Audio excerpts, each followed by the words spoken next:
suffer no be small. But say I get sense. Poverty no good at all. Now it make I join this business. For one night you don't be cheap. It's once again. Everybody be prayer.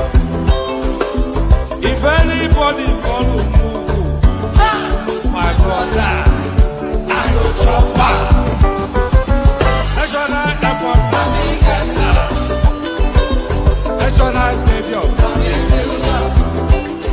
President, my sister, brother, we the Mugu, I be the master. Oh, man, I go chop your dollar. I go take your money, disappear.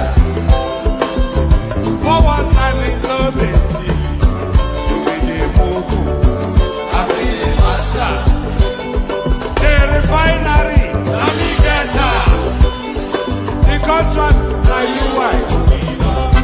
But you won't pay me some more money, make I bring her.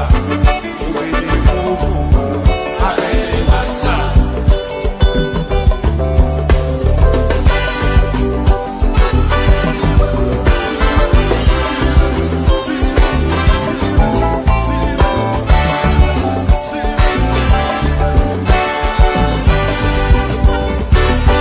When you won't pay what you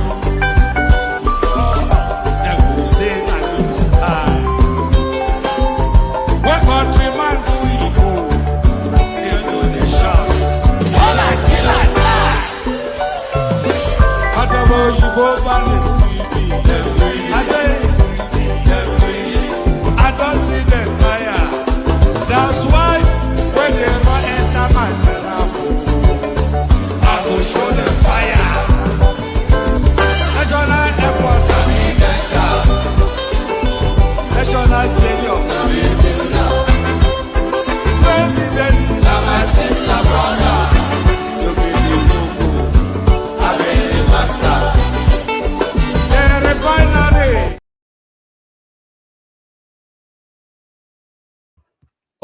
All right, enough of all that. President, his sister's brother. So all that, enough of all that, but never enough of all this. Good day to you. Good to be in your company. Of that. I hope you're hearing me okay. By the way, indicate in the comment section if you are hearing me okay. Good day to you. Good to be in your company and all that. The protocol. Click on like. This is going to be a very very snappy sort of a stream. May last about 30-40 minutes. Unless, of course, another host comes in to take it over. So it's going to be fairly snappy. Click on like if you haven't already. Click on subscribe if you're not already subscribed. If you want to come and join me, click on the hyperlink that says StreamYard. Share the links just as widely as you can. Super thanks towards the stream. Say hello in the comment section. Like, share, subscribe. Click on the hyperlink that says StreamYard to come and join me on the screen. Super tap towards the stream. Say hello in the comment section. So do all those things. So do all those things.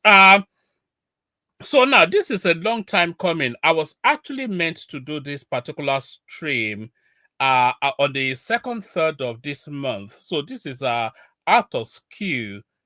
This is just how much out of skew this particular stream is. But nevertheless, it was promised. Now it's been delivered latterly. So now we're going to Arise TV, and the excesses of the presenters, hosts on that panel, on that particular platform, their excesses. We all, of course, are aware of the excesses of Rufai Oseni, but quite a lot of them on that panel are excessive. The girl from Zimbabwe, she's extremely excessive and somewhat she's out of line somewhat in some of the excesses that she expresses on that platform. Her being a foreigner in her country and not showing the due deference to the host country, just talking out of turn, out of skew. So that's a Zimbabwean woman, very much an excessive sort of a character. So there's that one. And then there's also Ayo Mario, who's we all know Rufai Oseni, of course. There's also Ayo Mario, who is very extremely rude. So it is actually Ayo Mario that we're going to be interrogating, investigating, analyzing in this particular stream. And we're going to go to an engagement she had with Daniel Bwala, and then we'll see how that plays out. So we pick it up from here. Like I said, like, share, subscribe, click on the hyperlink that says StreamYard, super chat towards the stream, say hello in the comment section. So do all those things as we interact with this I've just dropped it now. As we interact with this particular session on Arise TV. Let's pick it up from here.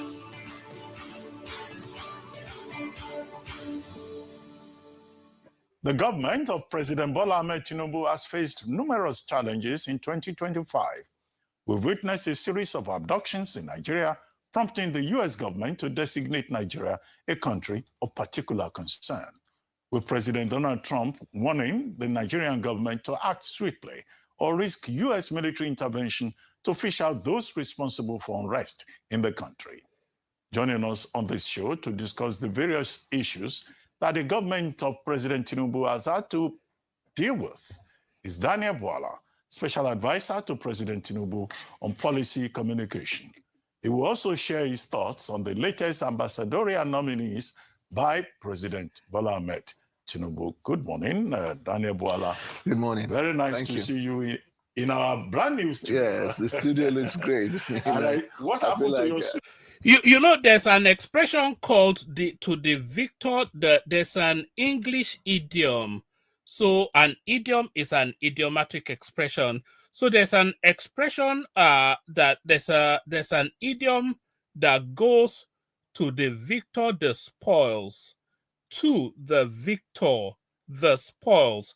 So you see Daniel Bwala, a man from Borno State, and by the way, hopefully a lot of you know, and if you don't know, then know now.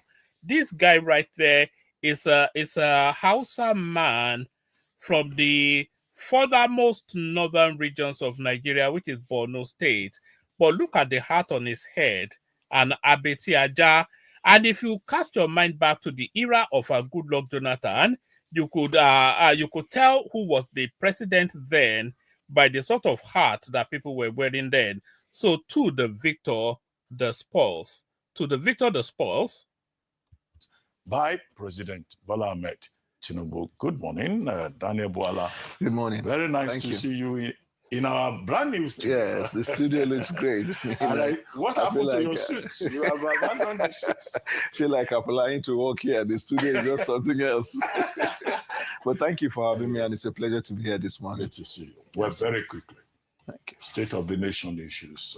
Maybe I should start from the rear about this ambassadorial. And by the way, the reason why you are not seeing Rufai Hussein on this particular stream is because he's been suspended. He put out a tweet that is on leave, but he has actually been suspended just because of the excesses that he indulges on that platform. Nominees. Now, a lot of reactions to the list from people saying, oh, it's a list of political jobbers. Some people should not be on that list. In fact, I've seen some stories saying that certain persons should not even be cleared by state security because in the past they used to abuse the president and call him all kinds of names. And, now they say the president is the best thing since Jesus Christ. So what's your reaction to all the, responses to the ambassadorial list? Right. I wonder if you're aware of a phrase called an acerbic remark. An acerbic remark is like you can also call it a broadside. So that is an acerbic broadside to Daniel Bwala right there, who is a guest on their studio, by the way, in their studio. So when Ruben Abati is saying, oh, there are some people that have slaughtered the president for years on end, and then suddenly, for reasons of political relevance, they've now faced into now being a champion of the president. He was using that in reference to the people on the ambassadorial nomination list. But that remark also frontally pokes at his guest, Daniel Bwala. Actually, our posture from the presidency is to maintain a bit of silence until when the National Assembly are able to run through the confirmation process, because we feel that if we throw energy behind that, it will amount to prejudicing the decision of the National Assembly, because subjecting them to confirmation is also part of the processes in my belief that will lead up to them being now sworn in as ambassadors. If it is because of the political decision of the president, I mean, those who understand politics, they know that political environment is toxic.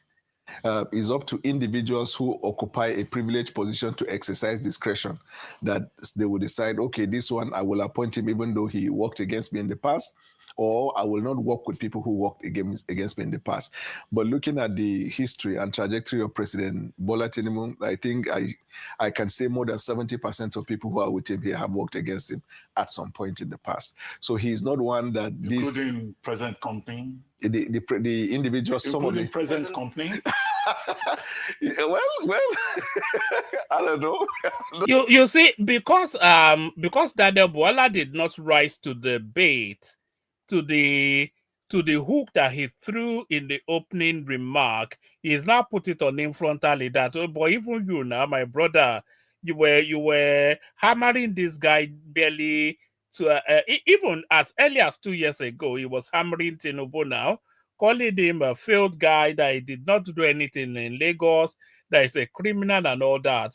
And look at him now, the champion of the criminal. But I know that as a fact, because when I first met him the 10th of January last year, as soon as I walked in, I was trying to apologize for the fact that when I left him after the primaries, he was trying to get in touch with me, and I was avoiding that. I couldn't tell an elder no, but my mind was made up. He said, no, you don't even have to go to that extent. My only pain is that if you had listened to me, you would have known that what you thought was your fear is not what is associated or identified with me, the Muslim ticket. And then we went beyond that. But in terms of people who worked against him, I mean, he made it clear to me, narrating individuals who in the past have worked with him, and he said his mother influenced him in that area. That she said, if as the head of the women in the market, if you are going to be angry with people just because they offended you, you will wake up one morning and see that there are no people for you to lead. So that is his own idea. But I think that whether somebody is confirmed or not has nothing to do with whether the person says something against the president, but whether the person poses a threat to national security and national interest. And these are the things that I believe that the Senate will look into. That's why we don't want to throw a weight, whether for or against, until after their confirmation. Okay, I understand that position. However, I mean, the truth and the question is around... You see, as loathsome as Rufai Oseni is, I contend that the most detestable presenter on Arise TV is actually this Ayo Mario. She's like a little venomous snake that slithers up to you quietly and bites you on the ankle. And she's unashamedly partisan, and her partisanship leans towards the Peter Obi space. And any and every guest that comes there, she tries to use an obedient hammer to hammer them. And you will see her do that in the course of this interaction with Daniel Bwala. Even the decision-making process of the executive, Right. especially with appointments. I don't think it should just be left to the Senate alone. Yes, the Senate has a responsibility, but even the process or even the fact that someone was nominated, for instance, the nomination of the Minister of Defense, largely across many, And by the way, can people please, if any single person is not already subscribed, any single person listening to us now, if you are not already subscribed, then please do. And everybody listening to us now should please make sure they've clicked on the like button. So like and subscribe. areas, sectors, have praised that move. And so when he went before the Senate did their job and scrutinized him rigorously. Right. There are names on that list. I'm sure you've heard what public opinion, you've heard from experts, you've heard from analysts around not just whether or not they abuse the president, even questioning their qualification or bona fide to be on that list. Right. There's some people on there who have been judged as not having even the temperament for work in diplomacy. There are people through maybe their outbursts on social media, what they have said, their community. That's a valid comment. Actually, there are because of course there are about countless numbers of, I can't even remember the number. They in the hundreds, the amounts of ambassadorial nominees that the Tinubu administration has sent to the Senate. They're in their hundreds. But if you look at the marquee names, you have to say that some of their temperaments are questionable. And especially if you beam your searchlight, your beam light, if you beam your light on people like Femi Fani-Kayode, then you went to question if Femi Fani-Kayode, in terms of his public persona, if his temperament is suited to the diplomatic corps. Their language, their integrity has been questioned. There are people who worked in the INEC in the last election, almost immediately getting an appointment by this presidency. That's what we're asking about, not whether or not they abuse. I mean, beyond. Yeah, but what's the query on that, though? If somebody worked in INEC immediately and they did a stellar job, because of course, Mahmoud Yakubu, the former INEC chairman, he's on the ambassadorial list as well. He did, he stands alone and as a towering figure, cascading over everyone else as the best yet INEC chairman that we've ever had. He redeemed himself in the last elections. He superintended Mahmoud Yakubu, the best election that we've yet had in the history of that country, Nigeria. The 2023 election is the closest we've ever yet gotten in Nigeria as the people getting exactly who they voted for. Because, of course, the popular will of the people was Tinubu in 2023. And that reflected in the figures, and that reflected in the returns of Mahmoud Yakubu. So he did a stellar job as an INEC chairman, which then adds to his pedigree as a performer, which then recommends him then to be nominated to be an ambassador. So I'm not quite sure then what this lady from the South is talking about. Right. There are names on that list. I'm sure you've heard what public opinion, you've heard from experts, you've heard from analysts around not just whether or not they abuse the president, even questioning their qualification or bona fide to be on that list. Right. There's some people on there who have been judged as not having even the temperament for work in diplomacy. There are people through maybe their outbursts on social media, what they have said, their communication, their language, their integrity has been questioned. There are people who worked in the INEC in the last election, almost immediately getting an appointment by this presidency. That's what we're asking about, not whether or not they abuse. I mean, beyond, of course, that's a point, but also because you're saying around the Senate, it's even how qualified are they to have that? That's on one hand. On insecurity, you said in a recent interview that the federal government does not negotiate or pay ransom. Right. It beggars belief then how a rescue mission was organized in Kebbi State without at least an obvious show of force or any single arrest, at least to the best of our knowledge at this point. I'd like you to answer those two questions. So with respect to the former... Well, you will notice that she added the proviso then that to the best of our knowledge. So she cannot speak with any authority to say that any use of force was not used to rescue those children, and necessarily a use of force is not required to rescue those children. Those children could well have been negotiated out of the hands of the bandits by any and several other means, financial inducement, political negotiation, release of their members from custody, etc., etc. So you don't necessarily have to pay money or even the threat of violence, if the bandits had seen that they are surrounded and the authorities are in a position to take overwhelming violence against them, they may well just so she doesn't know sufficient enough to take that position. But then, as I said, she's very, very partisan. Ayo Mario, Chief of Defense Staff, and now being a minister and having a widespread support is because he was in active service before now. He has never participated in politics. That's why I started by saying that the political environment is toxic. Somebody who has not been a politician will easily pass in the minds of the people. But if you have been involved in political activity in Nigeria, you must have stepped on nerves. You must have offended some people. There are people who will not want your progress. But above all, since these people exercise, when they are confirmed, they work at the pleasure of the president. It is up to the president to determine what he has to take. I'm asking about competence. Yeah, we see there is no statute or book that talks about a requirement for being appointed as ambassador. That's why you have career ambassadors who are in the embassies. They can advise, they can run diplomatic issues. An ambassador is a political position appointment which a president exercises. He can choose to bring a former diplomat. He can choose to bring a pure politician. It's just like appointing somebody as Minister of Defense. Until Buhari, all of the ministers of defense, they never. You know, globally, it's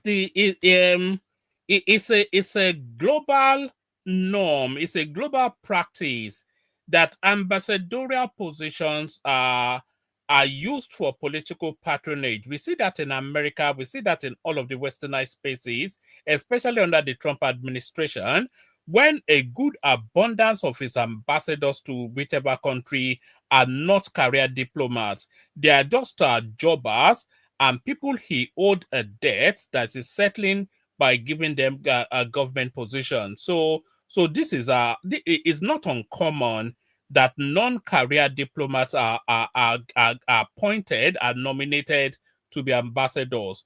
And like Daniel Bwala said, there's a whole raft of civil service that backs up that position. There's a whole raft of civil service that backs up that position to the point that the actual nominated, the random head of that particular embassy does not necessarily have to be a career diplomat. It could well just be somebody that has succeeded in another field, but then he has the accoutrement of civil service to shore up his shortfalls. Had any military experience. They are pure civilians. So political appointment is different. Now, in terms of whether the people have participated in a toxic environment, I mean, if you look at where we always look up to as the model of democracy, this Marco Rubio that you're saying, if you see the things he said about Donald Trump, even in the primaries, then you come to J.D. Vance, you see them surrounded. In terms of appointment of INEC chairman, in America, there are justices of the Supreme Court. Donald Trump appointed them only because they gave a judgment favorable to the Republican ideology. That was his consideration. Right. Because America did it doesn't make it right. No, but I am saying the democracy was not handed by God. It came from them. So what we do is we modify where we can, and then where we can't, we then work with what we have. Okay, I mean, you haven't answered the question, of course. So, like temperament, outbursts, you're saying that there was no qualification around that. Yes, didn't matter when the president was appointed. I think that the basic thing is you must be adjudged fit and proper. Now, that is generic. I mean, the definition as to whether somebody is fit and proper is subjective. Somebody can say, I like the temperament of this one. Another person can say, I don't like the temperament. There are people in government right now. You can also question their temperament.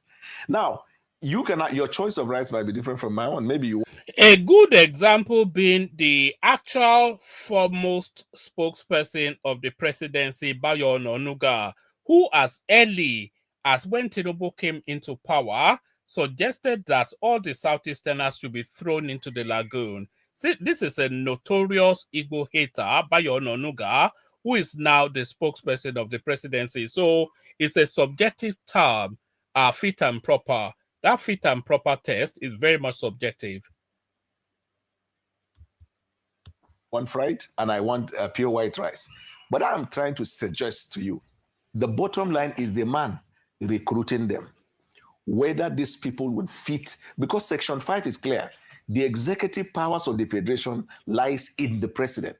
So he runs the government by himself or through delegation. He makes a choice of who he delegates. If he makes a bad choice, he will see it. But the beauty of democracy is that we don't go about looking for perfect people. We go about looking for people who will have to work. Even the course of work, you do anything wrong, you'll be sacked. That's how democracy is built. Even pastors, you appoint somebody, you anoint somebody as a pastor, and you thought that that is heaven on earth. He starts and then he misbehaves. Then you subject him to disciplinary measure. Democracy does not foreclose or close itself from the possibility of error. The government itself is not perfect. In the course of running governance, you take feedback from Nigerians, you adjust and you correct and you move on. Okay, so we shouldn't expect excellence or perfection from this administration. Now, going on to no, that's you see. So now you remember that I said this Ayo Mario. She's a green snake under an obedient green grass. So now, of all of the things, everything that Daniel Bwala said right there, it stands to reason and logic. There's no sane, functioning mind that would disagree with what he said. He said there's subjectivity in governance, and there's adjustments to corrections when errors are made in governance. So that's just very, very rudimentary stuff. This is just basic life stuff. You know, there's subjectivity in all aspects of life, and there's adjustments to corrections when an error has been made. So nobody, but then this silly little girl, she's saying that, oh, so that means we should not expect perfection from the Tinubu administration. On which planet do we have a perfect system? What does that even mean? It's just a snidey little acerbic remark, just to undermine the ethereal, the logic. I was going to say ethereal logic, but people are accusing me of being too worthy. So the logic of what Daniel Bwala said, just to undermine, she had to throw that little jibe in there. That's a conclusion. No, based on, it's a summation from what you've said. No. Okay, but based on insecurity, just so we can, on insecurity around the students. And with respect to the security. You said no ransom. Yes, the federal government has not paid, will not pay, and does not encourage anybody to pay ransom. In terms of determining whether ransom was paid just because the operation that was carried out was smooth and clear, if you talk to people who are from the intelligence platform, they will tell you there are many considerations in determining how hostage taking and rescue are conducted. It's not in all cases that when people are rescued from hostage operation that they must have paid money. That's why there was no exchange of gun. No, there are many other areas. I will give you one or two in a hurry. One is that if these people who wreak havoc have certain individuals in the society that people... Nigerians use that phrase a lot, actually, but it's bad grammar. It's wreak havoc, not wreak havoc. And by the way, it's a PhD law, Daniel Bwala, so he should know language. Believe they listen to. If you engage those individuals, you can have all of the people released without paying a dime. One. Two, if you have surrounded the hostage, even if you don't know the specific place where... And that's exactly what I suggested earlier on, that the body language of the security forces and the operations, if the bandits realize that the security forces are narrowing in on them and they're encircling them, then they are incentivized to release those hostages. Otherwise, they pay the ultimate price. They are, but you know the scope. You have the scope of the circumference. And then they know that there is no exit for them unless they release this individual. They could release without paying money.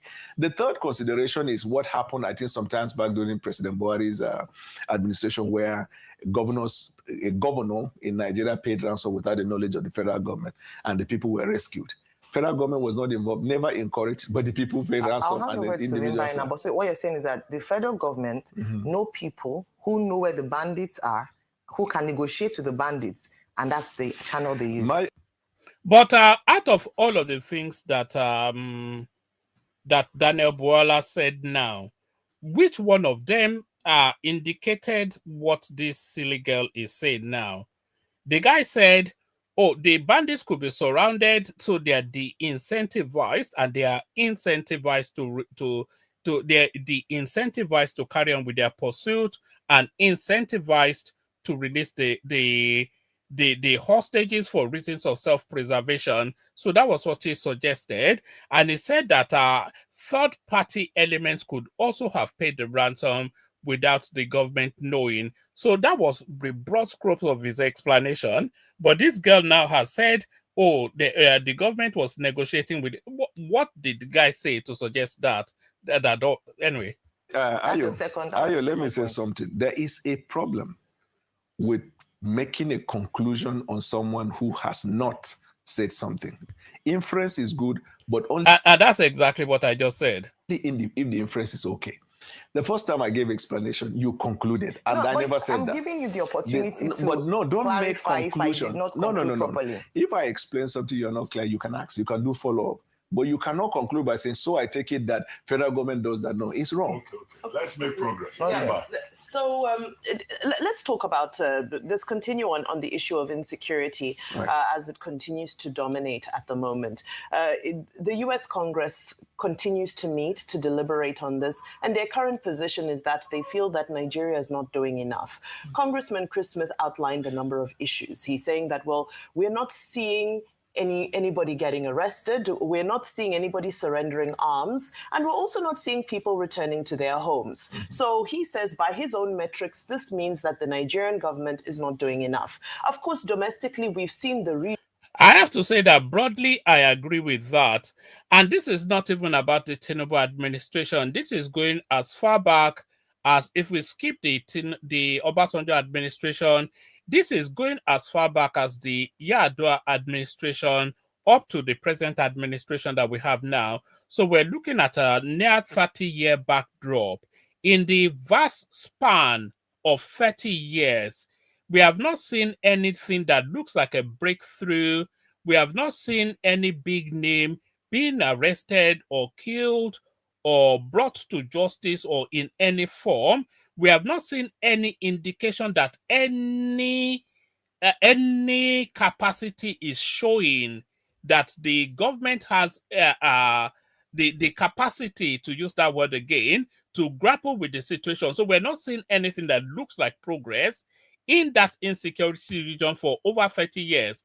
And more tellingly, we have not seen one single big name be brought to justice in that space. So that cannot be right.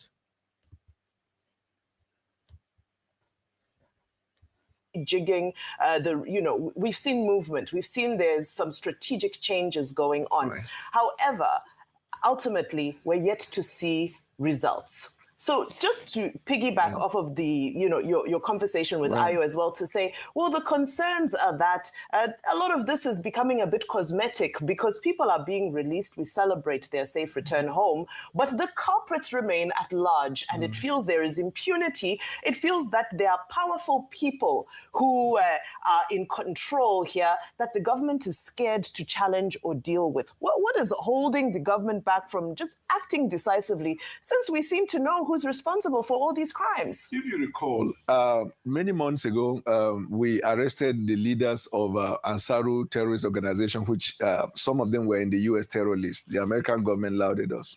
Months earlier, we had... It's not lauded, it's lauded. It's not. It's a PhD law. That's why I keep alarming at his poor language. Is lauded, not lauded. We decimated some bandits, and some also surrendered, which the U.S. Embassy lauded us. So we have one or two results to show. But in terms of saying we are not seeing people being arrested, people are being prosecuted, well, that's an expectation on the part of America. It's also an expectation on the part of the Nigerian people. But dealing with terrorism and intelligence-driven exercise is not one that is subjected to public opinion. It is subjected to the efficacy and efficiency of that work.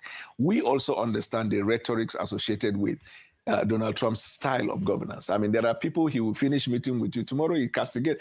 Barely 6 hours after we met with Hexet, he phoned the Fox News and said he's not happy with Nigeria.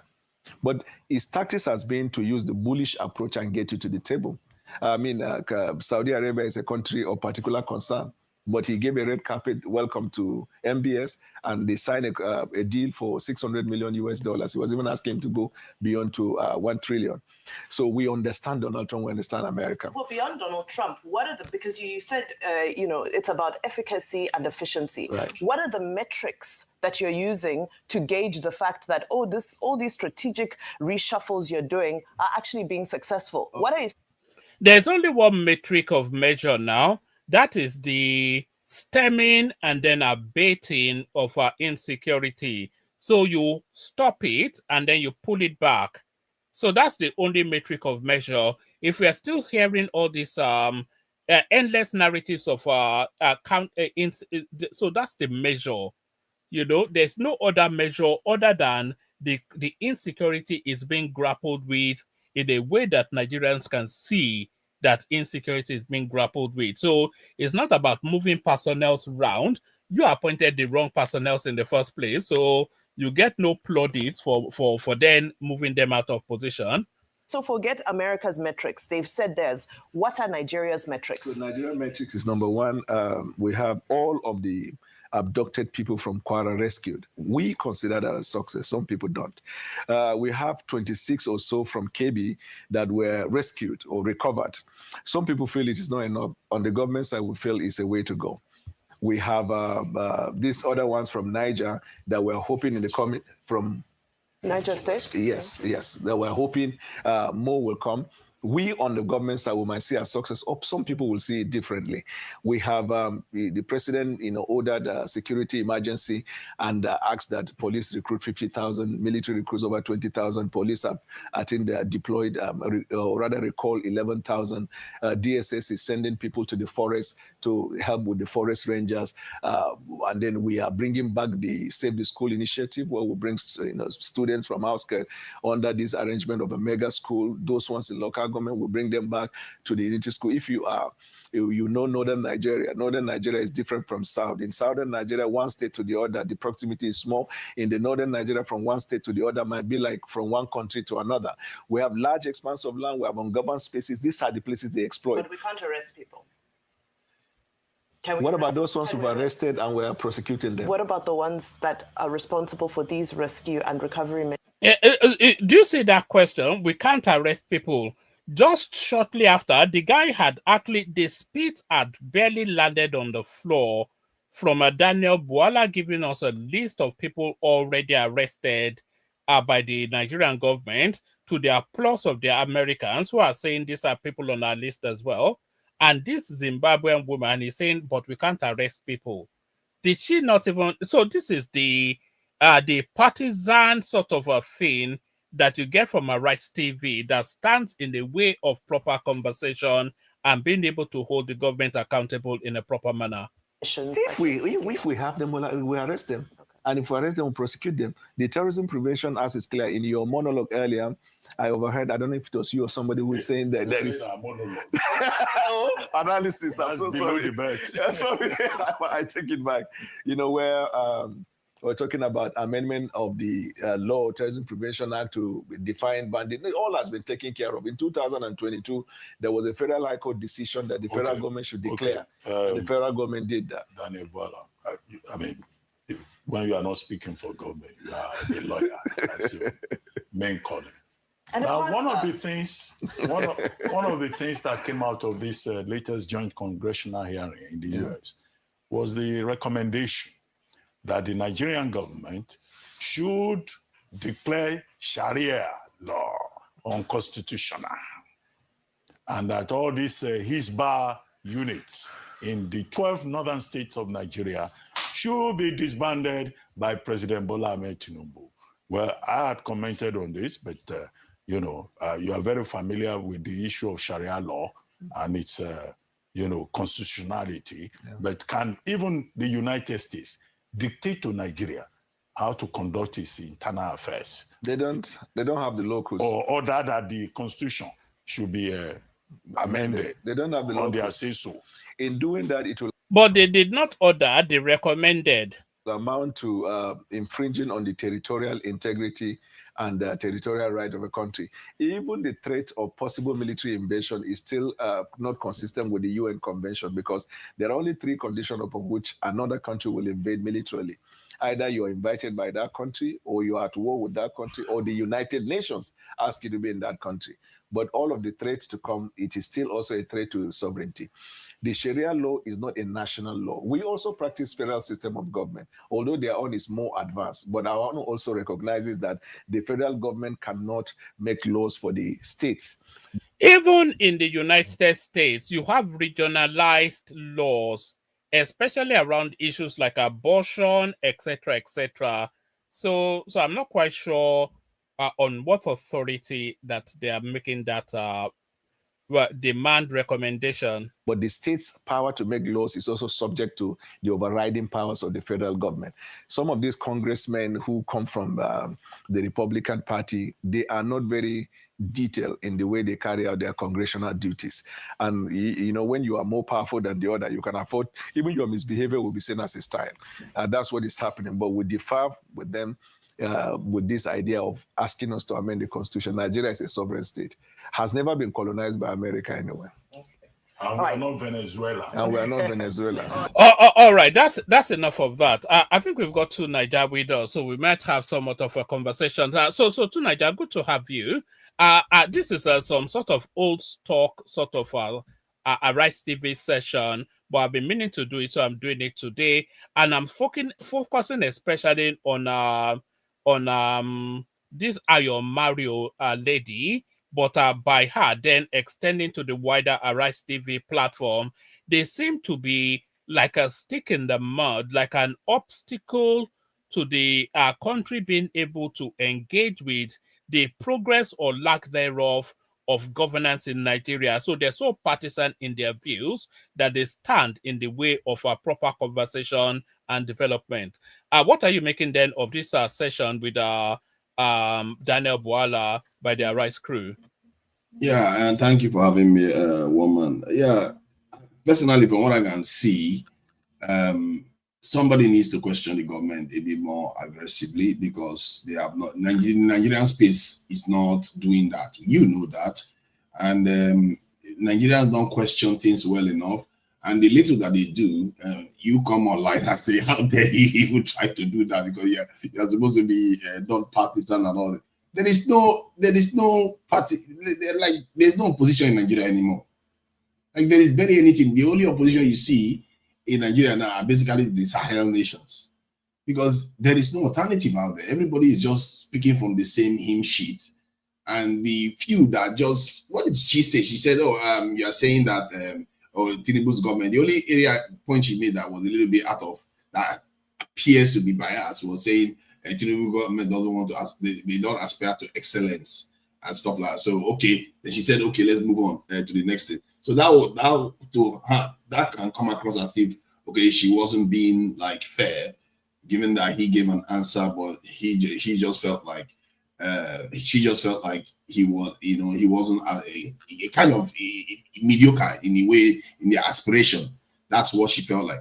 And I think the answer he gave was evidence-based, given that, ambassadorial positions are often partisan, and it doesn't necessarily correlate with qualification in any way. I don't know why they were talking about temperament. Who cares about temperament? They put anybody they like in ambassadorial positions. I don't know why people are always talking about those things when they see other countries doing the same thing. You can argue that maybe your country should set a better standard and have ambassadors that are highly competent.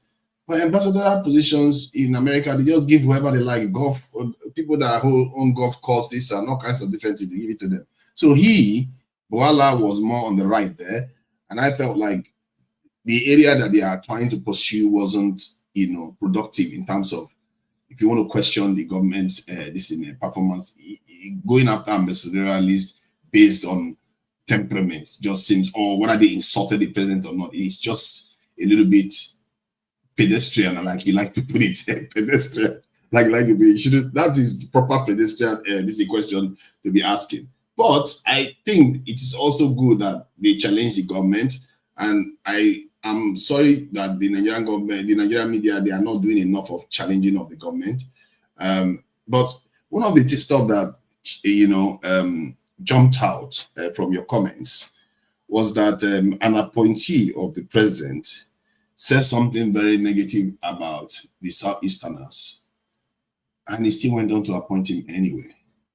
Just like Abigail Dabre is in office after retweeting something so poisonous about the Southeasterners. And that is not her first foray into creating ethnic tensions.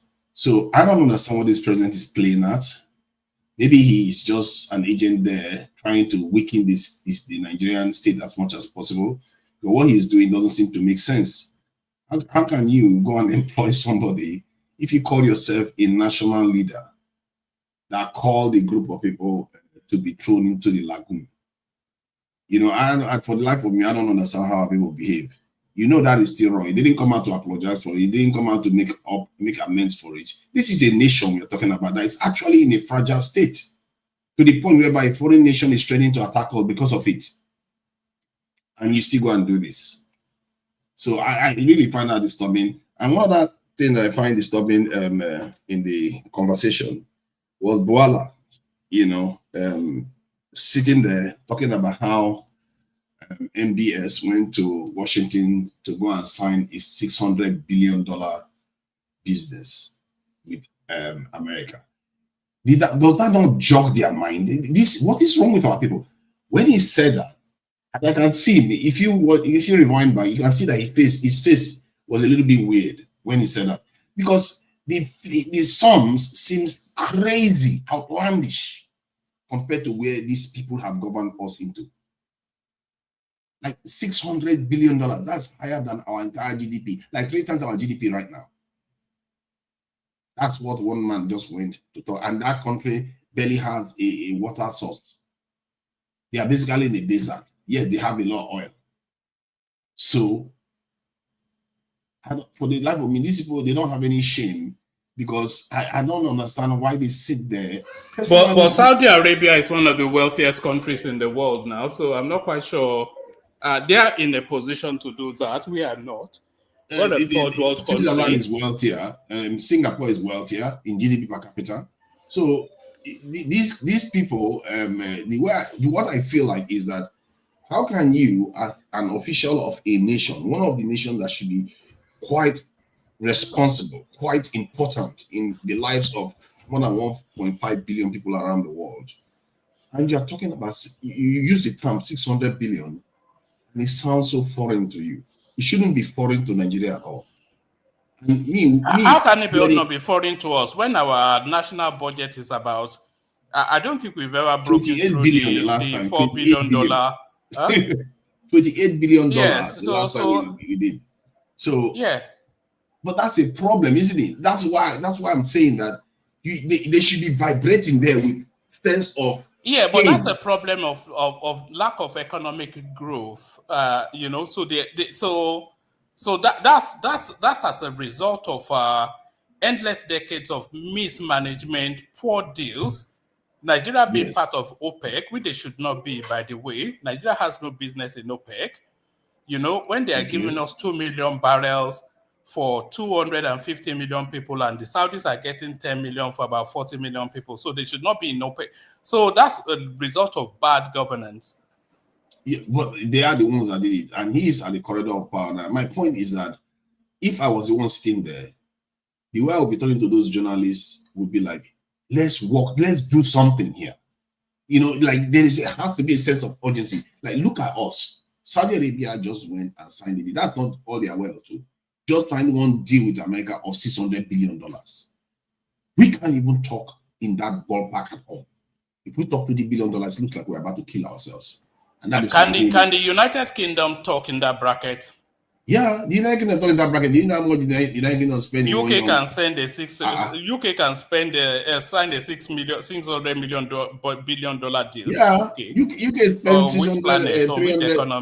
UK spent 300 billion pounds on the year of COVID-19 alone, just to respond to COVID-19. 300 billion pounds, not dollars, maybe up to $500 billion. So you can see the UK, those people are on a different level. And for me, when I hear him talk like that, I feel like, why do they not feel alarmed? Why are they not alarmed about our state? I can tell you why they don't feel alarmed. They don't feel alarmed because there's a tier system, TIER system in the countries of the world. There are top tier countries for reasons of their strategic importance, their religious importance, their economic importance, or their military might. So there's that tier of countries, and then there's a second tier, there's a third tier, there's a fourth tier, etc., etc. Nigeria is a fourth tier country. It's a country barely 70 years. It's a conglomerate of all sorts. It's a country that's still grappling with the concept of nationhood, or what that actually defines us. So Nigeria is not on the same level of the. If you look at Saudi Arabia that's signing this deal, they've had nearly countless decades of unbroken development that has never been interrupted in any way at all. If you look at Nigeria is just a newly created entity that came off the back of the arrested development of that sub-region. So you are comparing apples and oranges. Saudi Arabia is the largest oil stock in the world. Nigeria is an important oil stock, but not to that level.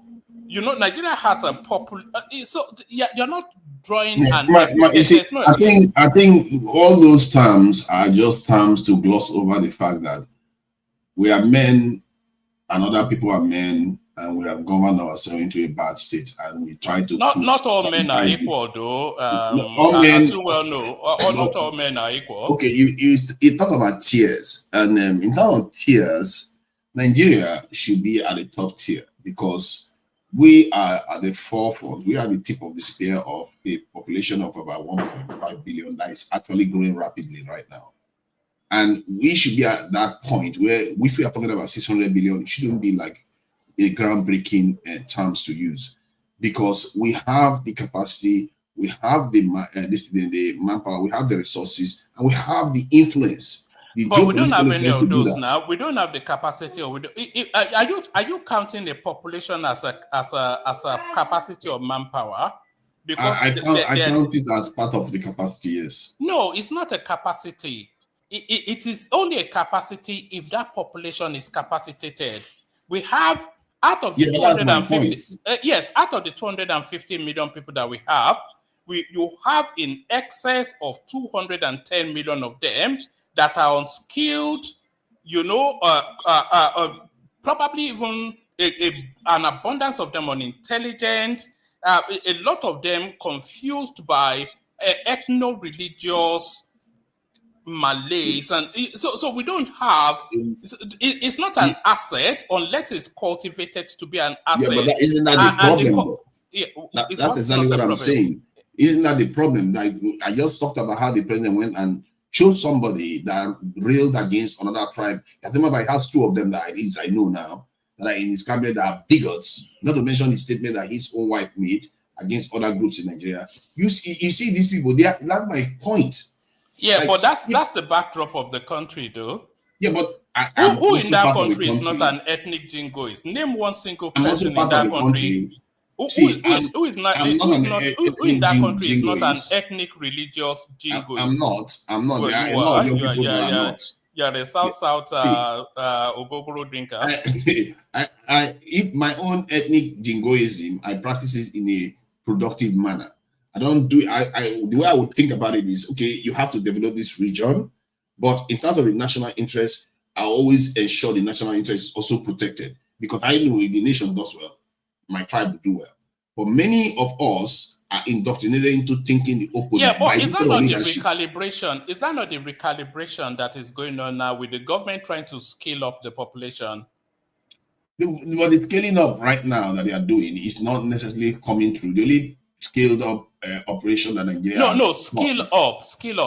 No, I think we are skilled enough. I think as we're a skilled nation, enough in yeah, Nigeria. let me explain The what I people mean. coming to build houses in Lagos are from Benin Republic. What skills do we Let have? me explain what I mean. If you wanted to scale the people that are on the ground right now, it doesn't take long to scale them, because most of the skill we are talking about are relatively low-level skills that Nigeria needs to actually industrialize. The high-level skills, we have enough skilled high-level knowledge to be able to make those things happen. It's I will just contend that that we don't. We have them all over the we world. have a little sliver, a minuscule, high functioning.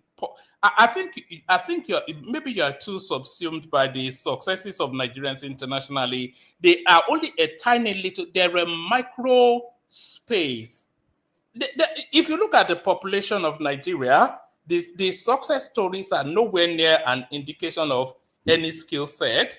In excess of 250 million people and less than 500,000 doing well globally, internationally, and nationally, inclusively, less than 5 million. So we have no skill base. That's just 500,000 is a lot of skilled people. See, let me put it this way: 500,000 is in a 500,000 skilled people. 250 million population. Yeah, because the kind of skill we are talking about to transform Equate that nations. to Switzerland. No, or Sweden. okay, if you go to Switzerland now, the nation was transformed by the people themselves. I just watched a documentary where they were talking about their underground trains, and yeah, you can be able to navigate the entire nation within 124 hours period with a train. You go through every single cantons in that state, like going through every single state in Nigeria in 24 hours. You can do that.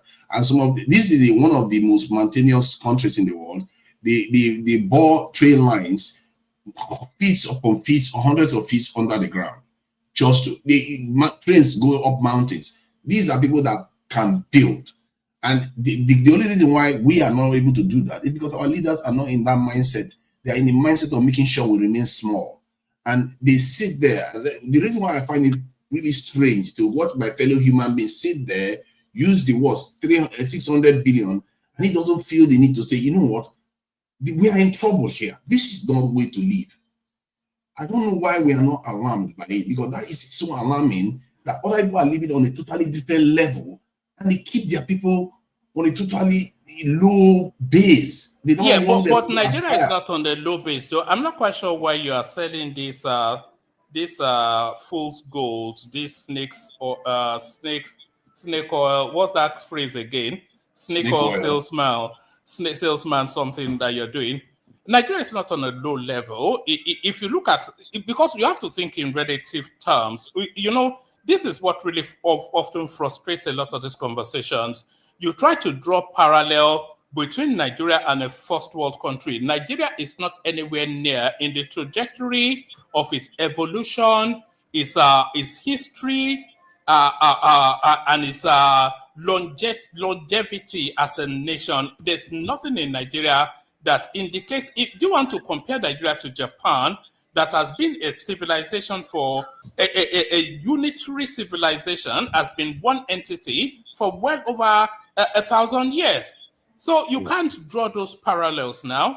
So where Nigeria is now, Nigeria is actually a lot more advanced than it should be. There are younger nations that are done way better than Nigeria, like younger nations that we just younger nations with the same complexity as Nigeria. Yeah, it's similar complexity. Not in terms of their population and everything. Like Singapore is relatively complex. What's the ethnic mix of Singapore? What's the ethnic mix of Singapore? They are different Chinese, different groups and different religions.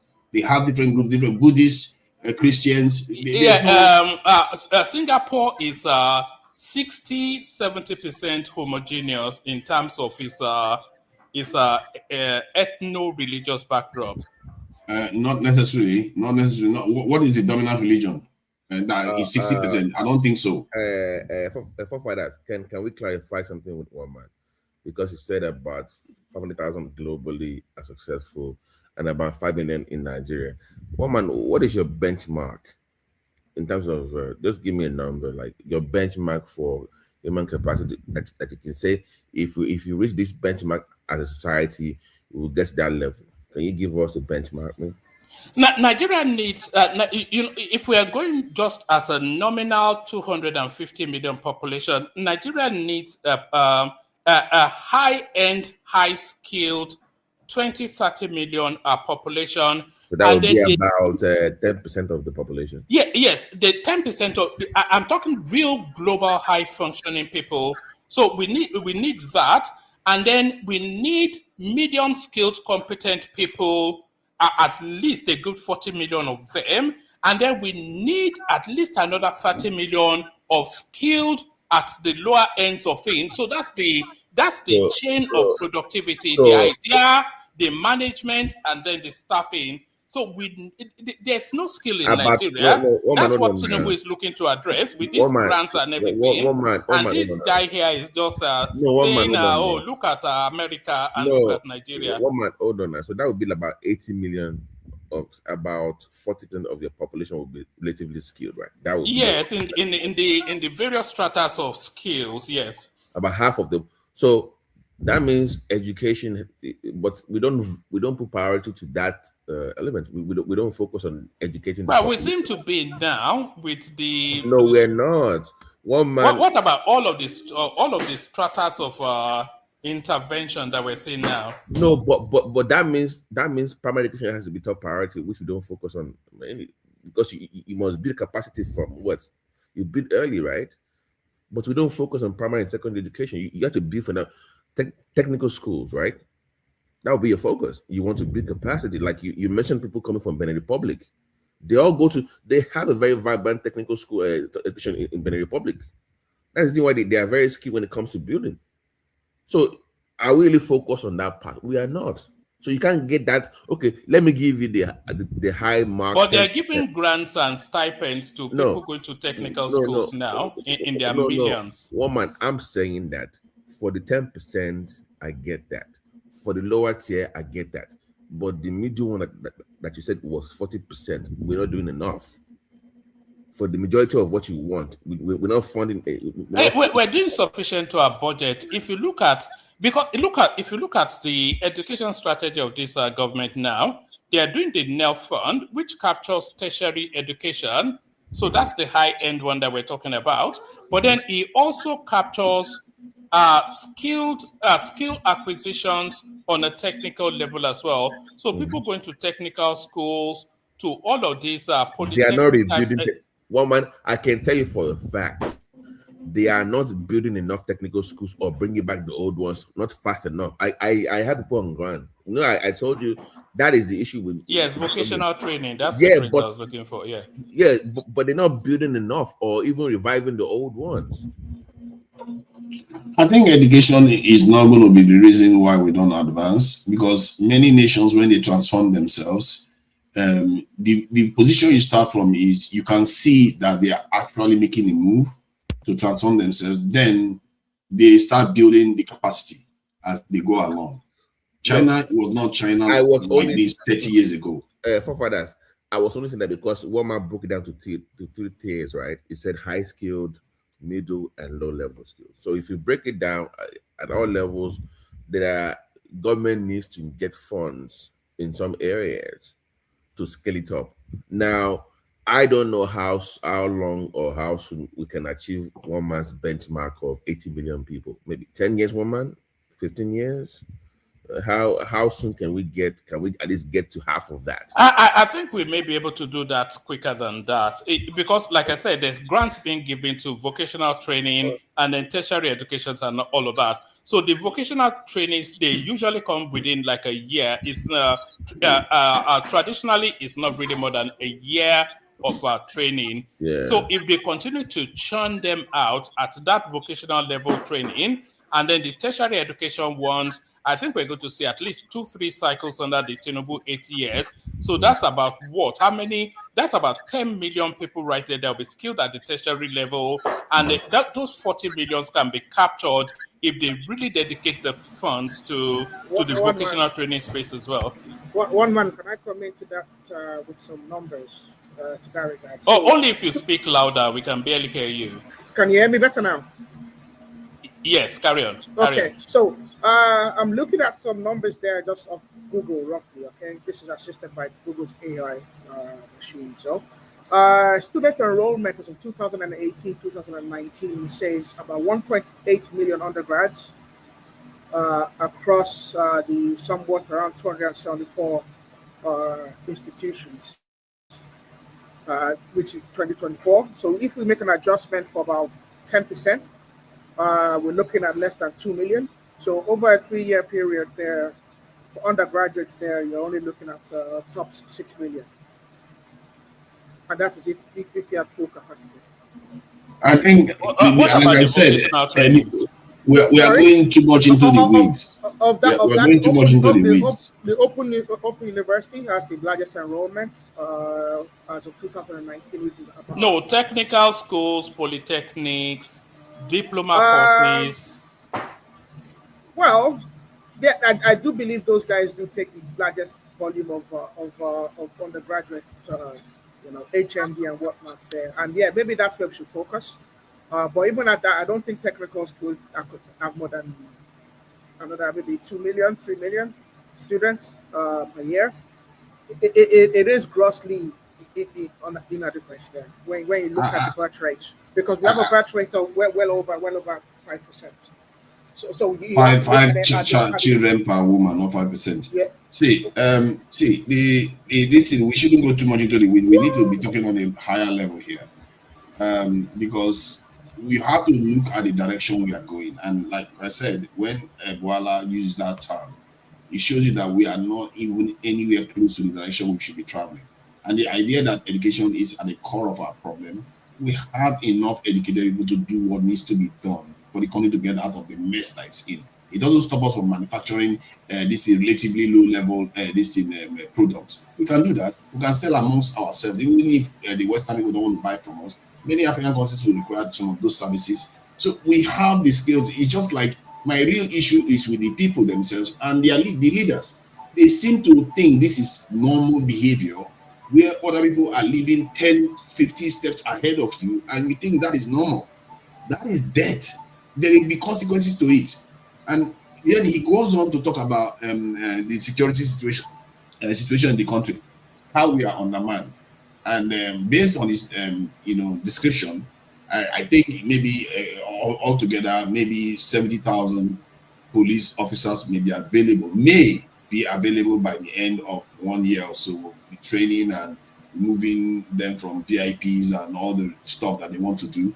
Then in the military, just 20,000. This is something, it means that they are not still serious people. They don't want to do what needs to be done. And I don't know how to tell our people that these people don't have a clue what they are doing. They really don't. And they are governing us to the ground. That's why we're getting poorer and poorer. Nigeria, about 10, 15 years ago, was about $500 billion GDP. Today, we are a $250 billion GDP. What kind of country is the way we are being run by this kind of human beings that don't see the bigger picture at all. What are you doing about it? Because I'm complaining now. I'm telling you what is going on. Believe me, I'm on the ground too. Arrow. So for that point, I did some little AI questioning just to see what we have and what we need to build. We have about 150 technical schools right now. And according to what AI is saying, Nigeria needs at least one technical school for each local government. Yeah. Need one. And you then need to reform their curriculum and bring in private sector. That is what AI is saying. And I think capacity as well, because I think sometimes we have a lot of space. So that's the reason why I asked one man, like, what do we have right now and what are we building? Are we building towards having 700 to 800 technical schools? So because the interest is there, people want to learn. That is the bit of the Nigerian. If you give them the opportunity, they will enroll. How is education going to get you to do what needs to be done if the people don't want to do it? They will just educate you. Do you know what will happen? No, let me tell you what I'm saying. Do you know, after you educate people, they will just go overseas and work with you. No, what is the point? If your people don't want to build, your leaders don't want to build, you just educate them to go and work for other people. I'm saying that they should hold on. My point is that they should build those technical schools first. At least let's have something there for them to attend. That skill has to be there for them to even travel first. They must have the skills first, right? So build that. If you are offered technical schools versus national security, which one would you choose first? Choose both. You must be Okay. secured. First, if you have to You choose can one walk first. and chew gum now. No, if you have to choose one first, that's my point. No, it's not about choosing. It's about what is the reason. If I can do both, if I can secure myself and also get my people educated, I'm going to do both. I know you can, but sometimes you have to prioritize one first because after you do that one, then the other one you can scale it up massively. Yours is more like ignoring one for another, which is I don't think it's not ignoring. I'm saying we already have educated people. We don't have zero. It's just that many of them are going overseas. We don't have enough. If all the Nigerians that are overseas come back to Nigeria, Nigeria will become developed. But they are going overseas. We have educated people. No, not everybody that goes overseas. We don't have enough. Productive. To one man's point, we don't have enough people. I know online. This one is this one. We don't have enough Nigerians doing well globally. I'm sorry. Maybe 500,000. Yeah, we don't. But 500,000 is a lot of people. It's not. No, for what you need. No, forget. Not compared to the population. And exactly. For them, low level skills are not that hard to generate. When we talk about high level skills, and by the way, sorry, Tunaja, gentlemen, I'm going to drop in about 5 minutes. Tunaja, you can coordinate it. I'll be away for about 20 minutes, but carry on. All right. Yeah. So if Nigeria has, let's say, 500,000, this is highly skilled people, it's 500,000, like doctors, engineers, scientists, different things, highly educated people. You can transform a nation with far less than that.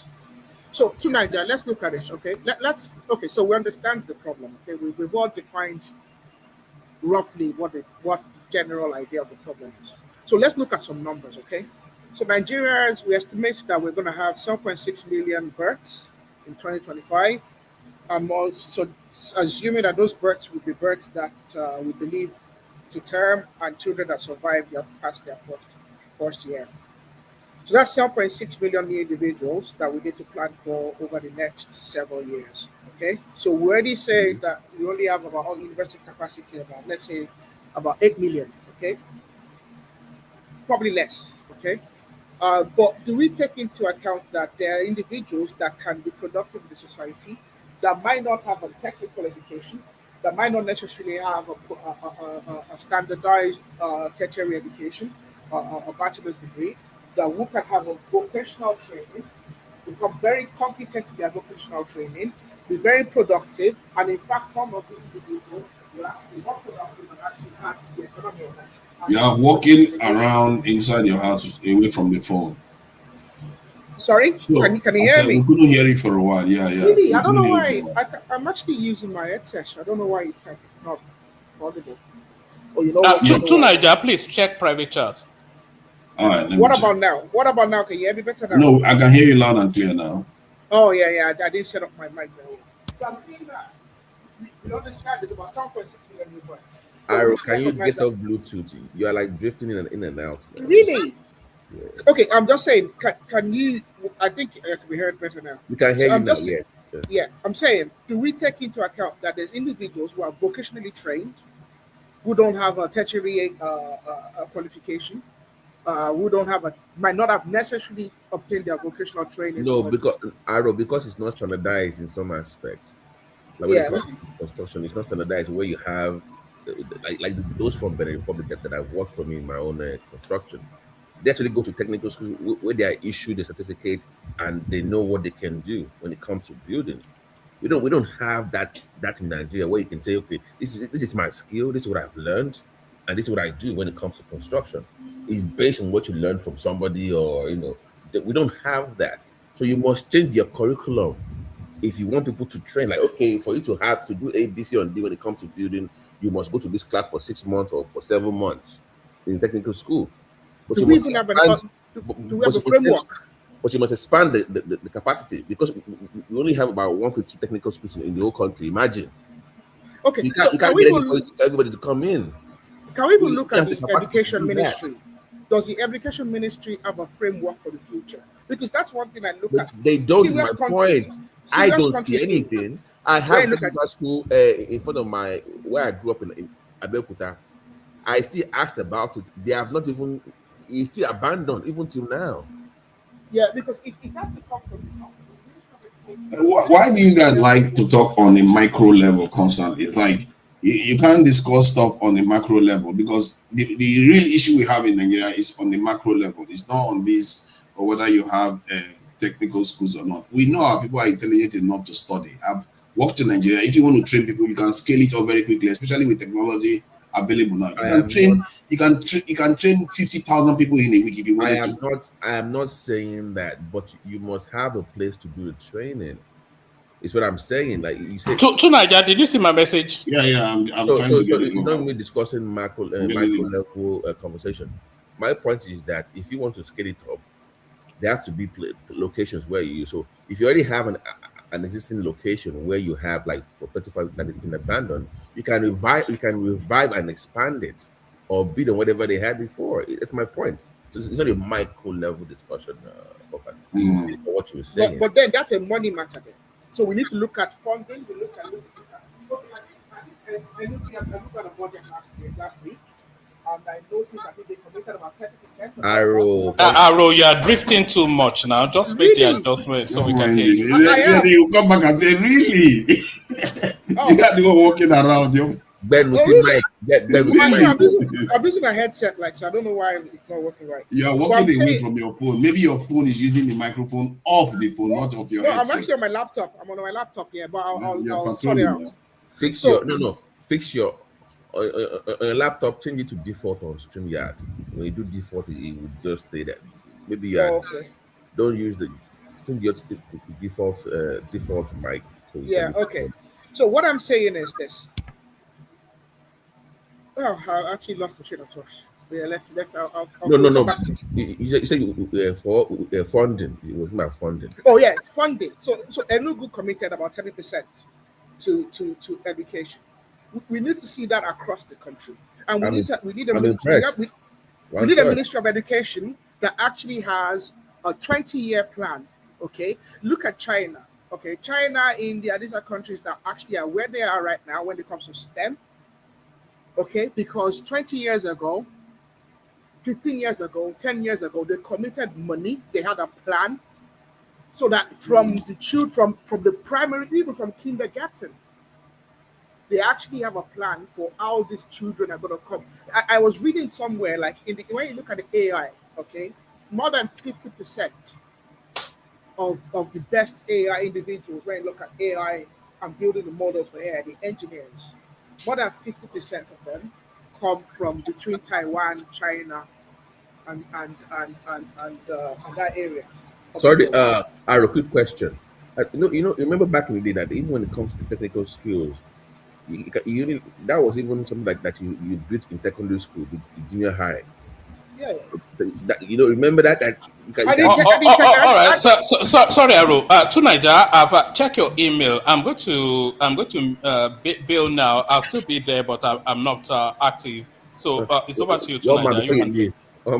Before you leave, what's going on? Why your friend is praising Tinubu in the? What's going on? I wish I was the real. Who's praising Tinubu? Pansat is praising Tinubu in the comments. No.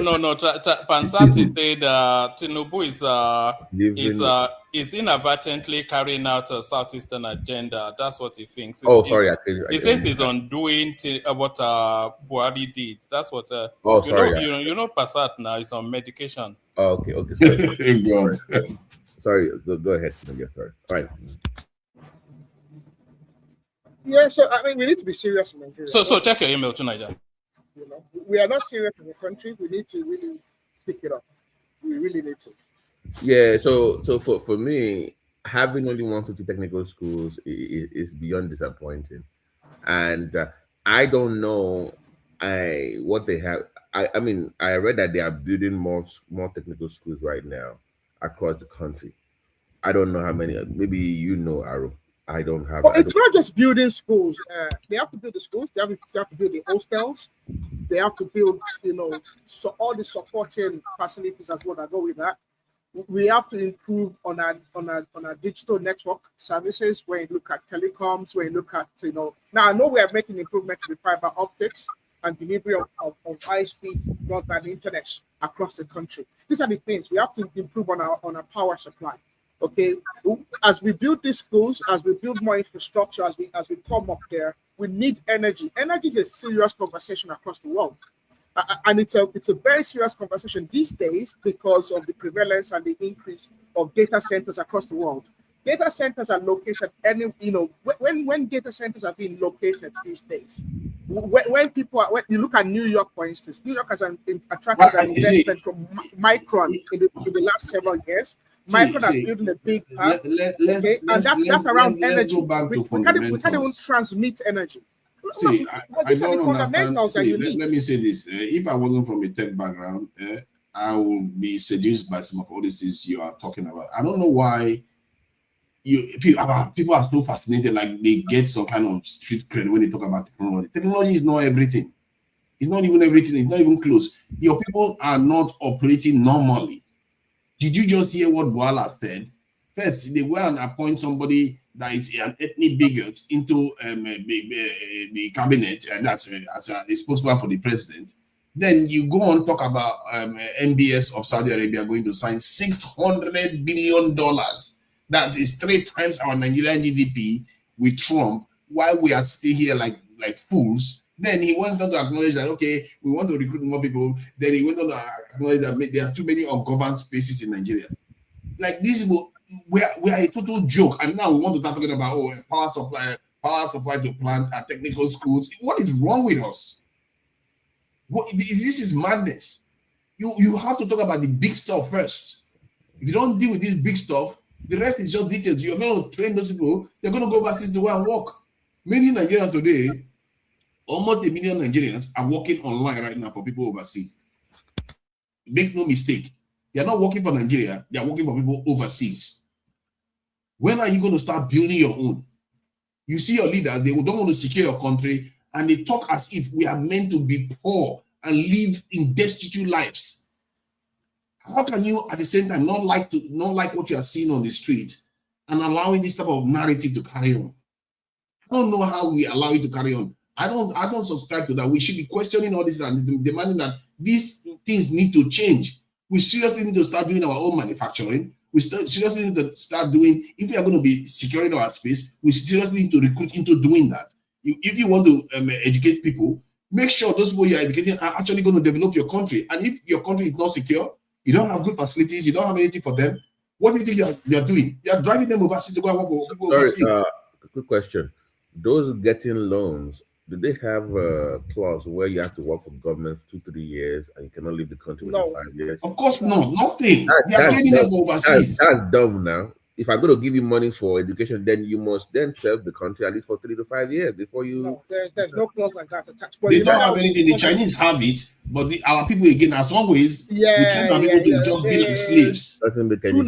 To Niger, you know very well that will not flow. You know that if the government, then you don't get the money.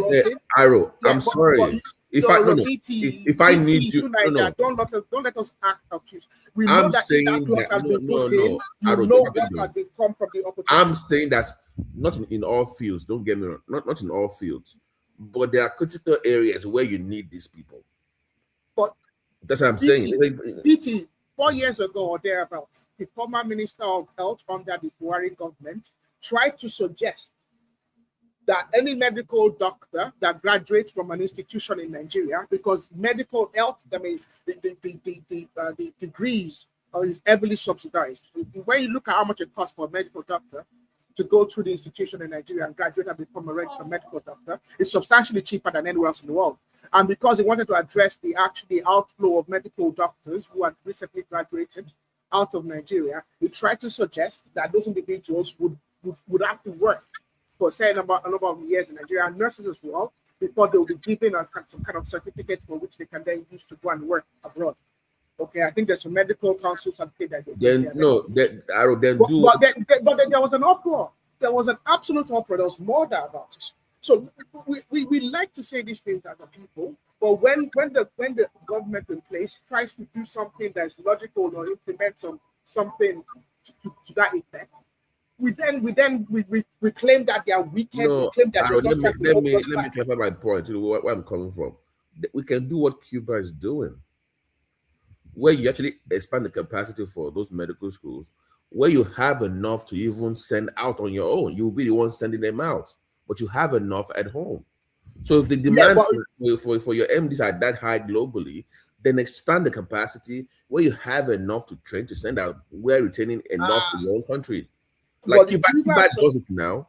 I know they're successful for several reasons. They are successful, number one, because there's actually a lot of national pride from those individuals who are invested personally in the idea that they want to repatriate some of their funds, because I believe there's actually an agreement there whereby some of you pay some of your earnings to repatriated back home.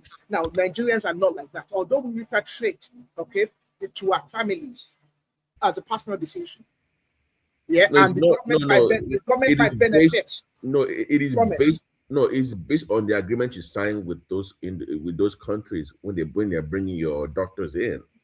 So it's not like because they love let's face it, those people that are going, most of them, they are lost, and maybe all their income they make from overseas, if we are lucky, Nigeria will see 10% of it. And this is why, you remember, Nigeria spend money educating these people, then they go overseas and starve them there. So it's like as if they are not rich enough. We also help educate our people to go there and work for them. Like with the little money that we have. Everything we do seems to be designed to be poor. And this is what Dangote said about how we export wealth and import poverty. This is the nonsense that we need to change the dynamics. Can I ask a question? Can I ask a question? You know, they always label Nigeria's education as very poor, low quality. But when they need you, all of a sudden you become highly skilled. In the UK now, because I have friends that teach in the UK. You know, they studied all the life in Nigeria, but they moved to the UK. Then they are highly skilled now, but they finished they graduated in a so-called poor third world country. So how come they're good enough when you need them, but they're not good enough to function within their own system? Is that not what I told you, that we have enough people? We always see our people as not being good enough. We have enough people. If you give them a good enough country, Nigeria in so many ways is good, you know. If we give them a good enough environment, they are not going to go overseas. They want to develop the country. This is a very simple problem. We just have stupid leaders sitting there, just keep doing the wrong things and not see any problem with it at all. It's like, I don't understand it, how they can openly, like, do you know our national budget last year equivalent was around $28 billion?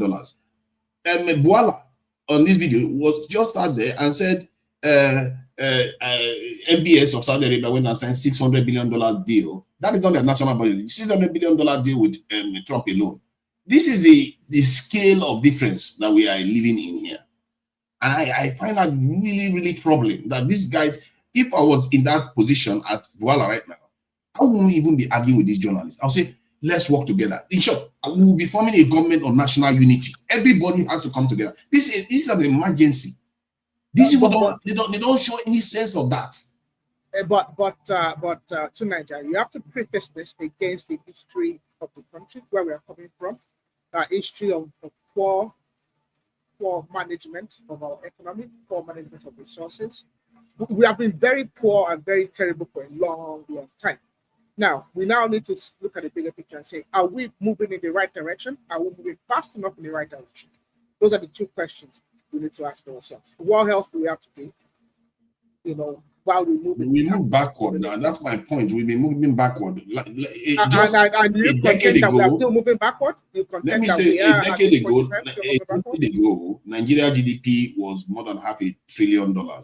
Today, it's less than a quarter, which is less than 250 billion instead of over 500 billion. How do you know why that is? Go backward? You know why that is? You see, we know why that is. We know why that is because our people govern us to that position. That's my problem. Why are other people not doing the same thing to their countries? Why is it always us? And we keep accepting it like, oh, we know where that is. Let's live like that. Are you asking me to die? Well, you have a situation like you asked me to die or something. Historically, our growth rate has not matched our population growth. That's one, and that affects GDP. And really, yes, I do agree with you. We've mismanaged this nation already for decades. They will be smiling. They will be smiling. This is why Fela call it suffering and smiling. Fela saw this long time ago. He used the terms. They smile as if they don't know what is going on. They are dying and they are smiling. They don't see the dangers that they are putting in the next generation. They are going backward. How can President Buhari have a budget of about $48 billion, no, $49 billion in 2022, and in 2024 we are seeing a budget of $28 billion. It's like you are governing yourself backward, and if you see them when they were presenting the budget, you think and yet no subsidy was paid. Exactly, without subsidy, and yet your budget still went down. It's like, what kind of people are these? There's no alarm in them at all. Okay. Now, I will be calling for a government of national unity. Everybody in the country will be involved in reviving that nation. To Nigeria, you Instead they are understand playing sectional games. To Nigeria, you understand our budget is drawn. Okay, you understand it. It's really just a balance. Okay, it's a balance. Okay, between revenue generation and expectations on expenditure. Do you expect now? To Nigeria, I know very well that if this government went, because the budget is only going to be a surplus, but it's going to be a deficit. Okay, based on how well they can generate more revenue and how tightly they can manage expenditure. Okay, within reason. Okay, taking it into cognizance growth and all these things, right? Do they actually fulfill what's the highest? Like, what I is think it? about 85% on the best of days, and I think that's even false. I think maybe 60%. That was OBJ, right? Was it not I think OBJ? it's not even OBJ. Buhari claimed that they hit 85% one time, but I think maybe realistically maybe 60%. But what I'm trying to say to Nigeria is this: you know, for a while, for a fact that if we run a deficit, which means that we might have to go and borrow, that is also going to trigger a lot of complaints from the people who would say that we are borrowing too much and that we can't sustain the borrowing. So really, the real issue is we need to grow the revenue. Now, I'm looking forward to what will become of us when we have these new tax laws, and how we can actually then say, okay, are we bringing more money in? Because I think there's a lot of waste in the country. And I think there's a lot of money that's not coming. The Nigerian people themselves are part of the sabotaging of the nation when they prioritize spending dollars. They basically get Naira, convert it to dollars, and keep it, because they feel that dollars will remain stable, but Naira will be shifting left and right. So they bet against their own currency, and then the government ends up even spending more dollars to defend the currency.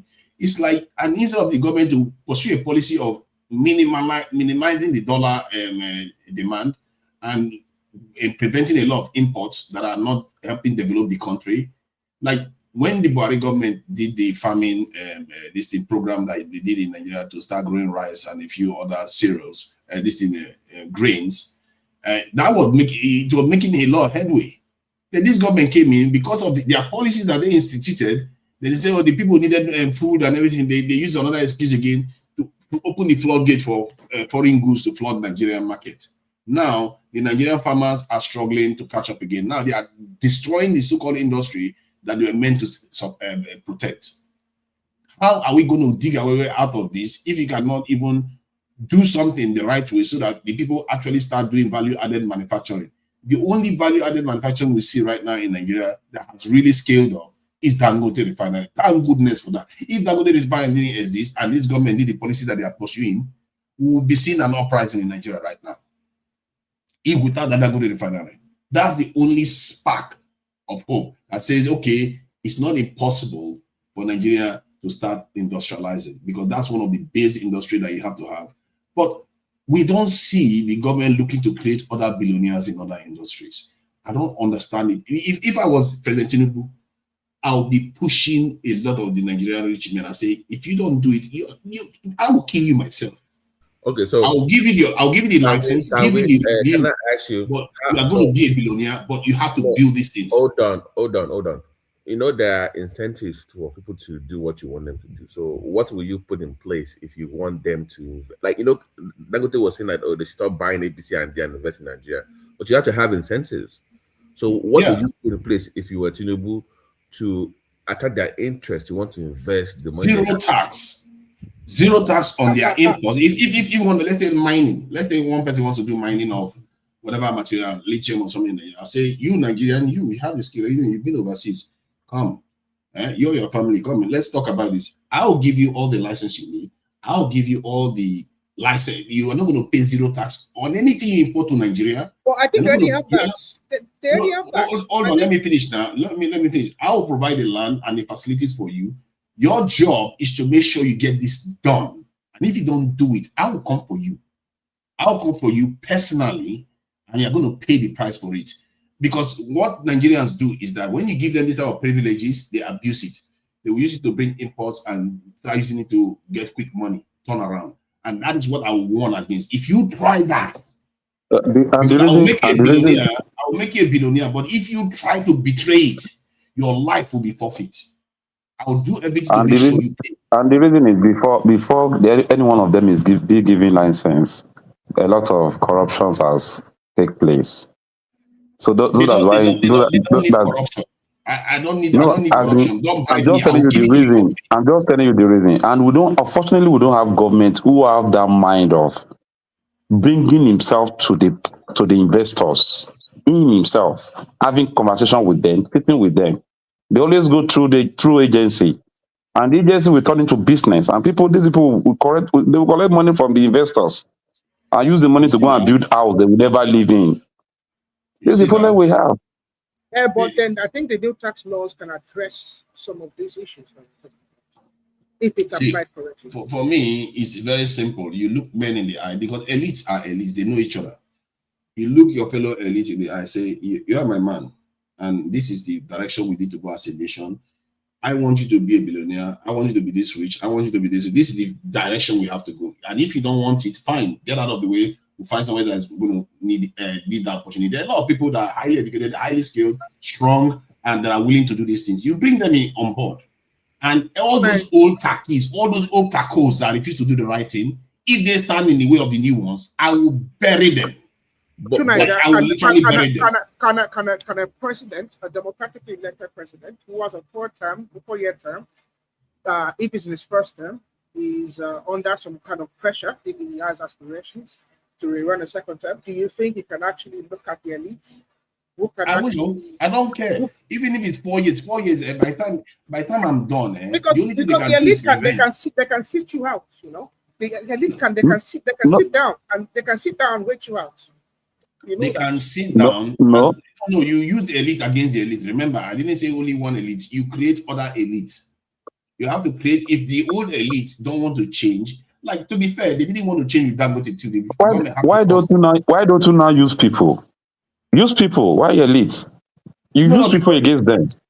The reason why I'm talking about elites here, because you have to scale up. You have to, because ordinary people don't scale. Or to be fair, you could use people to be, because Ethiopia did the same thing with their dam that they built. They used the people to build that dam. So it's not impossible. I don't have anything directly against that. My point is that you can use an elite and say, build in a rail, you are going to dominate it. In fisheries, you are going to be the billionaire, not these Chinese people that are coming to take all our fish. Like you have in South Korea? Yes, you just appoint families in different areas that are going to just dominate these industries. And anybody that steps in their way, the state will be behind you to build those industries. You agree with the South Korean model of making? I don't have any problem with it because it works. I don't have any issues with it. It works.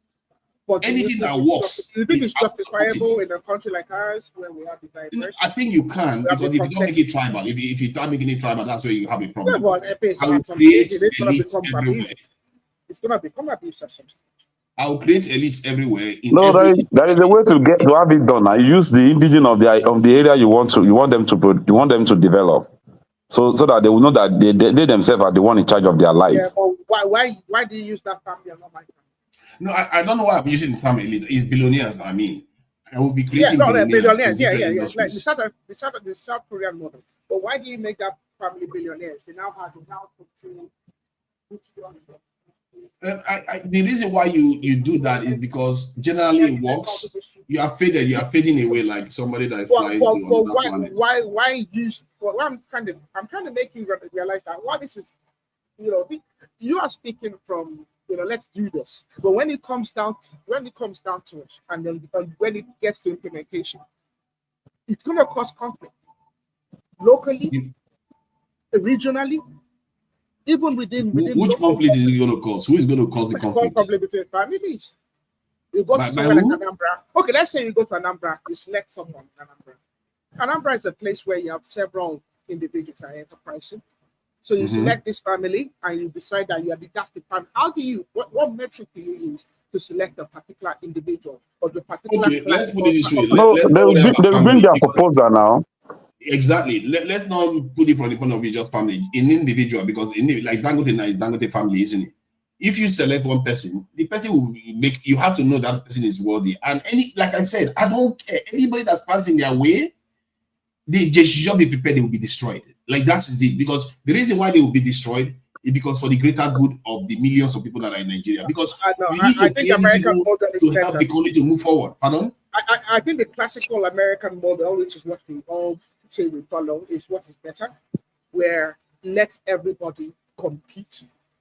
Where did they get that America? Everybody's competing. Where Where did they get that it's not the everybody's same. competing in America? It's Because not the same anymore. I know it's not the same anymore, but I'm saying the classical they idea. never competed. The classical capitalist idea is the best person would come. That is not. That's not. Carnegie didn't become the best just out of.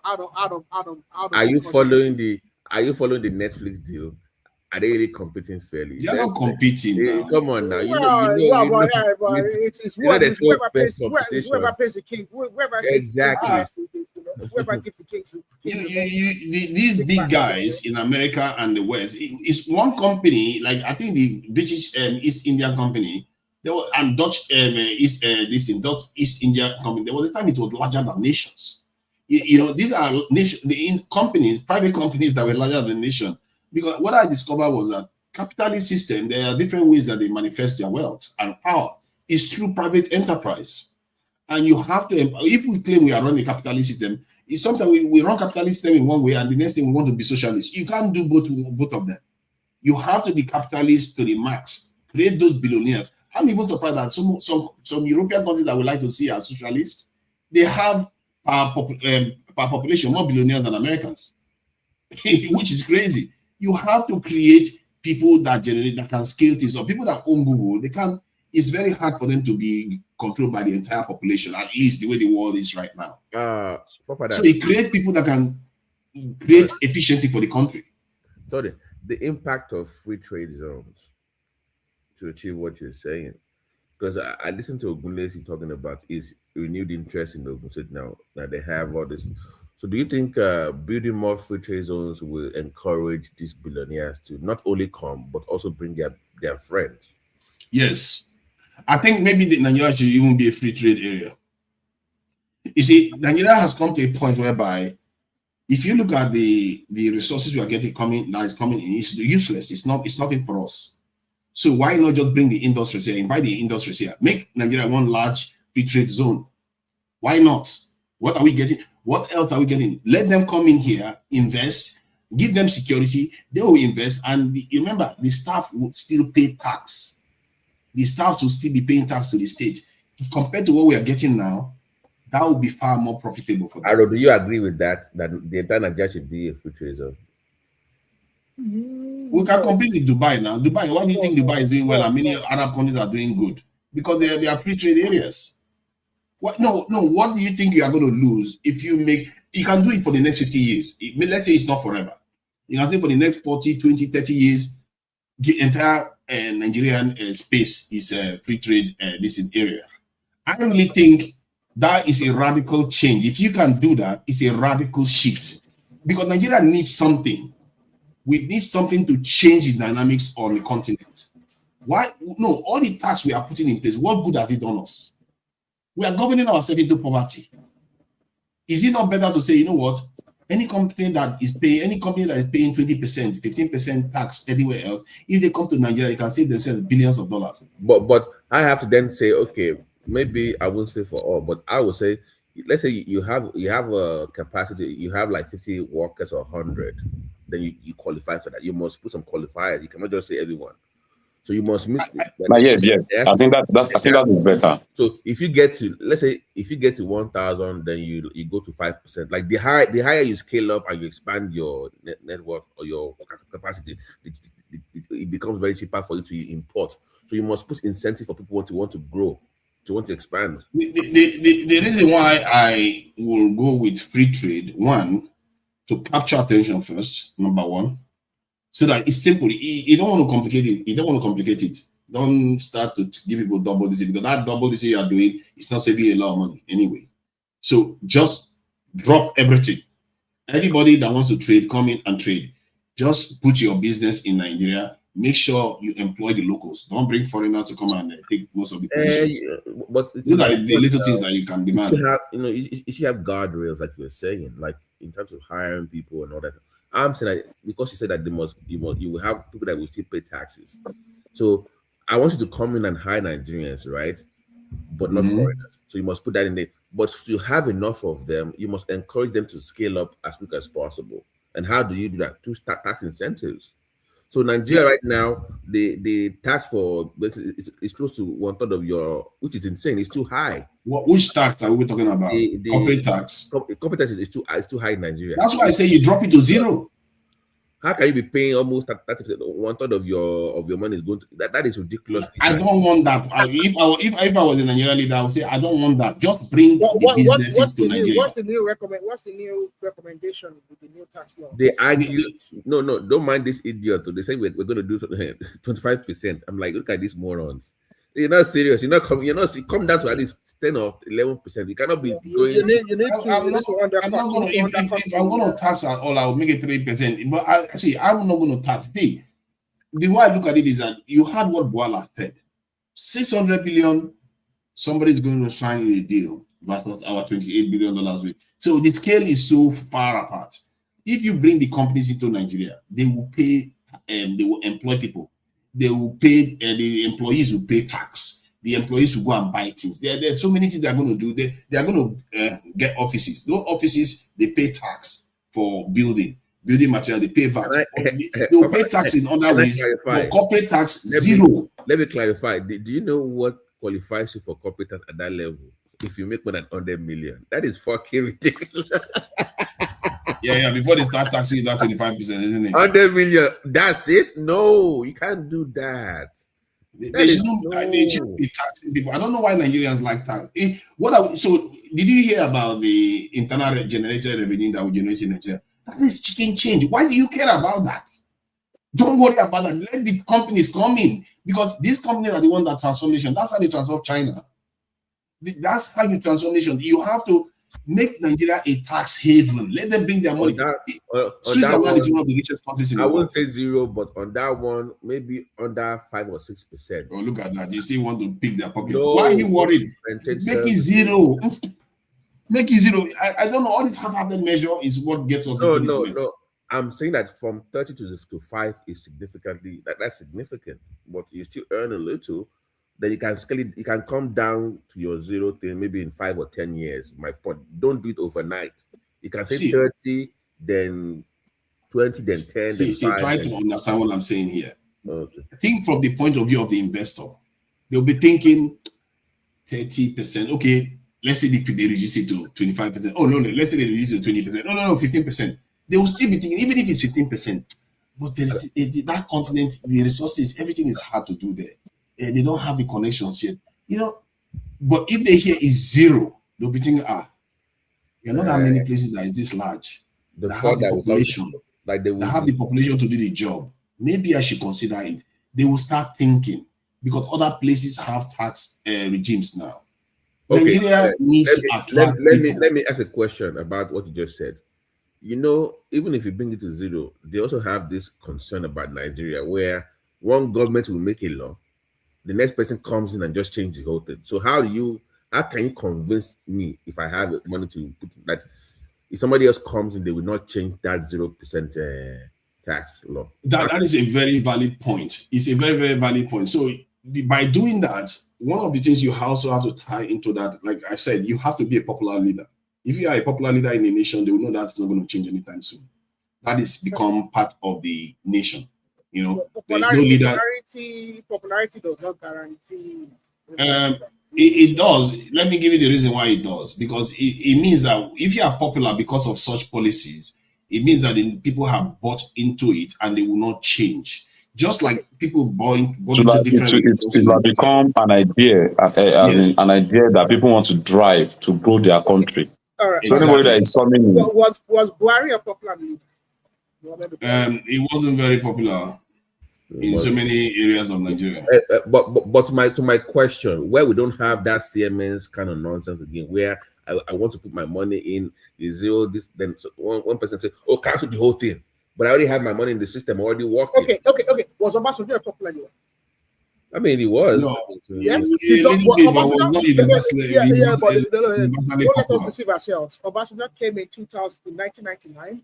He instigated quite a number of projects, of major ideas that you would have thought would have seen into the future. For instance, he decided to privatize quite a lot of industry.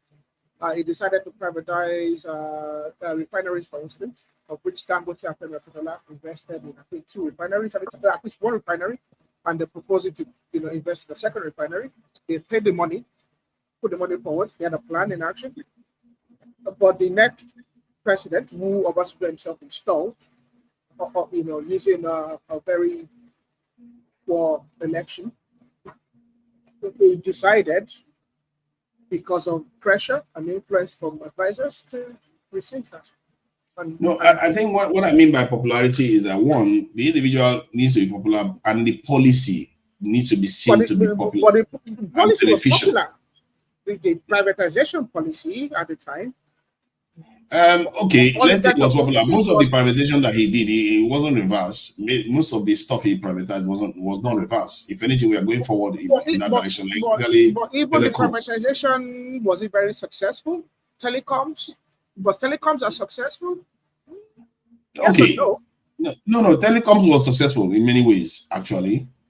It was successful. We have so many telecoms companies now providing broadband and phone services. But Obasanjo's privatization of Nitel, for instance. But you can't see the point here. Nitel was just stripped of his assets by the people that bought Nitel.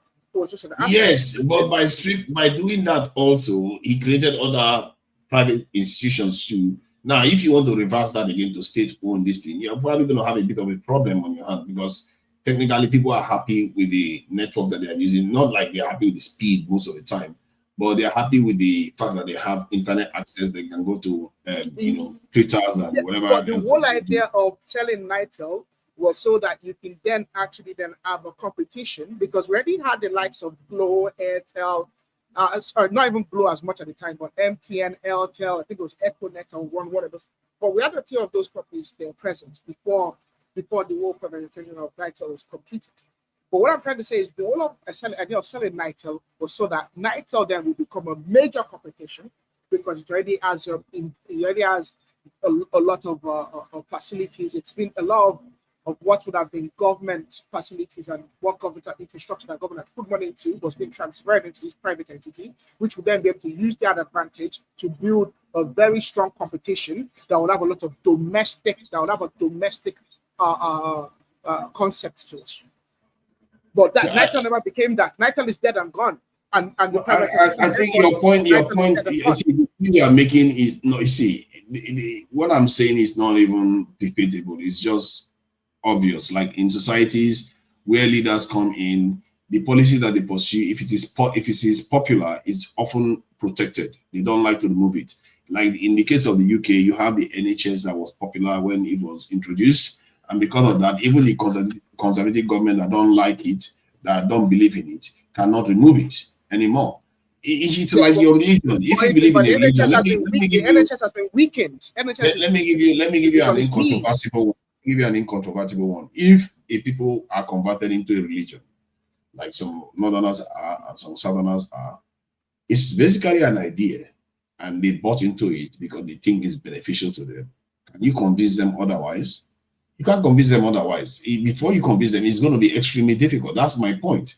If a leader comes in, introduces a policy that is popular and people buy into it, that this idea is a good idea, and because they link the idea to the prosperity they've enjoyed, if somebody wants to come and change it, that person is going to have a big problem. To your earlier point about zero tax, of course, that will attract foreign investors. So are you going to go with the China model where you must have a local partner, or is it free for all? Or you have to have a local partner. That would be the only condition. Well, you will not even talk about that. That one is just going to be in the fine print. But it's free tax haven. It's basically a tax haven. I don't care. Let the money come. Let the money. We need the money, and we need the attention, and we need the investment. But you don't do that and go and sell your country away. So you have to have local. Otherwise, it's in a way you're inviting colonization. Actually, if you just everybody come in, do whatever. You know, you are the one that says zero tax. He says zero tax. So what do you think? He says zero tax. No, I hear what you're saying there. You have to have a local person, and you have to also put rules in place that everybody will enjoy the environment, because because now you're not just offering them the ability to come and invest and build their businesses. You're also offering them the opportunity to even sell it on a continent that has a lot of capacity for consumption, that haven't even started doing that much consumption yet. So you can see that there's a potential there. You have to have a visionary leader that can make big calls. Not all these half-hearted calls that they keep making and governing us into oblivion constantly. Okay, so now back to security. Now I know because it ties into what you were saying earlier, that which one we should prioritize. Are you surprised that we have enough governors that are pushing back on the idea of state police or regional police? Did that surprise you? Sorry, repeat that again. That we have governors now pushing against the idea of having a state police or some form of regional police. They don't. It doesn't surprise me. Which governors are pushing against it? No, not primarily. I think that is extremely dangerous. There was actually a communique last week, a 6-point communique, asking emphatically for state police, and I believe that communique involved. They said they prefer. They're only some of. I'm not saying all of them, but some of them are actually pushing for some form of regional security fund that will be headed by their cultural leaders, not political leaders, but national leaders. I think they asked for state police, but I think the security fund would be towards something like Amoteco. So, if you don't do security fund, it has to be the political class monitoring it, not some emir somewhere. Why are you involved in here? I think state police can be quite dangerous, because while there was a week during this Trump threat to Nigeria that Nigerians started exploring state police, it became part of the this in the news airways. And people were discussing this, and the way they were discussing it quickly devolved into what I feared it was going to devolve into. They were already thinking about using their state police to defend themselves against other Nigerians. They're already thinking about that. And this is what happened in DRC. They would balkanize the country. But don't you have laws, like, to your point, you must always put in the fight bread what they can. For example, now, we call it two fighting. It's a local matter. It shouldn't be a federal issue. So you must put what they can actually do. Their function has to be clearly stated. Not just as long as they have guns and they have military training, some kind of training, what is going to happen is that, and we know state governors sometimes they don't pay salaries. They are very notorious for that. So you are training armed robbers. Really? you could get it. No, it was than armed robber. You are training warlords. This is how DRC got fragmented. We have to be careful when we ask people. People are very sectional. I said so much earlier before in the past, and I was castigated by Mr. Ola and other individuals. That is why even BTU called me, accused me of being, No. I was saying that because that time I was for regional government, because there are more leaders that can safeguard. Like, if you just have one governor controlling one thing, it will be to your point. But if you have 6 governors, then they can check it. There'll be some kind of check and balance, right? So I was more for a regional security force as opposed to having just one state controlling everything in it. So so I wasn't too far off. I'll get back. Come on, be fair to me now. How is regional government going to be more accountable than a state government? No, I mean in terms of you don't have that kind of warlord in one state controlling everything, where you have some kind of structure that is regional. where if one governor goes out of control, if the other five governors disagree with him, then they cannot move the forces around because he just so they can So actually in other contain them. words, they lose control. The governors lose power. They will not agree to that. They will not agree to But they will even still have leaving their power states. now, but but in terms of going rogue, you cannot do that because you have other five governors that can actually rein As you long as in. they have guns, except the region is the one that have the guns. Except as long as they have guns, you have a problem. And for me, when you look at Nigeria, you begin to wonder why even bother with that. We already know what the solution is. We should just bolster our security forces. And if you want a representative kind of system, you create a presidential council system where all the 6 regions produce a leader and they go and sit in the presidential council and make decisions on behalf of the nation, which I actually think 6 heads are better than 1.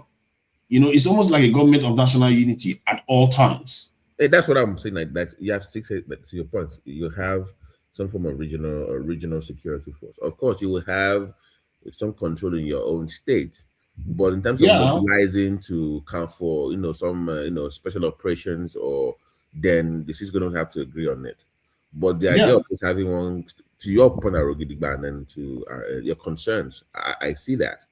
So I want to see what the framework is. To your point, they have put up their proposals. Right. Before I would support the state police in Nigeria, the Nigerian military needs to be at least 1 million to be able to contain I worry danger. more. I worry more about forget the north when it comes to people going rogue. I worry more about your region, south when it comes to those there's ones. There's a lot of southern places that want to leave Nigeria. Those ones there, I'm telling you. People don't know that. And it sounds like people that were already talking about using the police to defend themselves. See, there's a lot of southern people that don't. The other day I was talking about how the Oba of Benin was talking about how his throne, where he used to sit, the way he sat on his throne, the palace extended of his father's, extended from there to the governor's this building. That is how large the Benin Empire was. They became a shadow of themselves because of Nigeria. There's a lot of Southern states that are unhappy. People think it's only in the Southeast. There's a lot of Southern states that are unhappy. The Rivers people, the Job people, all those people, they have problems too. And people will think it's only one side that is unhappy in Nigeria. But that said, this is why I think it's a bad idea. You have to have a very, very powerful center to maintain that kind of state police. If you want to do it, but you have to have a strong center to ensure that in case they want to step out of line, you're able to bring them back in line. Otherwise, we're not doing that. We're not doing trouble. That. Tinubu is saying he's threatening to recruit 50,000 new individuals in the Nigerian police force. 50,000, such an insignificant number compared to where we need to be. And they know. That's what annoys me the most. They know. 50,000 over what? Over 4 years? Because and they will use NYSC. They will use NYSC to recruit NYSC premises. They don't even have facilities to train security forces. No, my God! You said what? 50,000 for what? 50,000. I think that's the number they want to recruit, and I'm sure that's not over the next 4 years or whatever. What happens to recruit 1 million youths? Agbado and cassava. What happens to that? Once they get into office, they shut up their mouth. Kwankwaso, Atiku, Tinubu, and P2B, all of them shut up their mouth when they. You see, it shows you our leaders. They know the problem because when they were running for office, all of them said they were recruiting to the security forces. But when one of them wins, all of them shut up their mouths. You don't say anything about it anymore. Do you see my message? Yeah, yes. I saw your message. Don't worry. I saw your message. Why are you doing that, though?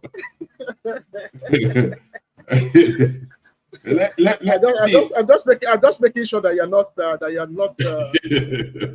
Okay. Stay focused. So, but the thing is, I really feel bad for our people because when you see the way Bwala is talking and some of the discourse we have is so on a low level, you don't hear high level discussions. And I was telling one man, I just watched a documentary about Switzerland. And I was like, wow, this country, if Nigeria wants to study governance, because of how diverse we are, we need to go watch Switzerland, watch it closely. And if you like democracy, watch Switzerland closely. If you like security, watch Switzerland closely. These people understand how to govern a diverse state. And they've done it. They have mastered it. And I've never seen a country that secure. They are stupid secure. If you look at their train lines, I don't know how they did it. They built so much train line underground. Nigeria barely has any bunker at all. These guys built train lines all over the country underground, on top mountains and everything. And when Nigeria, a few months ago, talked about building an underwater line to connect the Amadu Bello way, to Coastal Road, to the Badagry Sokoto Highway, what was the response? Imagine people will just say, "Oh, because it's no, so that water don't kill us." So if it happens now, what kind of our people? You see, one of the things, why are you saying our people? You are one of them as well. One of the things I will do, I will use the military too. If I say I want to recruit up to 2 million into the security military force, it's not only about securing the country; it's also about construction. Military is very, very efficient at constructing stuff.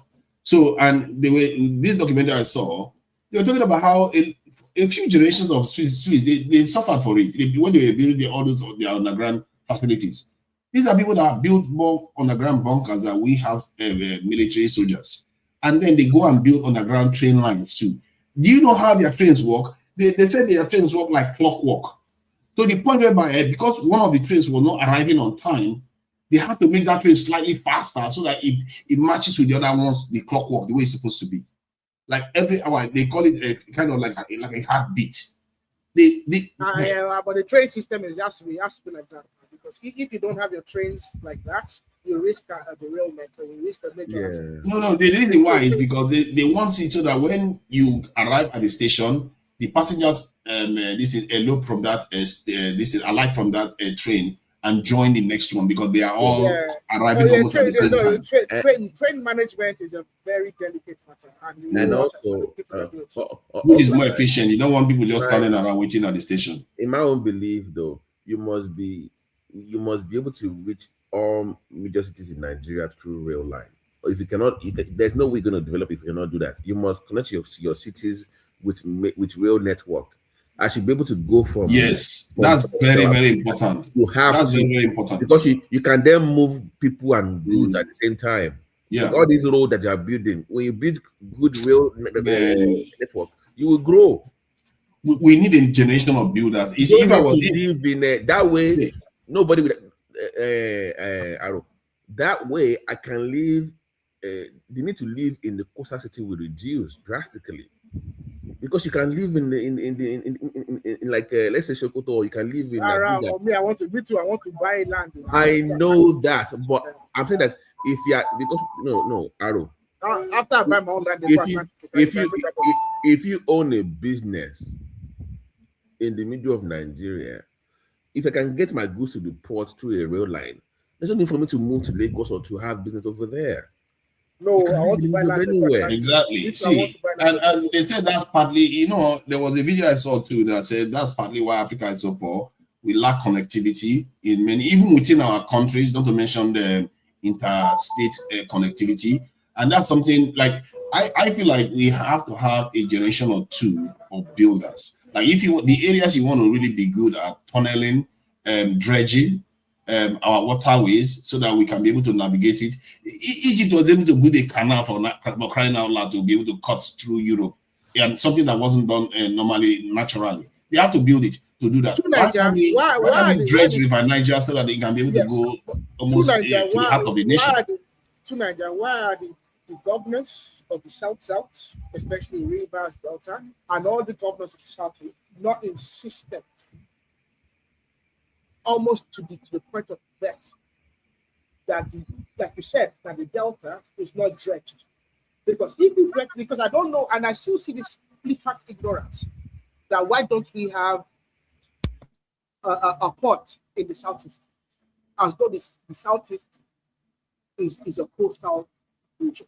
However, by being so ignorant and chasing the dream that is impossible, they are ignoring the fact that if you dredge the Niger, you can actually bring a lot of big barges up the river. Exactly. Almost to the heart of Nigeria. You can bring big, and this is very popular across the world right now. Look at Amsterdam, for instance. They bring barges up the river. You see that? You have your major, So you have a major port, then you have barges across where you can just move it in. Okay. Yeah. The undersea port will become more viable if they actually could bring, because one of the reasons on a seaport and other ports apart from the Tin Can and the ports around Lagos are not as viable and they don't see enough traffic is because it doesn't make sense for a ship to Also, be outladen. the argument is that those are calling for ports don't know the difference between a seaport and a river port. So river port. So you want more river port, not more river port in that area makes more sense. There'll be lots of river ports right along, just river ports. Barges will come up the river, bring stuff from the seaports, and they'll return as well to the seaport, fully laden with barges. But isn't that why our sectional behavior is very damaging? Because if anybody was looking at it on a nationalistic level, they would have looked at Nigeria and said, you know what, that Y shape you see in Nigeria is not there for a reason. It's not there for nothing. That's why Nigeria is the most populated region. No, but the people and they were supposed to develop that Y this thing so that the trade will be flowing through, because water navigation and transportation is the most efficient form of transportation. Yeah. In the look at this. Why are the governors of the Southeast, the Southeast Senatorial Caucus, and the Southeast Legislative Caucus, and the leaders of thought and the leaders of business in the Southeast, they're having businesses meetings with all this? I think they still had a business meeting with the Tinubu administration in Lagos just last month. The Southeast, they have some Lagos business. Yeah, your mistake is that calling it Southeast. I think the middle belt, the middle belt, Southeast, they should come together and make that this all of the push for that. But that is very, very important. If they can do that, Nigeria will see a lot of growth. They should make the push for that. When they go to the meeting with the president, again, not even with Tinubu, with any president, with anybody in federal government. When they go into those meetings, when they discuss what they think they need, those are the things you should put to the front, not this other nonsense. They are so busy right now. I saw a video, Aro. They are busy trying to get Nnamdi Kanu a pardon. That the things that they should be pushing for, they are not pushing for it. Aro, I saw a video years ago of the former vice president, Osibajo. I think it was commissioning the Onitsha river port. Like there was some kind of construction on that part, where it was supposed to link to the main port where they can bring things in. So I think what is happening is that when people from that part of the country come on the national stage and start campaigning for seaports, to many does not make any sense. So I think it's the way they are advocating for what they want that is. So if they speak more of river port, I think they will get the help or the support that they need. But I think them calling it a seaport is what is the problem. Nigerians are too sectional. That's a behavior. Because if you look at when President Tinubu is talking about Lagos Calabar highway, you notice that some people in the other regions will be like, oh no, it's not important. It's not, because the current situation is that you have Lagos, Benin, all the way to Onitsha instead of going through the south. And which is something quite strange, because most other nations in West Africa always goes through the southern region, just like the Calabar, the Lagos Calabar highway, because this is what the African Union devised, because they feel like that's the way they need to be able to trade amongst each other within nations. But Nigeria, because of their tribalism and their nonsense, they have to go inland just to make sure they bypass the riverine areas. So basically, it's only good if it's in my own region. Which is not like that, and it's damaging Nigeria a lot, because Nigeria has the most efficient path to use water is in the middle of Nigeria, from the south. Somebody reminded the middle belt. Somebody reminded the Atiku's son. He had no comeback. He was complaining of the Lagos Calabar. Say, why are they spending that billion? Like, okay, they're also spending money to build the Badagry Sokoto Road. Why are you not speaking of that one? The guy said nothing. He could not reply. Yeah, so because that's the thing. They always support the one that is for them. They don't support anyone that is for the nation. They don't look at the nation. You don't know what it is. I have to say too, this so-called seaport that they keep building in the southwest, it doesn't help too. They just keep mangling the country because they are in office. The federal government is not normal. They just keep mangling the country and putting everything in the southwest. What Yeah, kind of nonsense? two Nigeria, the federal government has stopped. Yeah, I did the same thing. Yeah, I did the same thing now. No, because it is true. Because it's not efficient to put seaports in the areas that they are putting it right now in But Nigeria. they are moving it forward. To Nigeria, the federal government is no more developing the seaport in the southwest. All the seaport developments in the southwest are private initiatives by the local, by the state governments themselves. Either way, the constitution is too much. They are the ones issuing the licenses. They are the ones issuing the licenses. Why are you not encouraging people to go and build in other regions of the country? True, Nigeria, I will kick you out too. I bring my money. I want to bring to Lagos. Who wants to kick me out? You can't force a private investor or where to invest now. Actually, you can. Well, you can, but now your money, not be your money now. I thought I was. And they keep your money now. So you give your money where you keep. Why do you think the bomb seaport failed? Do you know why? The way I look at it is that I'll tell you. Wait. Go and look at the court case. They picked a place with an investor. They got the funds. The guy showed up and they said, no, you must move it to this side. And they said, no, this is what I agreed to. And they backed out. Yes. That's why they can't build. They don't build. If you don't want to build, don't build. See, my point is that you can't force. My point is that if you keep mangling the nation to operate inefficiently, that is not going to benefit it's not for the national interest. How is that inefficient now? Because see, sometimes you want me to give it to you. You want me to tell you how it's inefficient, so you know. You'll be talking. You ask the question now.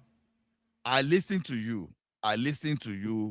You've been bullying everybody since you are not going to bully me. Let me tell you. Okay. Go ahead. The thing is this. You just said something now, the way we behave in Nigeria. And Babati just gave an example of Atiku's son. You understand?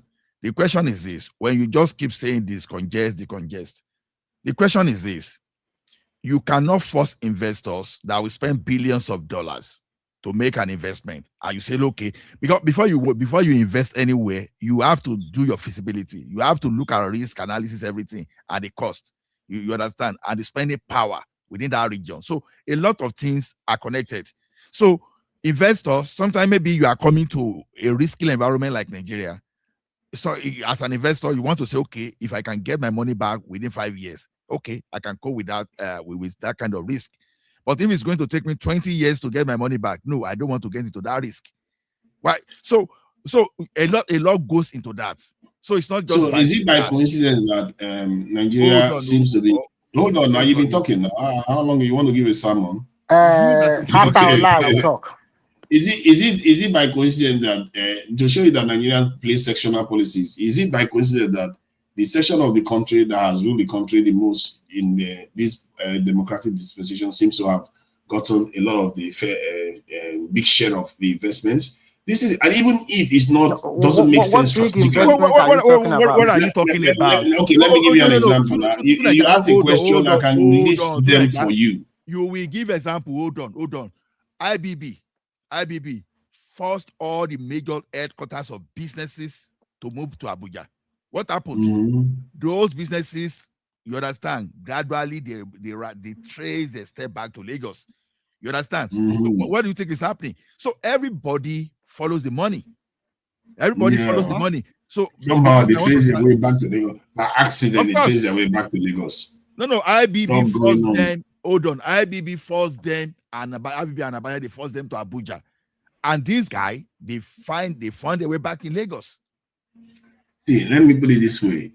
Okay, I'm not saying that Lagos doesn't have inherent advantages. Lagos has inherent advantages. Let me say this. Let me say this. Let me say this, because you guys have been talking about Southeast having their river port or something like that. And I look at the purchasing power and also the population of the Southeasterners. And most of what they do is import-driven business. So you understand? So if they have a river port and they have a nearest port to them, which is the one in Warri and also the one in Port Harcourt, all those things they are talking about, they are just wasting their time. To be frank with you, But the if I south, was them, the if infrastructure I is was south, if I was southeast, if they want to move some of their finished product, because you also have to look at the business is not just only one way importation. What are they going to be exporting outside of their domain? I think the best thing for them is to have a very effective train system that can go to the nearest seaport if they still want to remain in that country. If you have a Kudos, very Remy. fast You are and talking. efficient train system, it will take whatever they want to export and whatever they want to import back to their place. When you dig a river, can it contain a large barge or a big ship? It cannot so go there. actually, yeah. It's So just a a river, pure waste of money. Mr. So Remy, it's Mr. no Remy, need. Mr. Remy, I can tell you from a logistical perspective that a barge, like a barge ship, not a ship, but a barge boat, okay, big barge boat will be able to transport more volume than But what about the than most purchasing trains. power? The purchasing power of the people So living in let me tell you, Southeast, they don't. let me tell you the locations where a system of river ports would function. You'll be able to bring a river port from Akiaji, okay, right through Kaba, Lokoja, okay. It will service some extremities, some extreme parts towards Ekiti.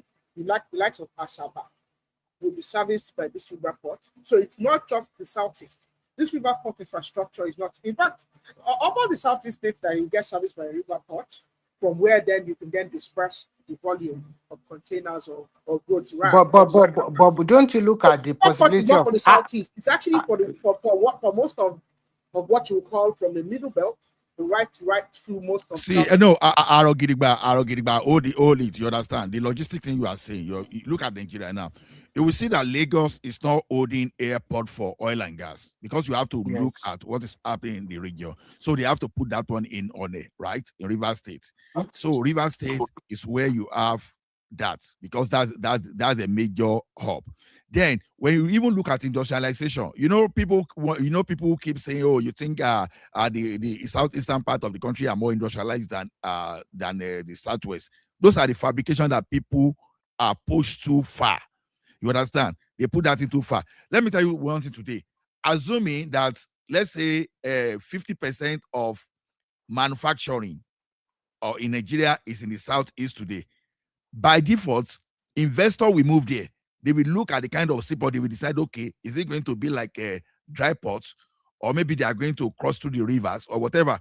But it is today, the justification is not there. The consumption is not there. So you have to look at it. Now, it won't make sense now if you put oil and gas airport in Lagos. You understand? But it made more sense if you put oil and gas airport in, let's say, area in Okitipupa, because that one is closer to that south than Lagos.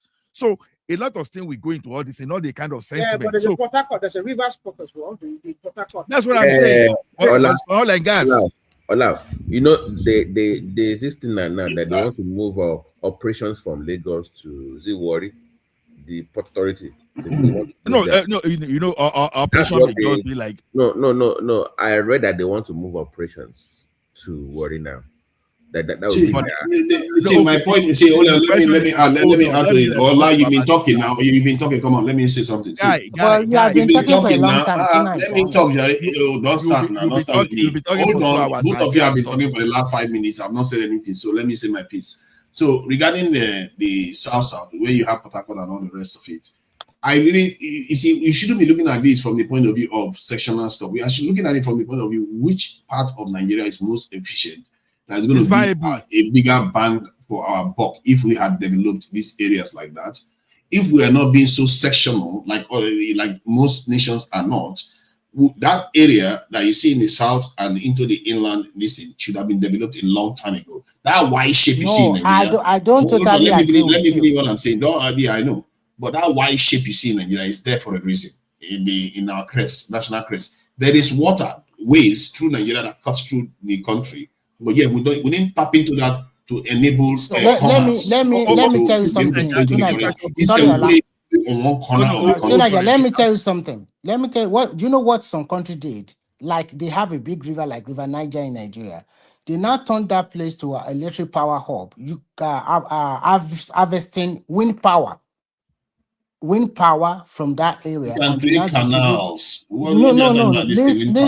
Listen. They have a wind. They harvest through the the place is like a River Niger or something. So they convert it to use their wind power for their central state. If you look at majority of those countries, You even mean if you are people using create nations America, create canals to no, use it for wind power? Are you serious? listen. If you look at American, for example, you will see that concentration of industries are How both you are in standing the patronizing it? Why don't northeast you say and. they should? Why don't you say they should use Lagos for wind Let power? me This is finish, how Jare. You will not patronizing let you me are finish. sounding. I allow you to talk Naija, now. let someone speak now. You Nonsense. don't know something. Let me. I don't know why we are You so interjecting. You'll biased. be interjecting. Let me finish first. If you look at some of those countries, for example, look at America and China, you will see that majority of the industries are concentrated where they have a lot of ocean in the southeast and the southwest, and also in the southern part of the country.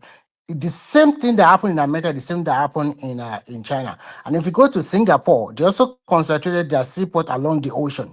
So what I Yes. said that No, no, no, what they do, Remy, let me even yeah. respond to him. Sorry, I beg of Why you. don't they? Why Okay, don't go they ahead. concentrate Go in ahead. the south or where there's more No, water? Tunaja, hold on. That we are not going to allow this information to go. Hold on. Now, let me tell you something. Now, they say necessity is the mother of what? Invention. Now, Bwala is building refinery in Akwa Ibom. What is it doing along with this refinery?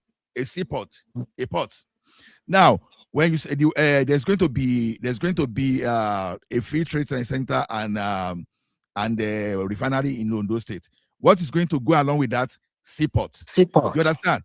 Now, this guy is extending to Ogun State, Dangote. What's going to happen in Ogun State? Seaport. So because I want to pacify some people now. So Dangote, Bwala will build a refinery in Akwa Ibom.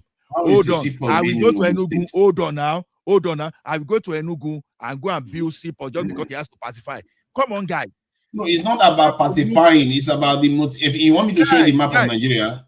Okay, let me bring up the map of Nigeria. Of Nigeria. You guys, you see what I mean? Our people can't think straight. Once it comes to tribalism, they can't think straight. I've given you an example now. I see they do. No, you are bending it to suit your own narrative, not with the objective truth. It will be more cost effective. It will be more cost effective. Ekiti does not have seaport, but they have to build cargo port for agro. Allow. You are bending it to suit your narrative. You're not just being objective. Hold on now, please. Allow. First of all, let me congratulate you and yes. So congratulations, Ola. On your first flight. I saw the video today. Yes, it's true now. Ola can fly into Ekiti now without getting kidnapped on the road. So Mr. Ola, if we see you flying into Lagos, we see you flying into Ibadan, you'll be arrested. So that was good. That was a good. Thank you, Babati. But let me tell you something. You understand?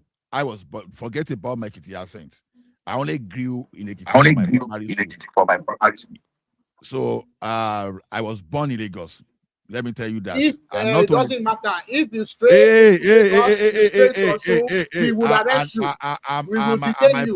Okay, let's not start describing our villages now. We all have villages here. My parents pay their do you have one? Your own village is Nigeria now. Let's not start now. It does not. It's stateless. It does not have a Hold on. Let me show you something. He's from Edo. Don't mind him. He's from Edo. All these Ojoro people that like to be Ojoro, educated Ojoro people. You go like to play Ojoro with everybody. See, look at the map of Nigeria. Do you see the major waterways in Nigeria? Do you see that those areas are not the areas? We're not talking about water. We are talking about port. It's just a waste of money. It's associated with water. Can you hold on? You see, port is associated with water. Why are we not talking about port in Benue? Why are we not talking about port in Taraba? Exactly. So that's my point. That is my point. That one is even better than Nigeria is so messed up that look at what Nigeria did. Nigeria had all these areas here to build ports and run it all through the country, so that you can even get almost straight to Abuja. But they have a lot of ports in the south too now. Hold on. So let me say this. Do you know how rich Nigeria would have been if that was the case? Instead, what they did was they want to put the seaport somewhere here. No, they should take it to Kano and travels all the way to Nigeria with the same goods. That is too inefficient. To Nigeria, Objectively, it's inefficient. You are failing to pass the message because you are attacking the individuals for something there. So look at it. The reason I would advocate for river ports is not just because of the transportation business needs. I think from a security perspective, a serious nation should look to actually have multiple means by which they can actually transport logistical, even community logistics. Having river ports look at it. River port wouldn't just have it in Southeast. In fact, the Southeast would actually not get service from river you are talking about river ports and coal would get service. those places because they have each population around there. Yeah, but when you are talking about side, where is the population? You are just wasting your money. And what are they bringing forth? Is it not about population alone? What are they bringing for? What are they exporting from those areas? Okay, let me ask you a question. What's the entire GDP of southeastern Nigeria? To start with, we are talking about. I think the river port might increase that as well. It's not only southeast. I don't know why they use to talk as if southeast is only one people. That is what you have been talking about before. There is south, there is middle belt. What I'm talking about involves. Look at. Hold on. See, what I'm saying here involves. Hold on. Sorry. We are all Democrats here. We like to be represented. We don't want one person's vote to be more than the other. So where are you from? You cannot just be represented from where? Look at that. South. It's from South. He's from Edo Jare, Ayo Mario-Ese. People don't understand. They will never say it. He's from Edo. I'm from Ibadan. He keeps saying that. Yeah, which Ibadan? You'll be shocked now. You'll be shocked when you find out. Guys, hold on. Now. Catch people. Now, the question is this: Boloko Ibadan, Boloko where's your where? Yo, because I don't know how to speak like it don't mean I'm not from there. Okay, let's carry on.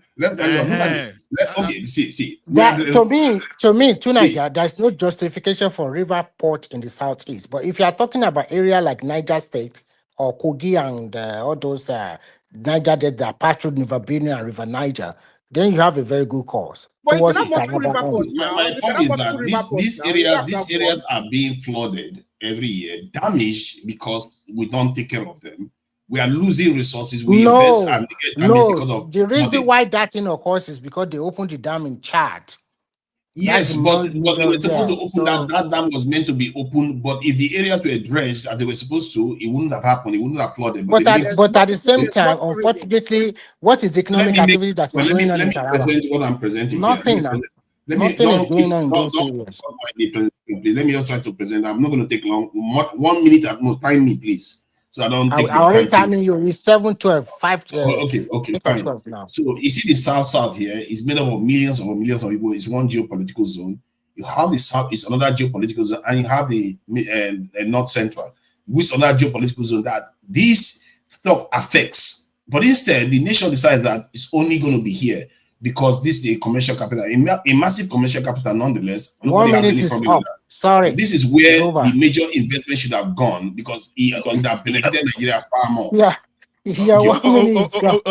Okay. Tonight, let me ask you a question. Why is Dangote refinery not using kind of a Papa port? Why is he using why did he have to build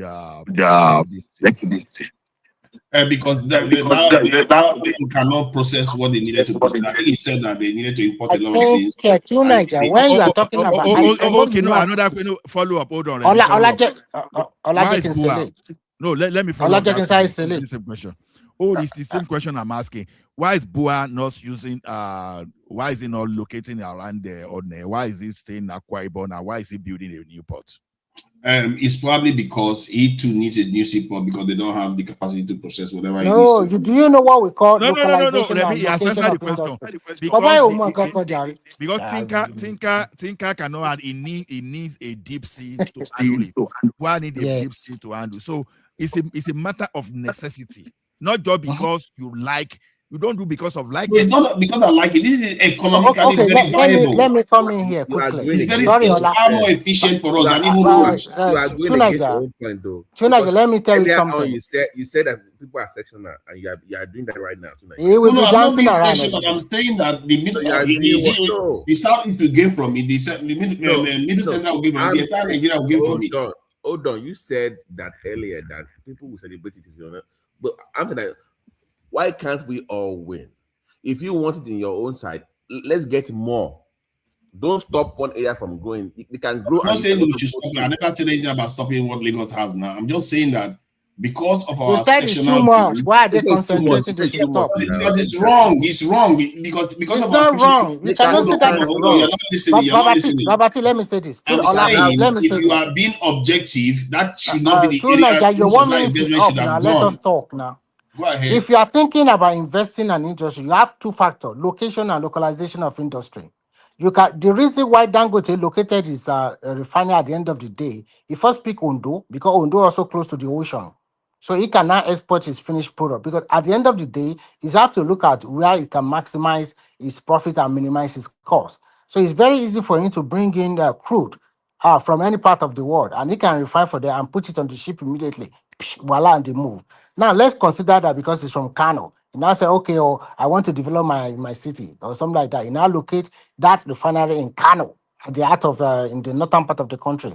But of course, the crude is coming from the south. Look at how many thousands of kilometers it has to travel before Kano. When you are developing a country, it's not all about you have to say, okay, because the southeast they don't have an ocean, you should put them. No, they have their own advantage.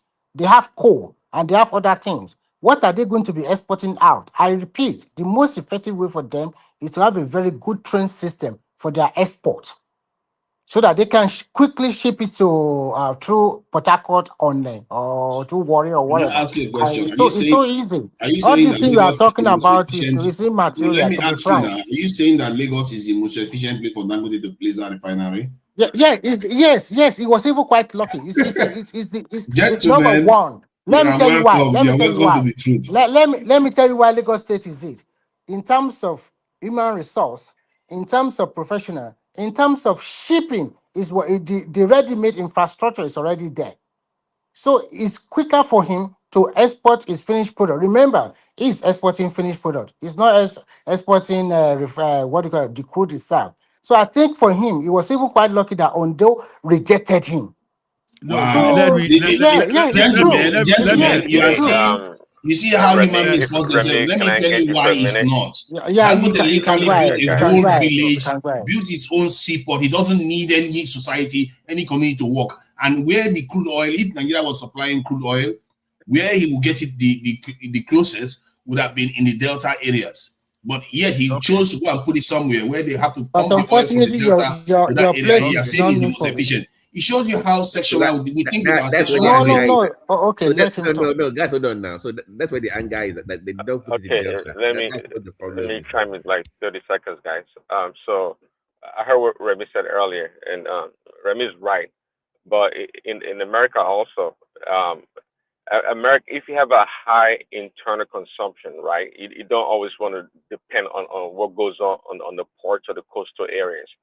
America had a lot of industries in the interland, in inland, so it wasn't because everything was located around seaports or the coastal areas. No, they had high consumption, and they exported a lot of stuff, but Yeah, they but have the Prince, population, they have the wealth and other things Prince, to consume but locally. Prince, Oh, one second.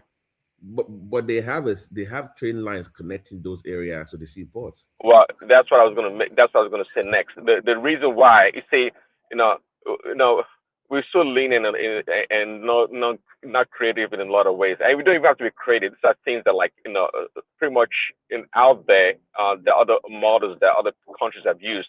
Yes, America has an extensive like a cargo train network in that country, and even of course we call it road network. I mean, do you know hundreds of thousands of trucks that go across the country every day? America mainly actually is dependent upon trucking than rail and shipping actually. So regardless, I mean, Southeast is not that far to the coast and other major cities. So if we had a great road network and freaking rail network, this idea about trying to get to the port or building a port, it's almost, to me, it's ridiculous, because all those two modalities would take care of any import or export that Southeasterners needs to do. And you make a great point, by the way, Remy. I don't think there's so much economic activities going on in the Southeast that we want to give them a dedicated port, or they do a lot of imports, but they don't do a lot of export from that place. A lot of containers come in. They can use if you have a good rail network or road network. Hold on, tonight, guys. Is it not true? I mean, are you the only one that? Blowing my Are you the only one that knows differently? You're blowing my mind. You're just making my case for me. Hold on. Prince Daddy, you are giving my credit to Remy, so I think I need to sue you for that. Oh, okay. Sorry.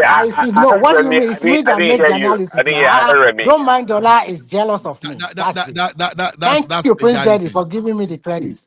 That's plagiarism. See, Remy, you see what happened? Not plagiarism. See, laugh. Come again. Okay, continue. So what happened to Dangote was just because, number one, why on those same people, they could not get their act together, and Lagos State had a place for them. So actually, Dangote was ready to build the refinery they are going to build in Ondo State now. It was Dangote that was supposed to build that refinery and even put port there. You understand?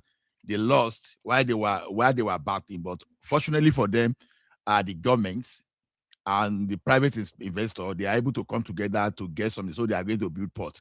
Why governments are bringing investors to their states to come and do everything, including support for them? Some people are still blaming the federal government for not citing port there. Is this thing adding up?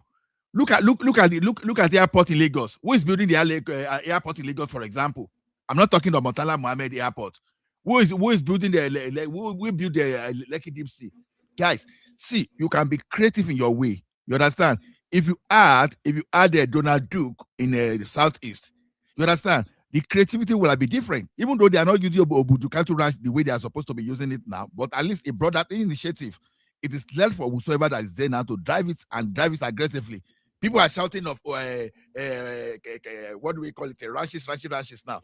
Obudu Ranch is a place people can use instead of trying to grab land across the line. So what I'm saying to Nigeria is this: let's stop this attitude of blackmailing. Oh, you are giving an excuse. Oh, they are putting everything in Southwest. Do you know the population of the population of Lagos alone is more than, you know how many countries the population of Lagos is more than the population of Lagos only, and the entire Southeast is not even up to half of Lagos population. Well, is up to half of Lagos population. So when you want to do something, sometimes you understand what you are accusing others of is exactly what you are doing. You are tribally, emotionally attached to where you think is your ancestral lineage. You understand? Okay. So you are not really behaving like a true Nigerian. Let me give you the facts. You look at the United Kingdom major seaport. You see how it's dotted all around the country. And if you go to America, you probably see the same pattern again. But if you come to Nigeria, especially if the UK one, where you will see the critical parties when you talk about activity in terms of where the major activities are happening. But in the case of Nigeria, the activities are all happening in one area. The major activities are always happening in one area. And the idea that because Lagos has a lot of population, you forget that it's a feedback loop. If you put one major infrastructure in one area, business activity is going to increase in that area. It's going to invite more people, attract more people to come there. That is what you are seeing. You are seeing a feedback loop that they keep putting resources in that area, when in reality, it could have been done far more efficiently and scaled up far more better by putting it somewhere else. I've showed you on the map how clearly the waterways of Nigeria cities. We are not being realistic. We are not being realistic. You just cited United. This is the waterway of Nigeria. Hold on, let me finish what I'm saying. Hold on. This is the water. No, you finished talking. You've just finished your own sermon. I've not finished saying what I'm saying. No. I've now gone through the points you've made. Let me go through the points you've made. Let me continue the points you made. United Kingdom is basically. Okay, we are seeing Nigeria right now. No. We are seeing Nigeria right now. Retract it. No. So you just said that United Kingdom is surrounded by water 360 degrees. Okay, fine. It's surrounded by water. But Nigeria is also surrounded by water. No, you finish talking. Let me finish. Let me have my say. You can't just interrupt me the moment I open my mouth. So if you look at this thing, Nigeria right now, the major groups became even bigger because Nigeria existed. Before Nigeria existed, this Edo Kingdom here was the major power in Nigeria. But because of the British came, and then they suppressed other people and started taking advantage of it, including the Southeast, by the way, because it annoys me when all of them just keep complaining, oh, look at us, we are being marginalized and all the rest of it. When in reality, Nigeria has given them a lot of power over other groups or people. So look at the structure of the country here. If you see a structure of the country like this, the natural thing to do is use the part, like the way Egypt did. They went and dredged the Nile River and created a canal that is making them billions upon billions of dollars. Nigerians see this one. What do? They go and develop only one area because they want to be tribal. And the other countries in West Africa, they develop their riverine roads to the point where Nigeria, instead of them to do that, they cut through here and come through this side and go down here. Instead of them to go straight through here and along the coastal regions and then end up in Cameroon so that trade can flow through the entire country smoothly. But no, why would they do that? Because they are too wicked. They have to be so tribal about everything that they even kick their own self in the teeth just to make sure that they get more advantage over their fellow Nigerians. I think your analysis is upside down most times. Hold on. Let me finish. I'm not holding on. Let me say my own. I'm not holding on. You have been talking for more than 4 hours. I'm going to stop. I'm going to be done in 1 minute. I promise you. Okay. So my point is very simple. When you say because there's a lot of resources in the Southwest, the reason why that is, one, the Southwest was the capital, which is fine. You can't blame it for that. It was the capital. You have to enjoy the benefits of that. But when you start investing so much in that area in a lopsided manner, that's why you have more people there. It's not because if you put these resources in the middle belt, south, and the southeast, you're going to see people flow to that area. Okay, your analysis. Sorry, hold on. Let me quickly address a bandit.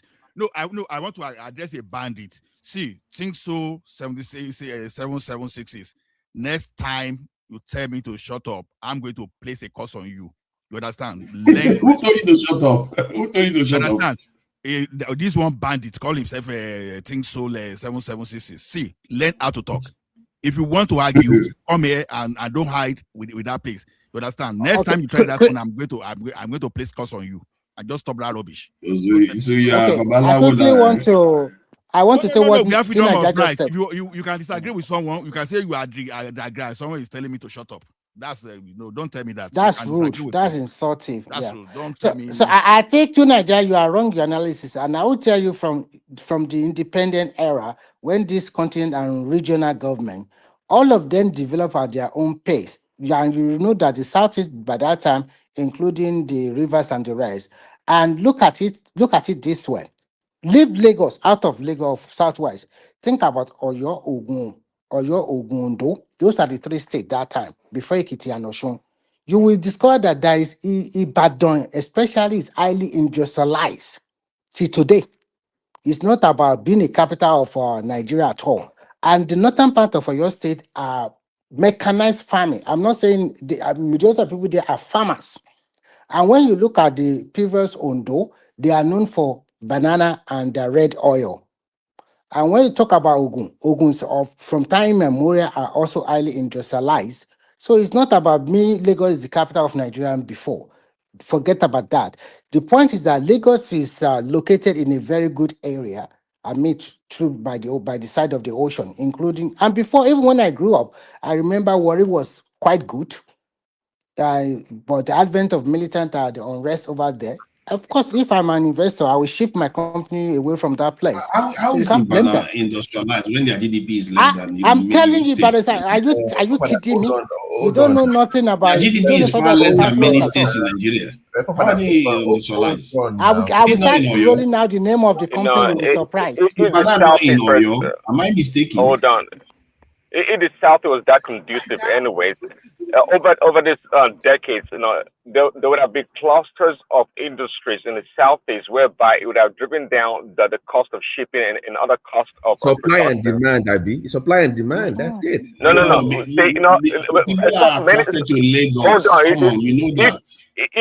let me line.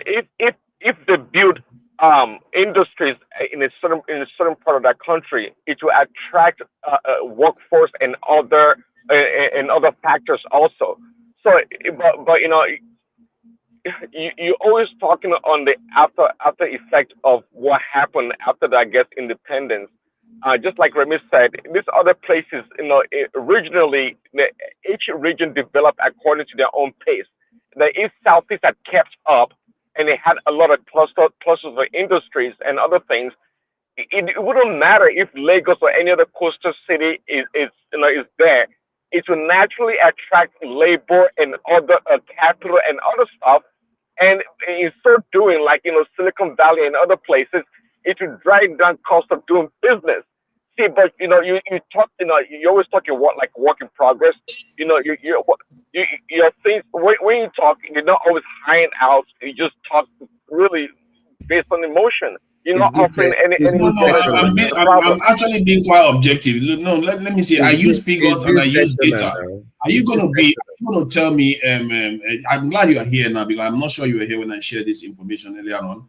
If you look at the waterways and you are in a country and they tell you devise this is a route for seaporting and efficient way of using the maritime environment in Nigeria, what would you do if you look at this map in Nigeria? Nothing special about the map. Even if you look at developed countries, the map is very obvious. You can see the most developed. Listen, all the way from here. Listen, I will give you a very good example. I will give you a very good example. How does that make sense? Putting everything here.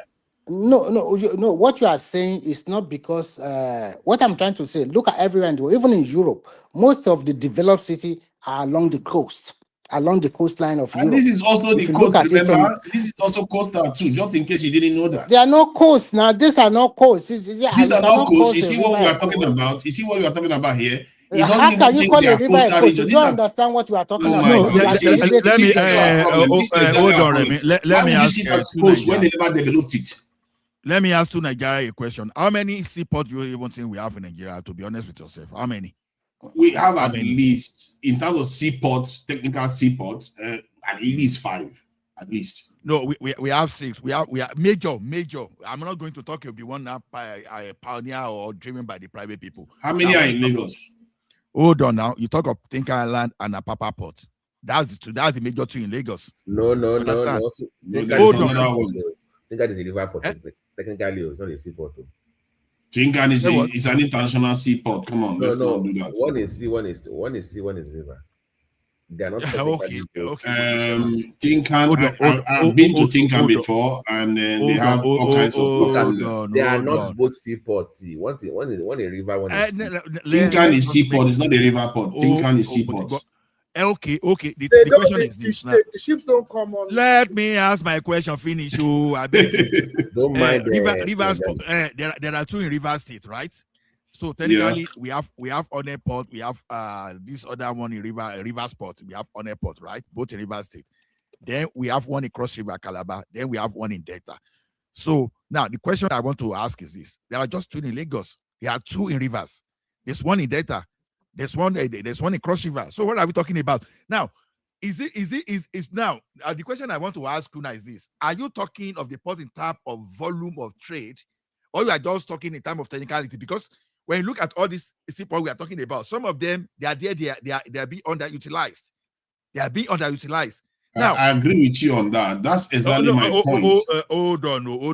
Then when you are now talking of the one now that is being a big pioneer or being driven by private people, you now see Lekki Deep Seaport, you now see Ibom Deep Seaport, then you now see Badagry Deep Seaport is still approved, not under construction though. You have Ondo Deep Seaport is approved. Then we have Bonny Deep Seaport, River State. So what we are talking about, it's not as if these ports are not spread over. They are spread over. Even as a matter of fact, when you look at the entire when you look at those things, they are spread over. So, but see, most of those things. Let me remind you. Most of those things. Okay. Hold on. You cannot force people to go to where it's not profitable for them. That's what I'm telling you. Yes, somebody made it not profitable for them. See, most of those areas that you had said they spread into. Let me finish. Most of those areas they said they spread into. Let me finish now.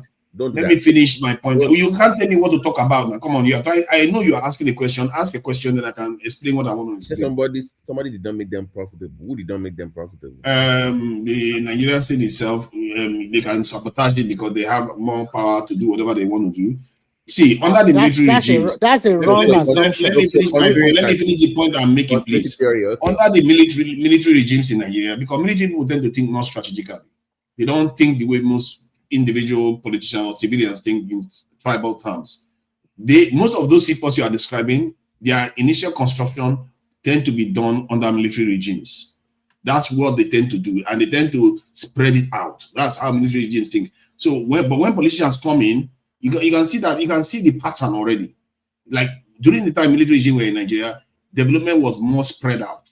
But when politicians come in, so what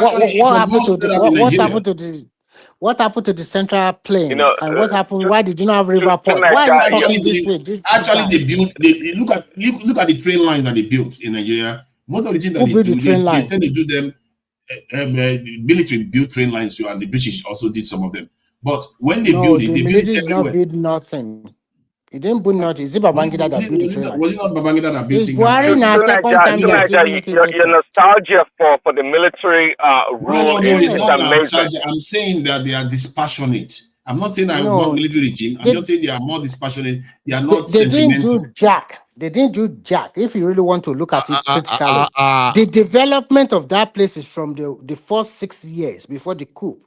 Before the first, that's it. Okay, after now that one, let's touch online now. Who is the most? Obasanjo did a lot. So IBB did it's Obasanjo.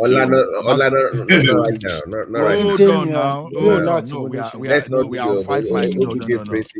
Don't let us go to no, that. This is not like Jason. Let's just face the fact. I might agree with two Niger on the Abacha and Buhari during IBB did a lot. See, listen now. I think Abacha and Buhari did more. Yakubu Gowon built a lot. He's the number one actually. Yes. Yakubu Gowon. Yes, maybe. So this in Babangida next. How many of them are civilians? Babangida. I beg only. How many of these lists that you see here are civilians? Only Jonathan that even showed up on the list. Now, to Niger, this is a question for you. Now we are now going because I saw. Let AY talk now before to Niger every time. Look at this one. Now, you can't give all the credit to the military when we freaking had all the military. No, not all the credit. Something like that too. Hold on. Now, military built all those things, but in an ineffective way, and that's what we are trying to move away from. Because I was listening to you and Arugiriba discussing that United issue the other time. See, the model we are using now should have been what we should have used from the beginning. Allow the private people to build. Don't build anything because anything you build as government that start using a federal character, or you understand, it doesn't work. Just imagine Dangote refinery as a Nigeria entity. I put federal character. It's not. It will never finish itself. You understand? That is why we don't have electricity today. That is why we lost about 200 trillion that disappeared that we cannot account for with NNPC. Just imagine 210 trillion. And the money trillion in our economy. And the money on that, that's 16 billion. 16 billion. We could not find it also. Just saying. Anyway, you are not dragging me to that anyway. Because let's bring AY in. Let's leave Simba out of this. Like we try to ignore some people today. AY, where are you? AY and Simba, let them say something.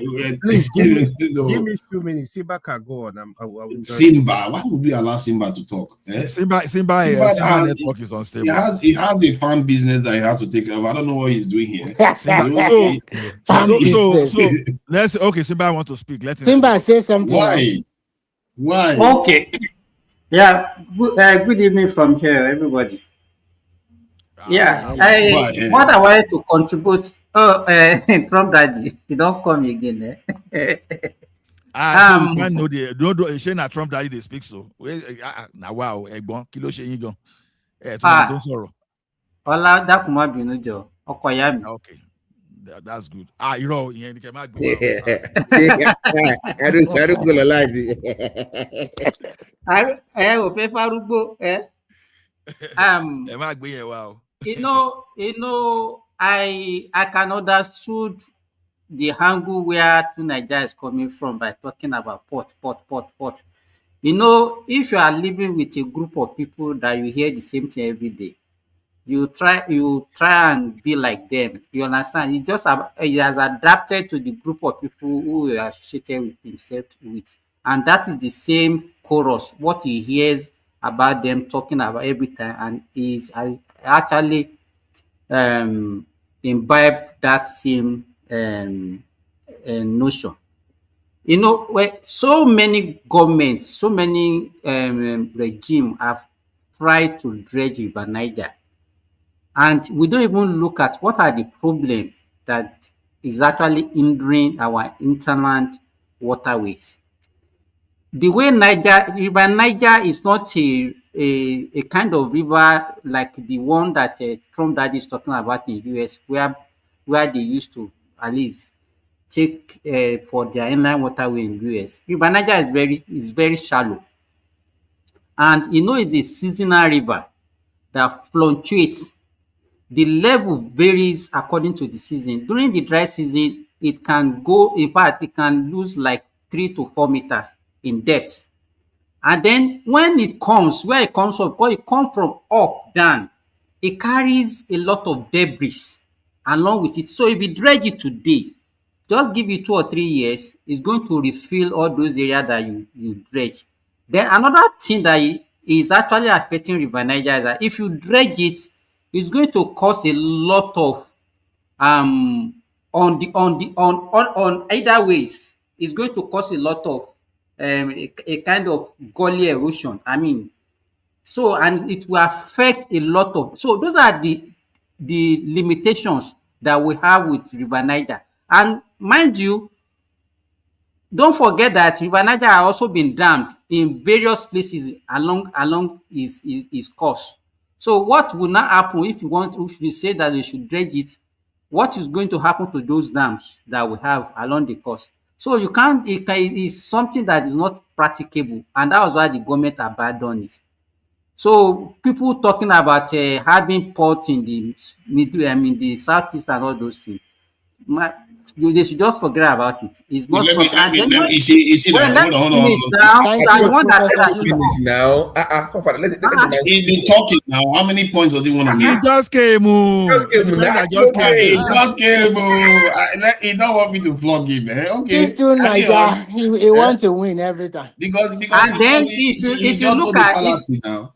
wait now, if you look at River Niger, when it enters into the ocean, it form a delta. And I know that you don't have brain to know what a delta means, because you didn't study geography. So Look at this the one. thing branches. You can imagine in the whole course of it, if you look at where it has not even divided, it is very shallow. So now looking at where it now divided into estuaries, small channels, so it's actually very difficult to actually say that you want to put inland waterway along River Niger. Then you said something earlier on which is not true, that they create a canal along River Nile in Egypt is not true. Where they dredge, where ship pass in Egypt is not along River Nile. Is the what's it called, Red Sea. this thing is along Red Sea. It's not River Nile. So Okay, don't it's come Red and Sea. give us Okay, what is good, not good. true. Okay, you see how I take correction. Are you going to take correction now? But why did you lie in the first instance? If he did not come now, everybody will believe you. You Liar. guys, Remy, Oshiremi. you see how they But happen to this. to I Niger, just may I made ask you what? I Can I ask you one just made question? a To mistake. Niger, Listen. to Niger, let me ask you one question. I beg. It's very direct. Why not for here your prick they always had? Why they go down that side where your prick they always lambast for that side? Then go kill him. Then go kill him. Oh my Then go God. beat am. And they always see how they always give you for that side. That's boast. One guy talk then one guy talk say no sabi anything the other time for that What? side. Then But go you come beat here, him. I your always prick they say, had for here. I always feel Ah. bad for what? Wow. Gidigba, you are not a nice person at all. You are not a nice person. Allow. I always feel bad for Nigeria on the other panel. The way they destroy him every week, I'm like, guy, why you keep showing up there? Nigeria is not all people, man. Now only look at this now. Look at show he talked about dredging, that because of dredging we should not do it anymore. The Suez Canal is dredged continuously. This is what people do. Why do you think these things are supposed to be just straightforward? You do it. So tell us which place that resembles Suez Canal in Nigeria, so that they continue to dredge it. Look at the volume of trade they are doing there. Right here. What are you talking about, Jerry? Do you know why I have problem with two Nigeria proposition is this? You understand? It's more of a dictatorial. You understand? You are not allowed people that want to do business to think for themselves. So that's where I have problem. No, I don't have any problem with that. Okay. When you look at the people that are doing business, like all those ExxonMobil, like all those, they have their own personal terminal, LNG, in Bonny, have personal private terminal, all those stuff. We are not looking at if any business needs the seaports that is critical to his business in southeastern part today, they will do it. Because if it's part of their thing, you understand? When I mentioned Ekiti again, knows that a dry port is what they need. They were not complaining that, okay, they should have gone and dredged river Ogbese to Ado Ekiti so that they can be put in the, you understand? They built the airport. Ethiopia has no sea. It's a landlocked. And so the question is this: are they not bringing goods into their country? I'm here now. Calgary here, if you know the type of cargo, they move away from Calgary here, you understand? They will have to use train to move the thing from Calgary to British Columbia or to Winnipeg, or when it's needed to Ontario. So you have to look for what works for you, because all this kind of excuse that you are saying, you are just excusing in a lack of innovation and creativity. There are better ways of doing things without fighting for nothing. All you are doing now, you are fighting for nothing. See, I think we are just making an excuse for a country that refuses to do the things the right way. Everything we do, we have to be inefficient about it. From security to power generation. Do you know Nigeria generates a lot of electricity in Nigeria, but we generate it using generators. We generate water, we generate it using borehole. Everything we do it inefficiently. That's why Africa is poor. Father, is not correct. We don't generate a lot of electricity. Oh no, we do actually. We generate us. Let's say why I talk. You know why? You don't know how to shout. So the key topic, if I understand correctly, is the seaport issue in the southeast. I heard you guys discussing that. No, in the southeast as not central. In other words, cutting the why are you bringing other one in just to support your argument? In southeast, because it's the truth. The other people that oh my God, let me show him the map again. He doesn't want to see the map.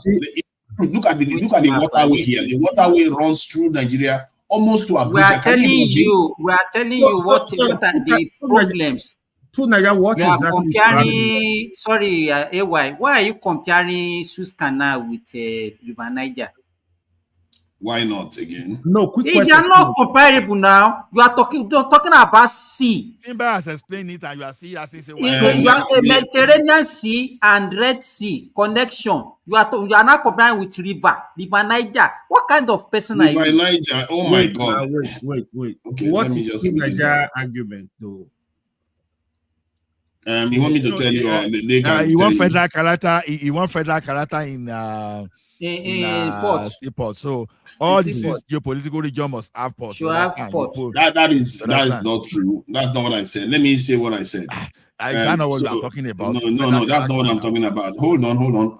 What I said was that for the national interest, if you look at the way Nigeria has been developed, it tends to be along political. Can you let me finish?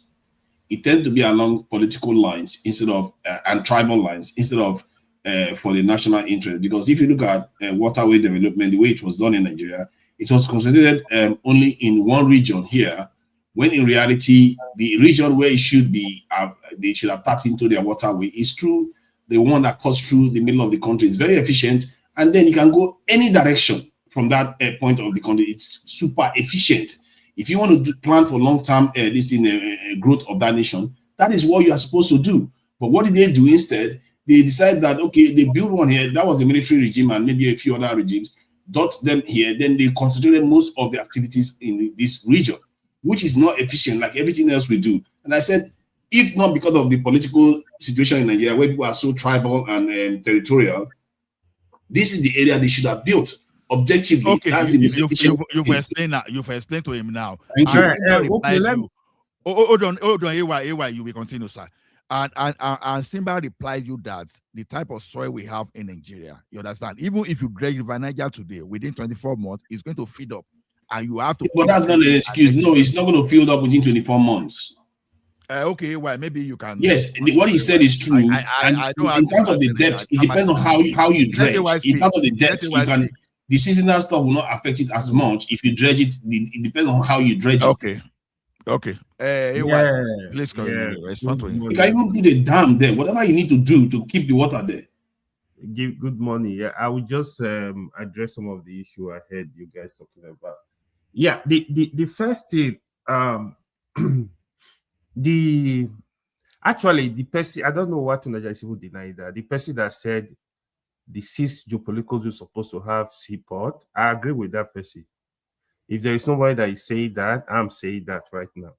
But when you look at Nigeria, right, so we basically have 2 regions that kind of like along the coastline, which is the southwest and south-south. These are the original regions that are along the coastline. But like the southeast, they are not directly, they don't have access to coastline, right? Although I think they have waters that flow to the coastline. But however, I don't think a seaport can be situated there. But why I'm saying the whole region, if you want to develop Nigeria in the true sense of it, so we can have inland dry ports in other regions that don't have direct access to the coastline. In doing that, is more like in the south, I think we have about 3-4 seaport over there, right? So we have some in Lagos. So if we have seaport, we are supposed to develop the country in the sense that everybody will be close to the port, even if it's dry port. This will improve business across the country. I think what Nigeria said as regard the development of Nigeria, I think it was very tribal, to be honest. It was very tribal. All of us are kind of suffering it today, but we think it's a joke, because even the issue of electricity, when you look at it, we only generate electricity, I think, in the north, right? So when you look at it, how do you even? That's not true. No, it's not only in the north that we generate electricity. It's not where else do we generate electricity for long? All our thermal stations are down here in the south, and we generate thermal more than even the hydro. So don't say that. So this is a recent development. It's not a recent thing. So where do you have how many power stations do we have in the south? I know we have in the Niger Delta, we have in Lagos, in Egbin. We have Yeah, we have in Lagos. I know. Yes, we have in Delta also. We have in Delta. Don't forget, those stuff here not working. I think they are working. Don't say that. Just Google it. I think we have to be talking with. Don't let us be talking based on assumption.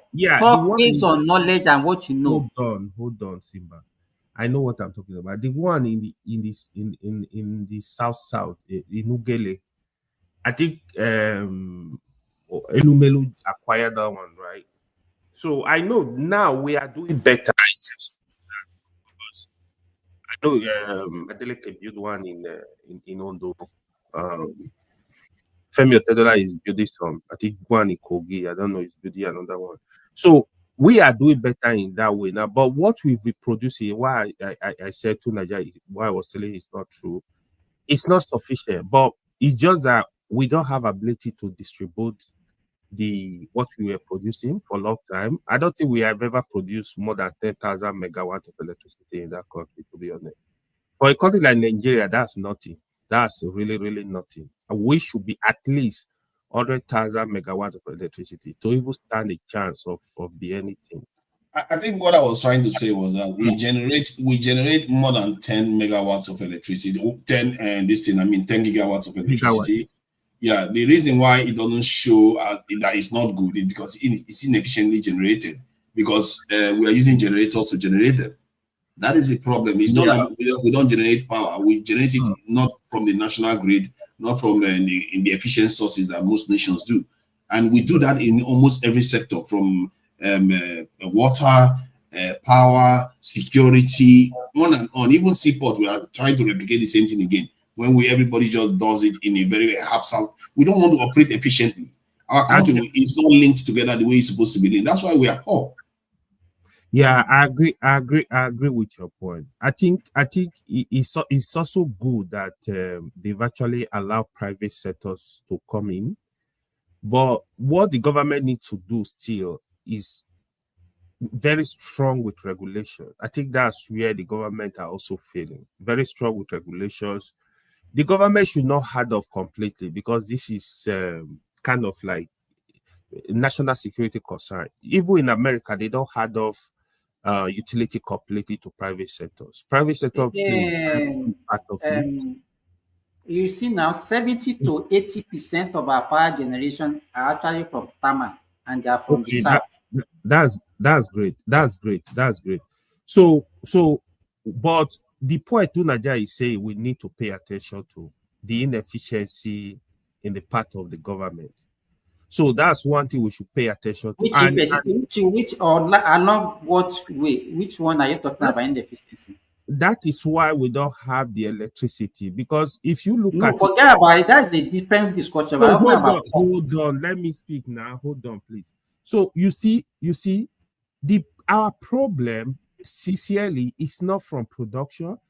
If we distribute what we are producing, our electricity will be way much better.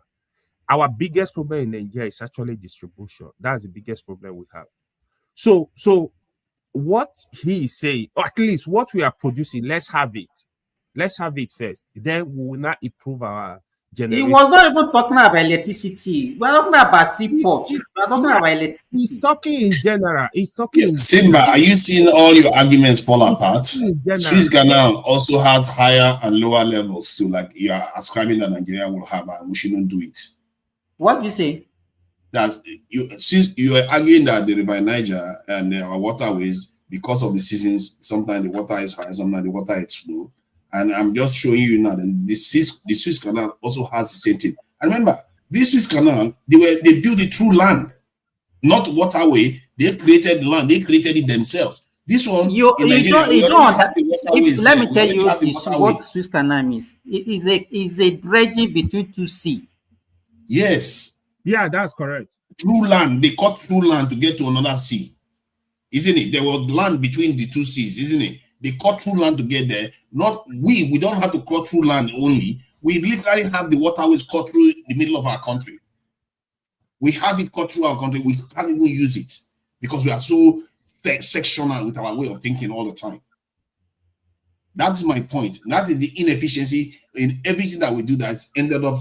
What is the inefficiency in what we are talking about now? Because I just saw Bwala talk about how MBS or Saudi Arabia went to America to sign a $600 billion deal. When he was saying it from his mouth, I felt like his mouth should fall out of his head, because he can't even tie the word, because that's not the word you can hear from a Nigerian mouth for Nigeria. We don't talk like that for our country. Do you know? Let me tell you, if you know the history of Suez Canal, you discover that even Egypt is not the one financing Suez Canal. I hope you know that. Simba, let me even address to Niger. You see one thing to Niger. Sometimes political correctness is not the same thing as efficiency. Now, Simba just explained to you what will cost Nigeria, and as a matter of fact, it was the one that triggered me to just go and look at the technicality and why Nigeria has not even been moving on with that project. Now, the feasibility study says that even if you dredge it now, because of the debris and the sand that, because of the type of soil of Nigeria, you are going to need to dredge it in the next 12 to 24 months. Now, that is a cost. Now, whenever a government have such kind of cost, you understand, they pass this out to the citizen. And when you start doing that, number one, they can pass it to they pass it to the whatever ship that begs there, or whatever whether you want to use badge or whatever. Now you will pass the cost to the citizen. When you pass the cost to the citizen, then it make the cost of living to be more expensive. So when you look at all those factors, you have to deal with that. You want to appeal to regional sentiments, or tribal sentiment, or reasonable cost. So why will you go for a more expensive alternative when you have one that is not giving you a problem? If you will need average of, let's say, 10 billion, let's average of $4 billion to be redredging every 2 years, and you see one that you don't even have to dredge again, that you don't have to clear, that you don't have to spend extra $4 billion to do, why will you go for the expensive just because you want to appeal to regional sentiments? Why would you want to do that? So I think we are unfair to ourselves, and even to our fellow Nigerians sometimes, because the way some of us mislead. Hold on. That is not accurate. If that was the case, what you are saying, I will understand that. And you have not even done the feasibility study to know what the economic benefit would be versus not doing it. What if the economic benefit was $10 billion every 2 years, while the dredging cost is about, let's say, $3 billion? Have you bothered to do that? Just like we don't do for security. Okay. If the economic benefit is 10 billion and you are spending that 3 billion for that dredging, right? And yes. Somewhere else, and when you move it somewhere else, the economic benefit is still 10 billion, but you are not spending 3 billion to dredge. So because that is your calculation is that you're not calculating that. Now, let me tell you something. Let me finish. Hold on. Just hold on. Boeing is bringing a maintenance facility now to Nigeria. You see, now you want to add another point to it. See, no, don't do that. Let me reply to what you just said. Just hold on. Let someone talk. See, if you say, no, don't do that. Don't do that. Ola, don't do that. Let me talk now. Let me talk. See, the point I'm making is that let me land my point. When you said this thing, let me land my point. You're not going to land. Hold on for a second. You don't have power. So hold on. Let me. No. You just made your point, and you don't want me to reply to it. Let me land. What kind of a Joro is this one? You make a point, and you don't want me to reply to it. Even muting me. No, you are changing the point. You are changing the whole point. You want to change it to a very different topic. I'm not. Okay, make your point, and let's hear it. You understand? Now they are bringing that a Boeing to a Nigerian facility.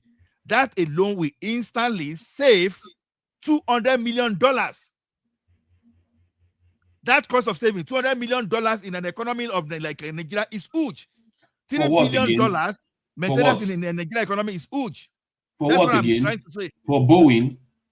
Yeah, Boeing. Yeah. What does that got to do with seaport? I'm just giving an example how big. Okay, now regarding the seaport, you said if you are going to save yourself that $3 billion in dredging and you take it to only one section of Nigeria, the calculation you didn't do is the inefficiency cost that will arise from putting it in an inefficient location. Because now goods now have to be driven and carried with plane and maybe even with rail too, that is also very expensive throughout the country to other locations. If you do that calculation in GDP, it probably will cost you more than that $3 billion. That is the calculation that it's not better to spend money on a rail. If you are discussing rail along the whole geopolitical zone Nigeria, I think nobody will say we have an argument against it. But when you are talking about something that is not visible, I don't understand your argument. If you can agree with rail, by the way, I think rail is probably the cheapest mode of transportation to Nigeria. Actually, the shipping is the most efficient route. This is why the British conquered the whole world. Shipping is the most efficient. Shipping is the most efficient. Actually, it's the most efficient. You don't know. No. He said rail was more expensive, and I said I think rail is the cheapest mode of transportation. Shipping is the most efficient route of transportation because one, you don't have to maintain the water on its own again. You know, water. We are talking about the one that you show now that you have to be maintaining, dredging every now and then. Dredging cost is minimal compared to this thing, the road Tunaja, cost. you're not making sense. You know, I know that. listen, See, you know, you talk. hold on. We talk. You Hold can't on. keep You stopping me hold from on for a talking. You can't sec. keep stopping me from talking. Everybody keep telling me, hold on. You won't let me make my own point. You make your own point, and you won't let me make my own point, so that you all crowd one point out. The point is that this is the waterway is the most efficient way of transportation. And what people are arguing here, it just shows you are not so dissimilar from Jagaban that is in office, because you just care about your own region, getting the benefits. When this thing with other people being disregarded, you would rather do that than actually see the reality on the ground. You make all kinds of fake arguments saying it's because of this is the water level rises, sedimentation. Swiss Canal does that too, and many countries go through this. There are many countries that built all kinds of systems to manage water, and you keep making excuses for why we shouldn't do it. Because you want to gain from it. Just like Panama Canal is an international route. And let me say this. Sorry, let me respond now. Okay, I will look for large water projects that have been done around the world by other nations. So let's see your excuse then. Tunaja, so I'm guessing you have a waterways or a sea behind your father's house or your family house, right? That's why shipping is the least expensive. You're not making any sense. Of course, shipping is the most efficient. You want me to check it? Okay. No. Let me check between shipping and rail, which is we the are most efficient. Talking about ship, large ship. No, we are not talking about inland waterways. I'm talking about large ships. I mean, Tunaja, train and truck or road transportation is the closest to consumers and people's. So that's what we're talking about here. We're not talking. Of course, you can carry a whole bunch of stuff on a large, cargo ship on the sea, but you still have to transport all these goods on rail or truck transportation. I agree with you on that, but look at it now. If you put the system inside the middle of the country, guess what? You just cut the distances by half for most people. You just cut the distance by half for most people. Along the sea. Why do you think that most nations have a port along the sea and not on waterways? Because they don't have waterways necessarily. To Niger, I've shared the cost. You understand? For that your River Niger project to be ocean going, to have ocean going ships on them, is going to cost Nigeria average of $18 billion. But if you want to dredge it for barge, you understand, for just a shallow one, because River Niger can be as shallow as 0.5 meters and as deep as 1 meter during some parts during the dry season. So, but for you now to make it, prepare it for like at least 10 meters deep, you understand? So, and to make it prepare for ocean going ships, you understand, you need the average of 18 billion. And that is not going to be one-off cost. You have to have continuous maintenance. So I think at the best, what you can do for River Niger is for barge. And that means that you have to dip it to you have to dip it and keep spending average of 1.3 billion. So initially, it's going to cost average of 1.3 billion initially. Then you spend $100 million every year for maintenance. $100 million, and then that's very good. The fact that you say $100 million every year shows you how manageable it is. I say for badge. Tunaja, to get your argument, okay, let's say for badge, but we don't even have it for badge now. That's part of the problem. We make sure our area is dysfunctional.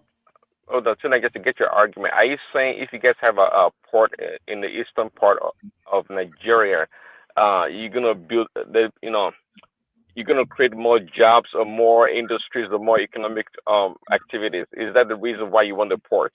Or because already exists the business that needs the ports for better, better transportation and export? For both. Why are you so keen about having a port so close to the because people? Because it's more efficient.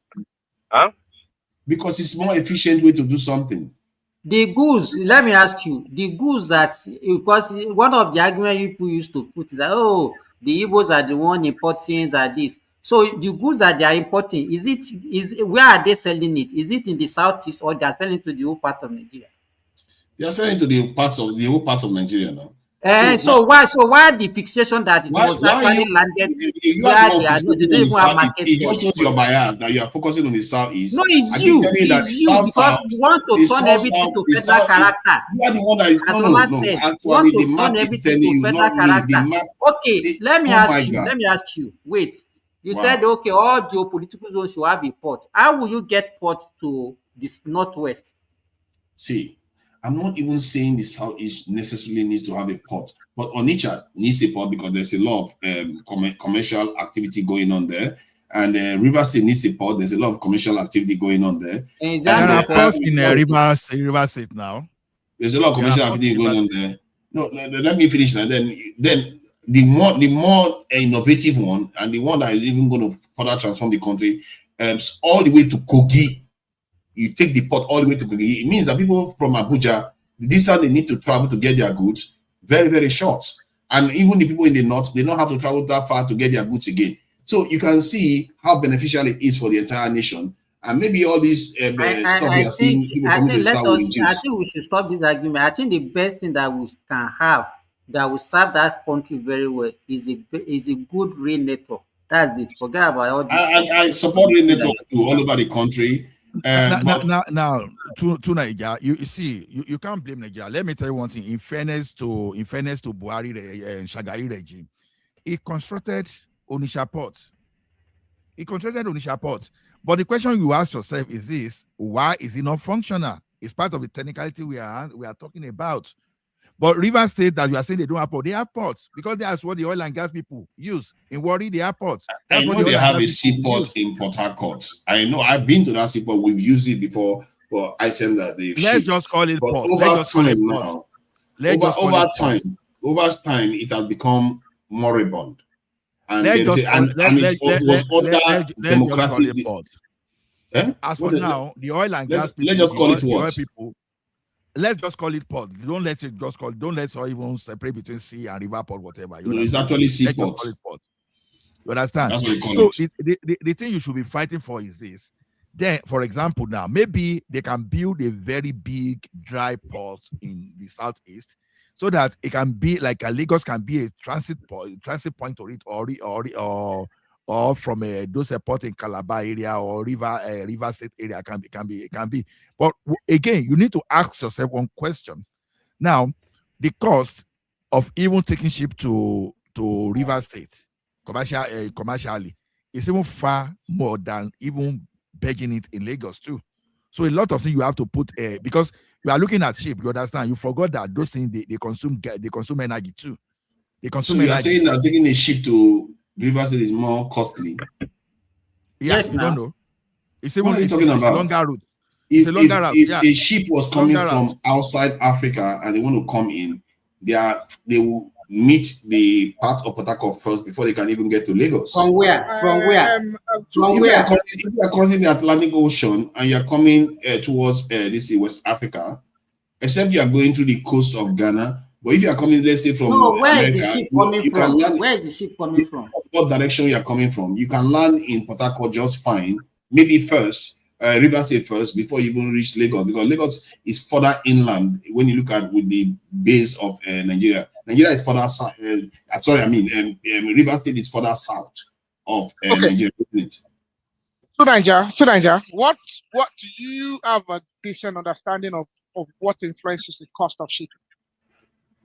What influences the cost of shipping? Yeah, I think part of it is economic activity and the utility of that port, whether they can scale up delivery of goods to that area, because the more goods you can deliver to a port, the more viable it is to ship, isn't it? So let me give you some major things that actually influence some of the prices that we see in Nigeria. One of the first things is demurrage, okay, and that's a reality for a shipper. The next thing that you need to understand is also insurance. Yeah. Apart from the economics of scale that you already spoke about.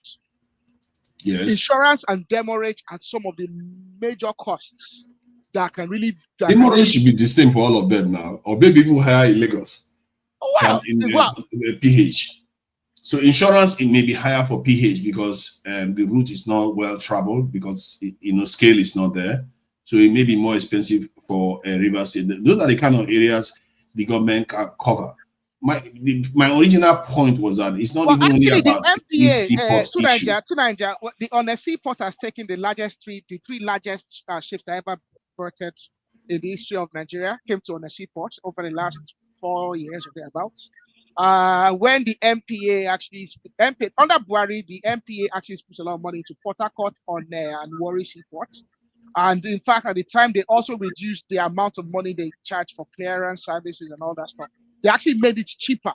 So the federal government actually made it cheaper for people to go to and on the less, because on there was actually under Intels for a long time, and Intels failed to invest and put infrastructure there. They were happy to just make money of the oil and gas boys, and they didn't have any interest in any other commercial activity there beyond that. But the federal government actually tried to actually incentivize people to go and use those other seaports, because under Bwala, the federal government put a lot of money into those other seaports, but other terminals. But the reality of it is, people just were still shipping a lot of volume and taking a lot of volume out of the two Lagos ports. Yes, and that was just the reality of it.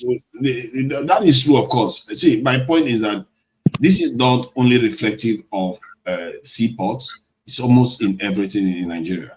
You see people playing sectional games. Like if you look at the way headquarters of institutions have shifted to certain regions in the country, and that is to Abuja or to Lagos, and where most of the wealth is generated, that's not where the most of the institutions rely. Are situated. So you can see that, especially during this political dispensation, and politics in Africa is so toxic. They are really awful people, politicians.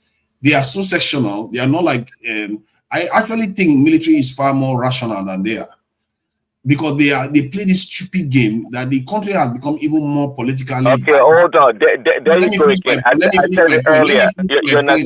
Your nostalgia for military rule and command and control is what you care about. I'm not saying I want them back. You want them back. As much as you mention and talk about it, you absolutely want them back. You think you do a better job. I know you know. You are distracting me from my point, and it's not fair. See, the original point I'm making is that because of politics, Nigeria has even become more sectional in the way things have been developed. It has become drifted to one side. When I went to Nigeria in 2020, or I think 2016, I actually traveled by road. I went to Lagos. There was a bit of development. Not that significant, I must say. There was a bit of development. The Island Avenue area, I didn't see much of a change there. Ikeja, I was quite disappointed with the development. But when I landed at the airport, I saw more lights. I can see that on the ground, something was heaving. There was a change going on the ground. That said, I drove from there by road. We went to Benin, Edo State. They were a shadow of what they represented, even when I was in Nigeria before. Then I went from there to Onitsha. Onitsha, I saw a lot of improvement in Onitsha. I saw a lot of improvement in Delta State too, in terms of, let's say, the Agbo area, all those so-called Anioma. There was some, especially Asaba area, you can see development and in Onitsha. But you go to River State, barely anything changed in River State. I didn't see much of a development in River State. If anything, they regress backward compared to the rest of the country. And so you can see that in democracy, the other groups suffer quite a lot of reverses. Yes, apart from Delta State, where you see some of glimmers of hope there. But most, by and large, is the bigger groups that gain from this in Nigeria, especially in democracy. They don't think rationally. They always want to put things in one area. Everybody wants. Look at the conversation we're having now. Every time everybody keeps talking about the Southeast. When it's talk about the Southeast. See, you see all this thing. Don't let us discuss it as a business person. Don't let us bring sentiment. Now I hear you. Then I retract my word. Yeah, River State, building River State, Port Harcourt airport and seaport in River may look closer to many geographical location than Lagos. Yeah, I hear you. But now let us talk about the feasibility. Now, 70% of Nigeria business, industry, is in Lagos and Ogun State. Then if I had Oyo State to it, you understand, it will be look as if I want to be biased. We may be turning toward 80% of Nigeria industries in Southwest. In Southwest, generally, I heard or tell where you put it, about 80% of the Nigerian industries are in Southwest. So is this supposed to be like that? Why is it like that? Why is it? Like It's not a government thing now. Hold on. If you look at it, it has started even before independence. No, So I will don't even address that. I will even address that. You see, Lagos and Ogun State and Ibadan, they didn't just develop. Many places you see as Lagos today was part of Western region. So you can give that credit to Obafemi Awolowo. You understand? So the northern part too, they were developing at their own pace, but now them know what to make them destroy their own industry, right? Lagos was developed by Nigeria, by the way. Let's not complete it, and that's why we gain from it. So let's not complete that. I hear you. Lagos, what do you mean Obafemi Awolowo? To be honest, Lagos was developed by the federal government now. If you separate Lagos from the Southwest, the Southeast can compete with the Southwest. You don't know that. Let us tell you people what you don't know. That's true. That's not true. Lagos, in fact, the governor was a burden on Lagos. I can give. Okay, let me share this. Let me tell them this. We are even talking of industries now. We are not even talking about Lagos was part of Western region. Take Lagos out, other states in Nigeria can compete just fine with any southeastern state. Which was the capital, was the Lagos any southeastern Island. State, I mean. Go ahead. So Lagos was developed by the Western region. I'll be asking them. Now we've moved capital. Lagos was developed by Nigeria, not by the Western region. Don't do that. Hold on now. Why are we not having the mass industry we are having in Abuja now? Because after all, Lagos was developed by Nigeria. Where did the money and the resources come from? What part of the country did it come from to Nigeria? It's not even mostly from the entire country. If you want to go there, then you're even looking at the south. The problem with somebody like to Nigeria is that if you doesn't know something, it's a fact. You don't want to face it's not a fact. It's not a fact. Let me tell you. Let me ask you. Simba, please. Why will you argue that Lagos was not developed by the federal government? It's not. Let me tell you. Wait. Sorry, let me say most of the industry in Ilupeju, in Kenya, in Lagos. Wait now. To be honest, if you remove Lagos from Southwest is like every other region. Not true. AY, I don't buy that sentiment because that's that's a very convenient argument. Look at the GDP per capita. Look at hold on, AY. Don't say what are you talking about? AY, hold on, please. Don't say. Hold on now, guy. Hold on. We've just told you that Lagos you are talking of is Lagos of Ikoyi. Lagos of Surulere, is it even Surulere? And all those that were Apapa rather, and all those areas that were part of Federal Capital Territory.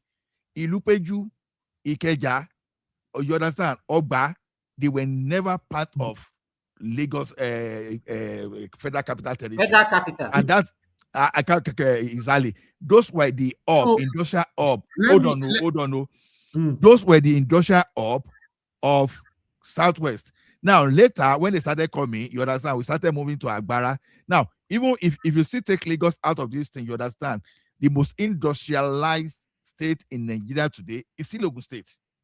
If you take Lagos out, and you combine the economy of Lagos and Ogun State and Osun State, you understand, we still beat Oyo State.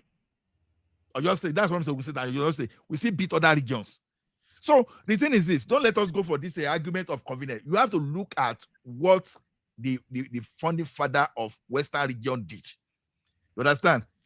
Now Western region was borrowing federal government money. After all, you guys were saying now, the federal government discovered. Why were you not saying that the time that Western region was borrowing federal government money, was lending them money? Nigeria, did you know never that? Heard of that? Who was borrowing who money? When it's convenient to say, who was borrowing who money? What are you talking about? Western region was borrowing federal government money. Western region was borrowing federal government money. Obviously, you didn't know that. Hold on. well, let's say Western region was borrowing federal government money. You know, the Nigerian government is still borrowing money from different parts of that's what they call local lending. And secondly, You know, hold on. Let me don't come with this argument for convenience. Don't come with this argument for convenience. You have a circular argument. The point is that the Lagos or Western Nigeria, they had enough revenue, you know, to take care of themselves to the point that, you know, their contribution to the national purse is actually benefiting the other parts of the damn country. You don't get that. See, again, the federal government was more like a burden, so to speak, on Lagos rather the other way around. So this notion that, you know, Lagos was developed by the country is not true. Even up to now, the percentage of revenue coming from the southeast or other parts of the country is minuscule compared to the southwest. But it keeps still talking about the Lagos was developed by the federal government. Look at the dates. Don't talk out of your feelings. Look at the dates. Even before Nigeria got independence, Lagos, as we know it today, became the capital of Nigeria as we know it today. Look at what you hold on. Let me listen to the nuances. Hold on. Did you listen to what I said I can't just make one statement and you just jump hold on. Did you listen to what they said about the different parts of Lagos belonging to? Let me land. Now you are starting forcing me to say let me land too, because that's the only thing people respond to. So let me land. So the point is that in terms of the development that you see in Lagos today, if you compare it to the resources that have been generated by the South, it's minuscule to the income that the country is getting from the other parts of the nation. And when the people tell you that wealth is being brought by all Nigerians from other parts of Nigeria to Lagos to develop it, and you argue with it, okay, fine, you want to argue with that, then separate Lagos from the southwest, and you see that other states compete with Lagos, the other southwest states just fine. Make it more. To Nigeria, this your argument of convenience is so funny. You understand? Let me tell you one thing. Nigerian house in London today and United Kingdom, you understand? Who built it? I assume the federal government built that one. So Cocoa House, who built it? That nobody ever had that one when we built Cocoa House. Then look at Western House on Broad Street. You understand?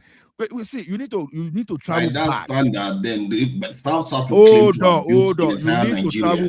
You need to travel back. Ask yourself a question. You said the federal government developed Lagos. We are now asking you how come that they were developing the Southwest to the point that Western regions started borrowing Nigeria government. As a matter of fact, the federal government asked federal government whether they pay back tomorrow. I will tell you because that was the Confederate system where the federal government was very weak. Oh my God. Yeah. Let me go back to the fallacy that the South region is feeding the country, guys. You are misrepresenting forest generation. You understand? Because of the is this an import dependent economy? What do you think? What do you think? Nigeria is not totally import the economy. Okay. Let me tell you one thing. You have to put this in. Are you trying to say that if you grow mango, we are not importing it? Is okay. You have to put. Do you understand? We have to put this in a context. Okay. Now I want you to answer this question precisely. What is it that is? Hold on. Let me ask you precisely. What is it that is generated in the Southwest? No, I want to ask you a straight question now. I will give you a chance to answer the question. I will give you a chance to answer the question. What is it that is generated in the Southwest that other parts of Nigeria cannot do? That's not the question. What I'm telling you is this. Now, when you see a lot of things is happening in the Southwest today. But there are things that can be generated in other parts of Nigeria that the Southwest cannot do. Hey, guy, hold on. You understand? Don't misrepresent forest generation from the entire economy of that country. Oil and gas we are talking about is less than 10% of the total GDP of that country. When they say total GDP, so both agriculture and manufacturing, they are still far ahead of your oil and gas. There was a time it was a lot more higher. Hold on, guy, hold on. Then we have service industry. We have service industry. We have telecom. We have banking and finance. You understand? We have entertainment industry. And you have a lot. When you look at entertainment industry now, who dominates? West. When you want to talk of Nollywood or music, this is Lagos, not the West. Lagos. Will you just stop that? Will you just Lagos is not the West. Is that video from Lagos? Is that video from Lagos? Are you trying to say that is video from Lagos? Are you saying that the musicians now that are actually Southwesterners? I'm just asking. No, a lot of musicians are not Southwesterners. No, the way. Burna Boy is not from the Southwest. No, guys. So let me tell one thing. Sorry, when the you question this was, way, do you need to be from Lagos before you can generate, be part of the entertainment industry? What do you mean the video is from Lagos? The video is live in Lagos, so it's Lagos. It's Lagosian. Burna Boy is not. Burna Boy is from Lagos. It's not. It's not from Lagos. The only I don't think Remy is from Lagos. Lagos, there is Whiskey, right? Maybe or Olamide. It's not that they are really like. No. I'm just citing an example. No, they are just the same as the Agbado themselves. They are just I will answer you now. Hold on now. Argument of convenience is what I'm fighting against. Okay, the legend of entertainment today, King Sunny Ade, is from Ondo Township. Ebenezer Obey is from Egba land. You understand? All those people are still legend. That guy. Hold on. You know, is that what you're trying to generally that brag about now? Let me just say this. Our argument is kind of light, right? The reason why everybody that Dangote left Kano moved to Lagos. The reason why Burna Boy left Rivers moved to Lagos.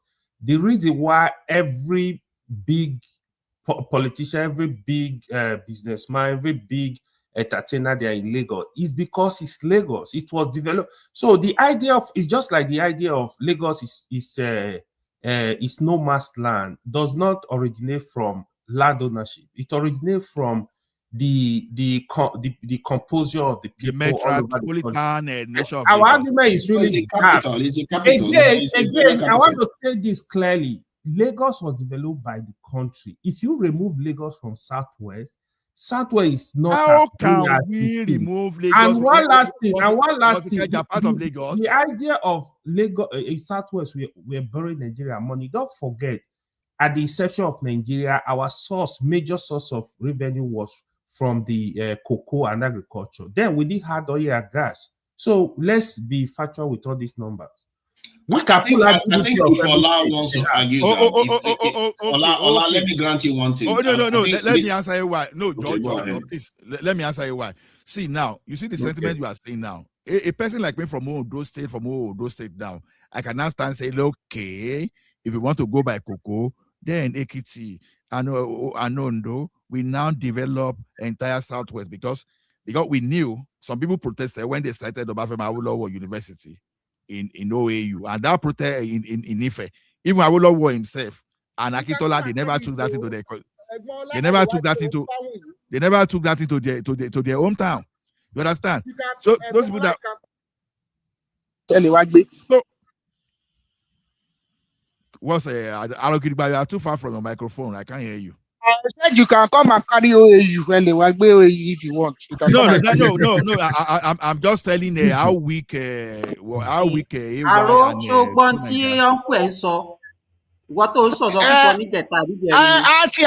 We don't accept. We don't give you people consensus candidates. We have given you consensus candidates. Mr. Ola, back to you. We can come and carry your OAU to Ekiti if you want.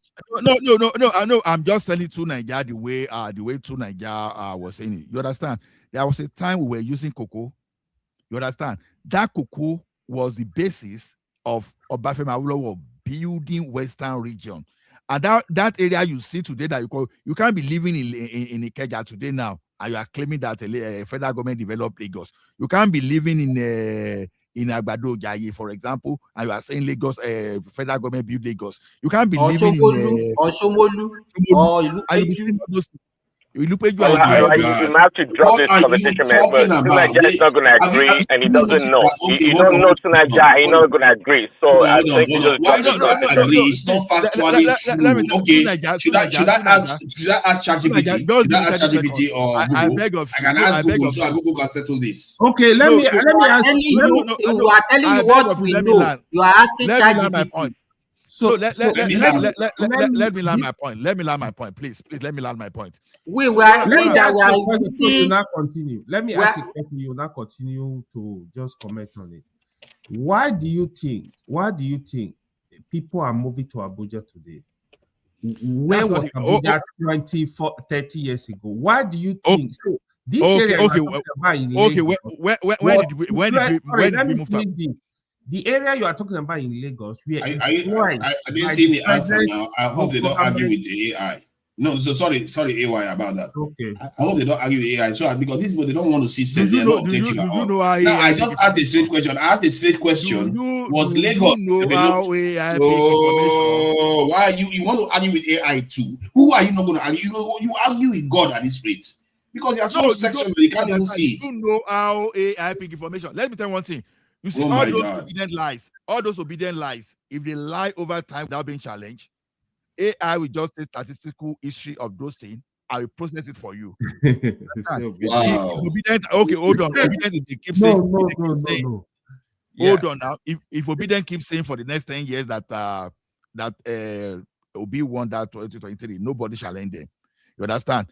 By the time AI go, oh my God, Jesus you Christ! Even AI is calling Lagos no man's land, and you're here talking about Tunaja, let me say this: you cannot underrate the behavioral pattern of people for the attraction of a group of people, the hospitality of a group of people. You can't underrate it to their development. We all knew what actually made River State and Delta State the way they were when all the multinationals that are there, because of insecurity.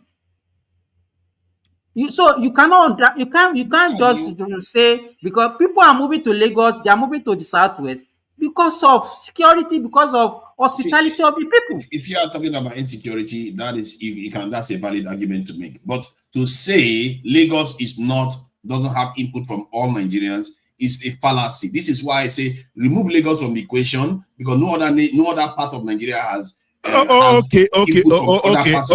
Let me even play along your line. Okay, do you want to tell us that Lagos federal government developed River State? Deal? Do you agree? Federal government had a hand in developing River State by the refineries and all those things. But apart from that, let me ask you whether you know this. River State was never capital of Nigeria. Are you aware that Port Harcourt and Enugu were not ancient cities? Port Harcourt and Enugu were not ancient cities? Yes. When you say ancient, how far back are you referring to? I'm talking about something less than 100 years ago. Oh no, they were around more than 100 years ago. They were not. Enugu, I don't know about Enugu. I know about Anambra. Enugu is ancient. Actually, Enugu is ancient. They were built from the scratch. They were not in existence. They were not like like Benin, like Ibadan, and all those. No. They were around for a long time. They were not. Years they've been there. You are not. Don't argue. I've checked because the Kore people arrived in that region.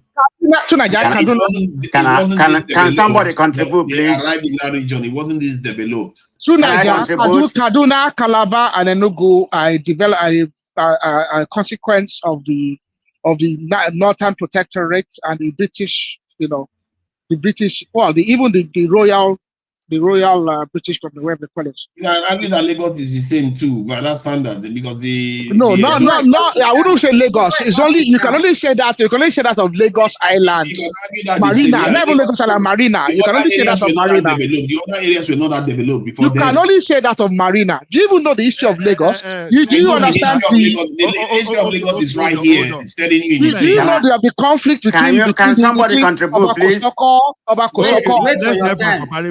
Yeah, we know about all that already. About the Dutch bombardment and British bombardment of Lagos. About that. So why are you telling me Nigeria for a long time? You can only say that of Marina now. Let us hear from comparable facts. Let him speak. He hasn't said it. The comparable facts will just come here with all his fallacies. You mean like all of you two? He's just going to be like everyone else. Can you give me my time, please? Remy or whatever, Simba, can you just be quiet, please? Let me talk. There's nothing factual or comparable facts. So, Oriela, can you just be quiet? You're not in British, okay? This is an international forum. So I mean, this is the problem I have with Nigeria. Speaking of mundane things, I mean, this is the same problem we have. We have issue with some of you from the Southwest. When you come here, you bring an illusion. This is the same illusion we are living on that Tinubu build Lagos. When it's not factually correct, you don't give credit, to other governors like Jack and some other people. It's all about Tinubu. This is the same fallacy. Hold on, it's my turn. This is the same fallacy you are bringing up, particular people like Remy. Lagos was not developed by the Southwestern. Just be quiet. Be quiet. Lagos was not developed. We are just talking rubbish, garbage. Lagos was not developed. Nobody mentioned Tinubu here. We are not I'm just telling you about the fallacy you attempt to. Which fallacy? We give so understand what you are talking about. I'm going somewhere. Where are you going? When you started on the wrong road? I'm making a connection. If you just shut up your mouth.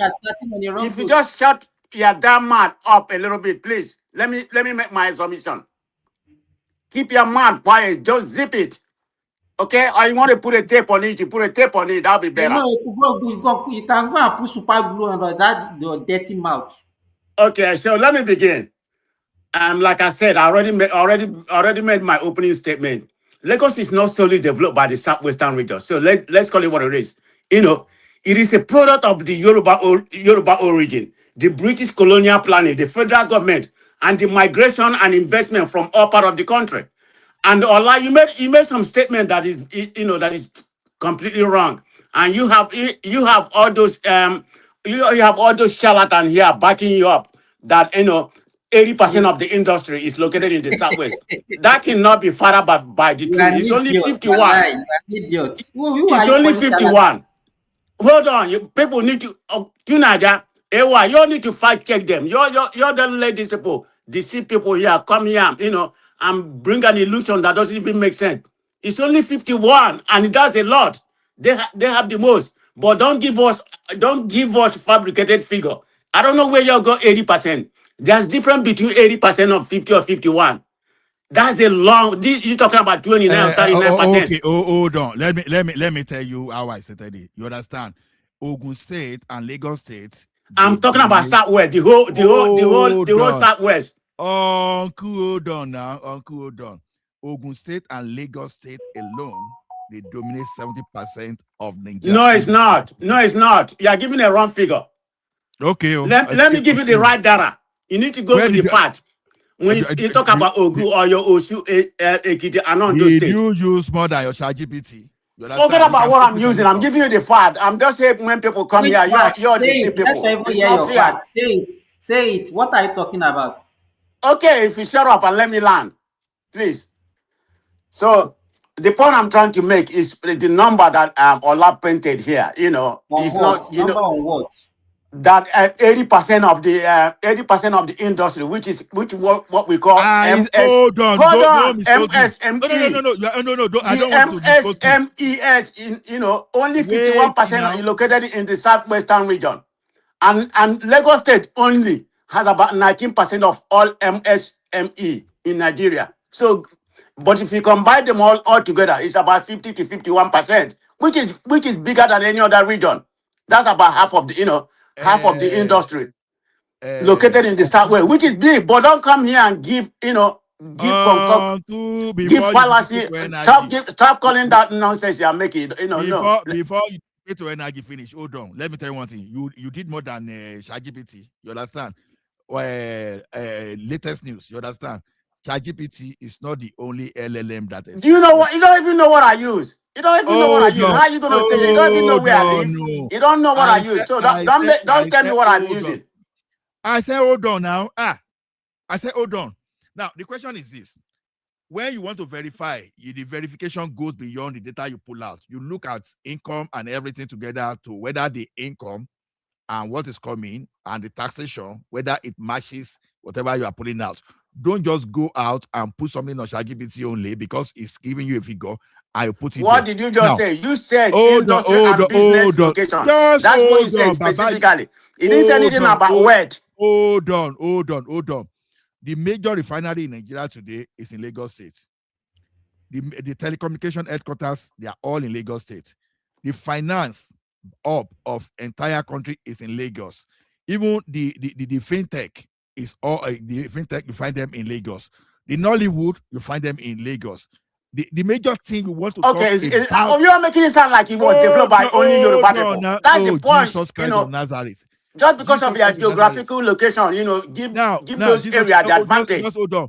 When you are not talking of industry, manufacturing, and all those stuff, we now start moving from Agbala, where we normally call it Keja West. Then you understand that. Okay, how about the hold on? How about the informal trade and business? How about the informal retail and trade business? Let me tell you one thing. When you are talking of all these small scale, all those things, yes, I recognize all those imports. Buying and selling that your people do there. Yeah, it's part of the economy. It's not about my people. We are talking about Nigeria. So don't make it about Southeast. You're the one that makes it Southwest. Hold on.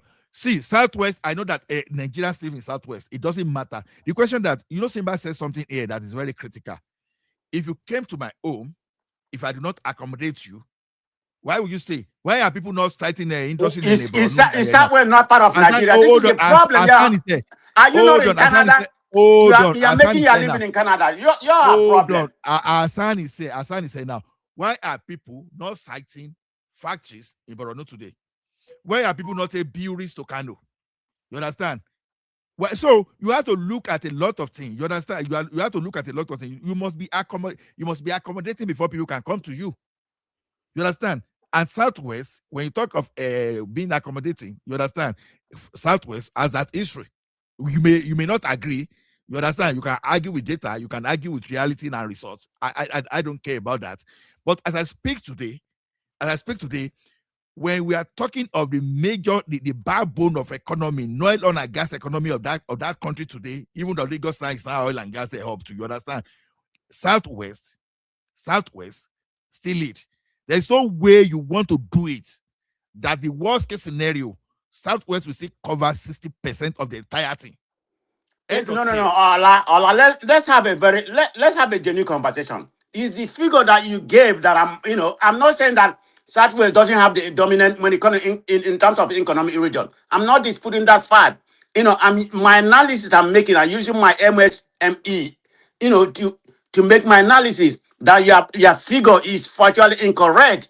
So whether it's 80 or 90 or whatever you want, it doesn't make any difference to me. But when we come to an international platform, we need to be very factual. Don't obliviate, I'm just, balloon the number, that is not factual. That's my point. You are not factual now. Tell me. I'm factual.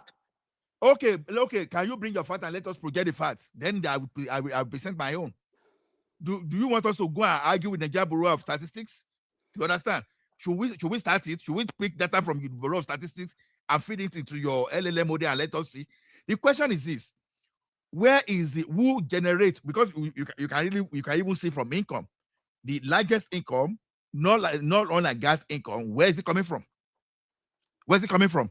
Because oil and gas is just less than 10% of the total GDP of the country. So the question is this: the remaining 90, where are they coming from? And you want to tell me the kind of business? Is it the automobile assembly you have in that you want to talk? You have there that is more than the banking we have in Lagos. You understand? We can say Nigerians, they came. Let's say Nigeria, they moved to the other part of the country to go and contribute. You ask yourself a simple question: why are Nigeria moving into a particular place? Do you think if there's a banditry in Lagos, do you think people want to stay in Lagos? If you think in the olden days, if they were buying people in Ibadan, you think people want to move to Ibadan? People run for their life. You understand? It is beyond investment. You must accommodate people. You must let people run their business. If because the level of accommodation, you understand, of Lagos State, it is why some people just come in to be arguing with Lagos. Oh, Lagos is so man's land. I think if you make the argument about security, that is true. But the question you have to also ask yourself is, why is that the case? Because it's the capital of the country. There was the capital of the country, a major city in the country, and they had to protect it. Many of the Nigerian resources is used to protect Lagos. Let me even say this. Sorry. Let me say this. even when we are in regional, during regional government, you still see that majority of our people were still in the western region. Even the like of Zik and everybody, they were in the western region. I even want to All give of them them, they one school thing. in It's western because region. Lagos So is what the are you talking capital. Stop about? making, stop giving that nonsense narrative. It doesn't make any sense. Comparable fact. Do you know? Wait The Southwest now. was just fortunate because of their Okay, geographical comparable location. fact. The Everything Southwest is was centralized in More fortunate. than Lagos. you Wait up in Come on now. now. Lagos. So what are you talking about? Comparable fact. Wait, let me ask you a question. Do you I'm know an listening. Go individual? ahead, Do you know an Oriola. individual called Chinua Achebe? What? Do you know of an individual called Chinua Achebe? Where am I from then? If I don't No, know do about you Chinua Achebe, wait? It's just a, what kind of nonsensical question is it's a that? yes or no question. Yes or no. Don't tell me where you're from. That's a very redundant question to ask because Do you know you of act an like you are individual talking called? to Okay, a so small, I take it that you know Chinua Achebe is. What was his job? He's a writer. Can we move on? Okay, I don't know why you're so asking me this kind of. prior 1966, where was Chinua Achebe stationed, and where did he do some of his most literary works? Where I did he know that's why you're going. That's why I didn't want to answer that nonsense question. Hold on. Let me address this point. See, Lagos was the capital of Nigeria when the British arrived. They made it the capital of Nigeria from the beginning. Even when you have Southern and Northern Protectorate, it was always the capital. Do you know London today was the major capital of the Romans when they were in the UK? Till today, London enjoys that privilege. Okay, Chinua Achebe was in Ibadan, not Lagos. Chinua Achebe was in Ibadan. He functioned out of Ibadan, not Lagos. Yeah. Either way, my point is that So Lagos how does Lagos come to this? No, it doesn't matter. What Are you Ola is saying trying that to because put he to went you? to the southwest that makes all the difference? What Ola is trying to put to you is that there's something special in the water that people drink in the southwest. Okay. What is so special? Oriola, what is so special about you? Apart from the Because war you that they drink, were fighting. because you drink Ogu water. Because you drink Ogu water, does that make you better than me? Does that make you better? Let me just share some facts. See, do you know before Nigeria, most of the time the Southwest was at war? And it's funny because when you look at Nigeria, since Nigeria formed, it was the war transferred to other regions. The Southeast, by and large, they have been known to be relatively peaceful. Historically, they are not a warlike group. It was the Yorubas that were the warlike. You know that in the Southwest, they were fighting the Lome Kingdom. As a matter of fact, when the British arrived, they were fighting themselves. They were fighting each other for years. That's why the British found it easy to defeat the Ijebu people. If the Yorubas were united, maybe the British wouldn't have taken Nigeria. They were divided because they were fighting each other. So the idea that, because there's something special in the Southwest. No, when the British arrived, they made Lagos the capital. It's been the capital for a very long time. Even when people say, Calabar was the capital, Calabar was just like the regional capital.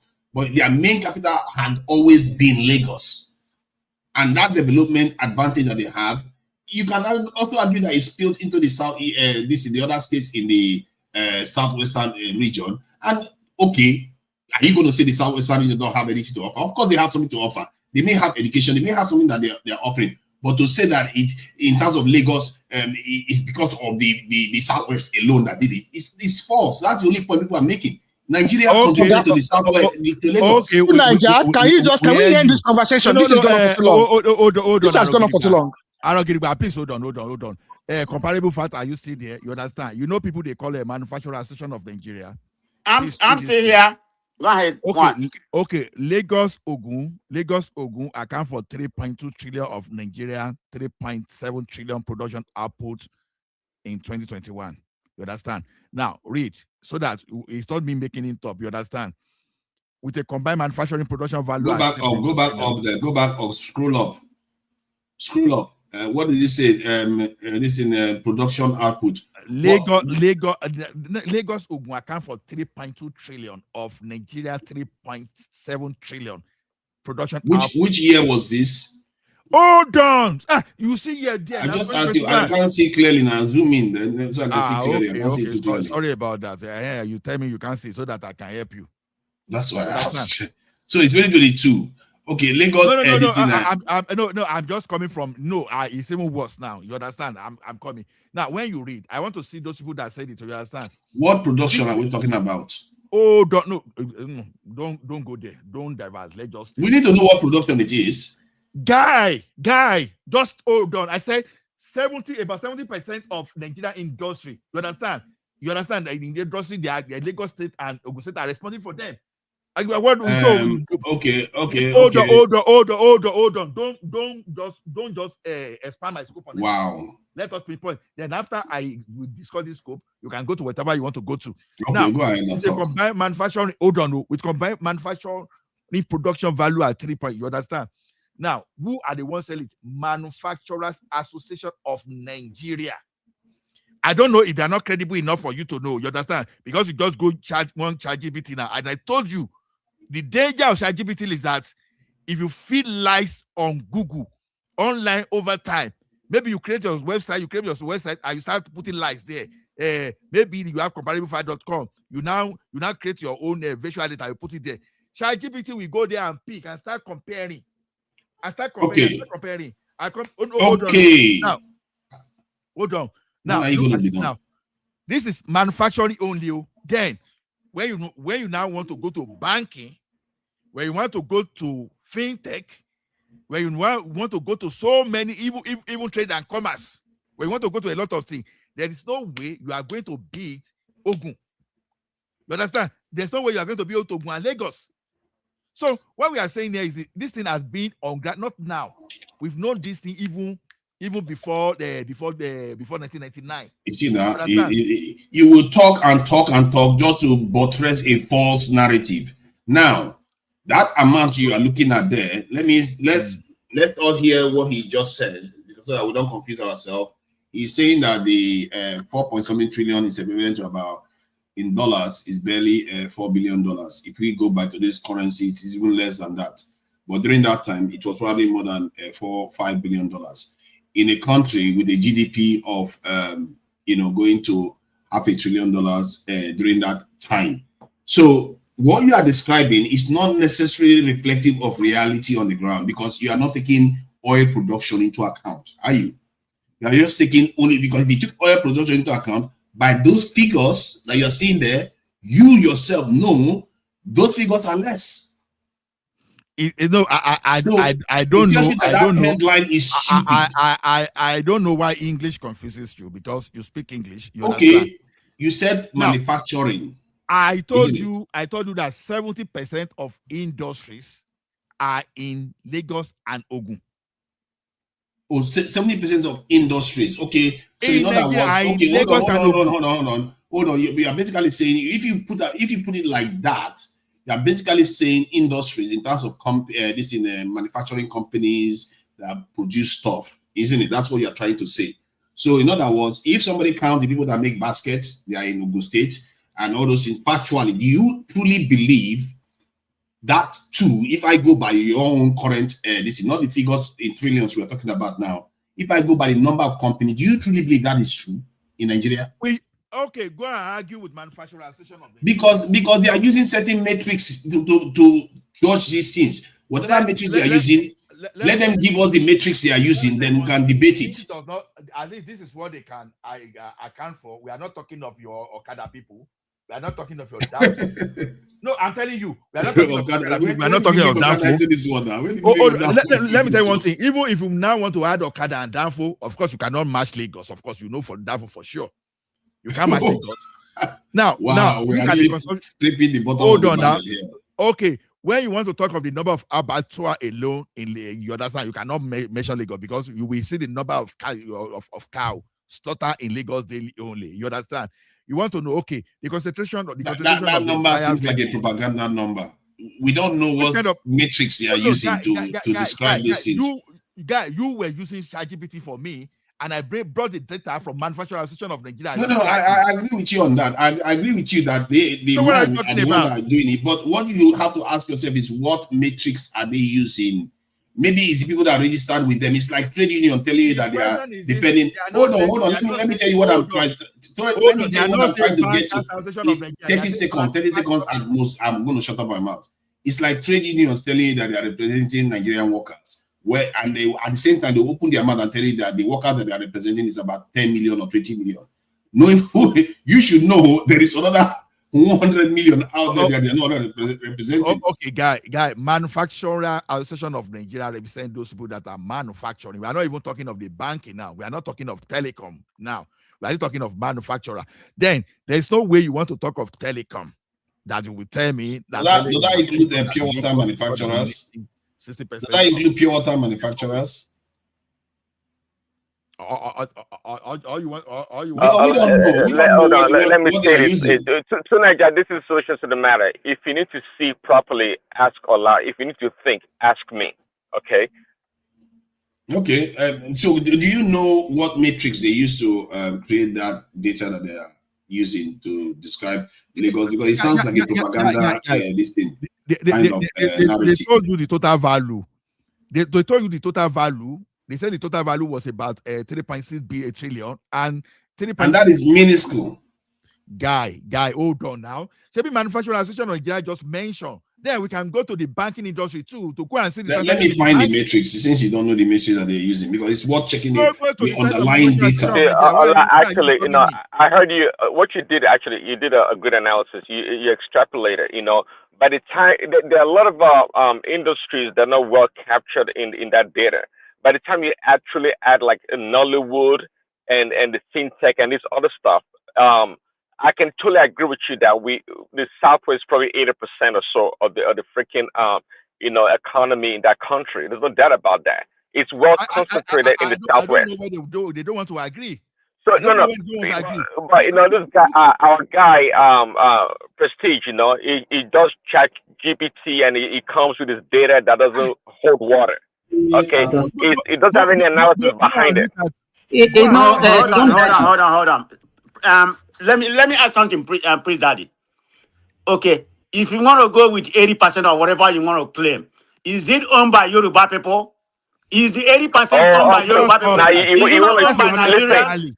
You don't always making a nonsensical argument. You don't always have to listen. You don't always have to go tribal. But I didn't care who owned it actually. Dangote. No, that's what you're doing. That's what you're doing. That's what you're not allowed doing. You didn't say it, but that's what you imply. No. See, that's your problem. That's your implication right there. Dangote owns the largest, the best refinery in that country. Is not a Yoruba person, okay? But we were talking more about the region and the benefit of the region to the country. We're not saying what tribe owns this and that. You can't make that analysis just because you are geographical, your location. So does it mean like a place like New York, a place like San Francisco, which is the two financial hub of this economy-wise in this country? So does it mean that the origin of that people created it? It's matter of location. I did not mention Yoruba here. Can I say something? Can I say something? You don't want to make the argument. It's not matter of what you mentioned. This is what this is what you imply. That's why you're bragging about nonsense. The goalpost. Yeah. So sorry, let me just mention something. We know that the headquarters of the fintech financial service like banks, insurance, and telecom are in Lagos. What we must understand is that the headquarters being in Lagos does not mean that Lagos is one contributing that money. Calls being made in Port Harcourt, in Edo State, in Ibadan, and in other parts are accounted for by MTN in Lagos. The fact that the bank headquarters are in Lagos, but we have banking transactions taking place in Kano, in Borno, in everything, but the headquarters account for it in Lagos. And that's where we created the issue of VAT sharing came in. That okay, if we have VAT in those places, does it mean that Lagos will be the only sharing the VAT of the banks? Because most of those VAT also come from transactions by people that are outside Lagos. So I think we should be careful. The point is that I hope you're not making the case that there are more transactions, individual transactions going on in other parts of the country than Lagos. I hope you're not making I'll give you another example. Look at Dangote refineries. Dangote is refining crude in Lagos, but the crudes are coming from Niger Delta, from Ondo State, from Akwa Ibom, and the petrol are being sold to Lagos, Ogun, Kano, Akwa Ibom, even Benin Republic. So you can see that you cannot really say that Lagos is the one contributing everything that comes from Dangote. You understand? But the point is that no, Patoski. Do you know where the Lagos confusion is coming from? Let me address where the Patoski. confusion is coming from. Lagos I just found the Dangote information. State, Lagos Hold on. Let Ola Before you respond. Hold compound it, on, let me Before finish you Tunaja. now. compound it, Let me Hold on, finish. Tunaja. Sorry, Ola, you please. can respond to Please, this let me issue. just finish. I Otherwise, will leave you your guys response will now. not be accurate. Sorry, please, let me finish it. So what we are saying is that we cannot say it's just Lagos. Thank God, Lagos contributed the platform for Dangote to thrive and everything. But you could see that everybody, every part of the country contributing a quota to that thing, to that refinery.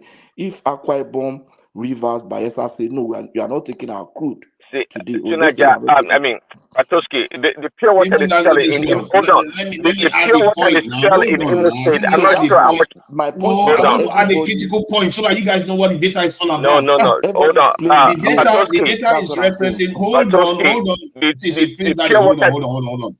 The data is referencing industrial zones, which they have only 14 in Nigeria.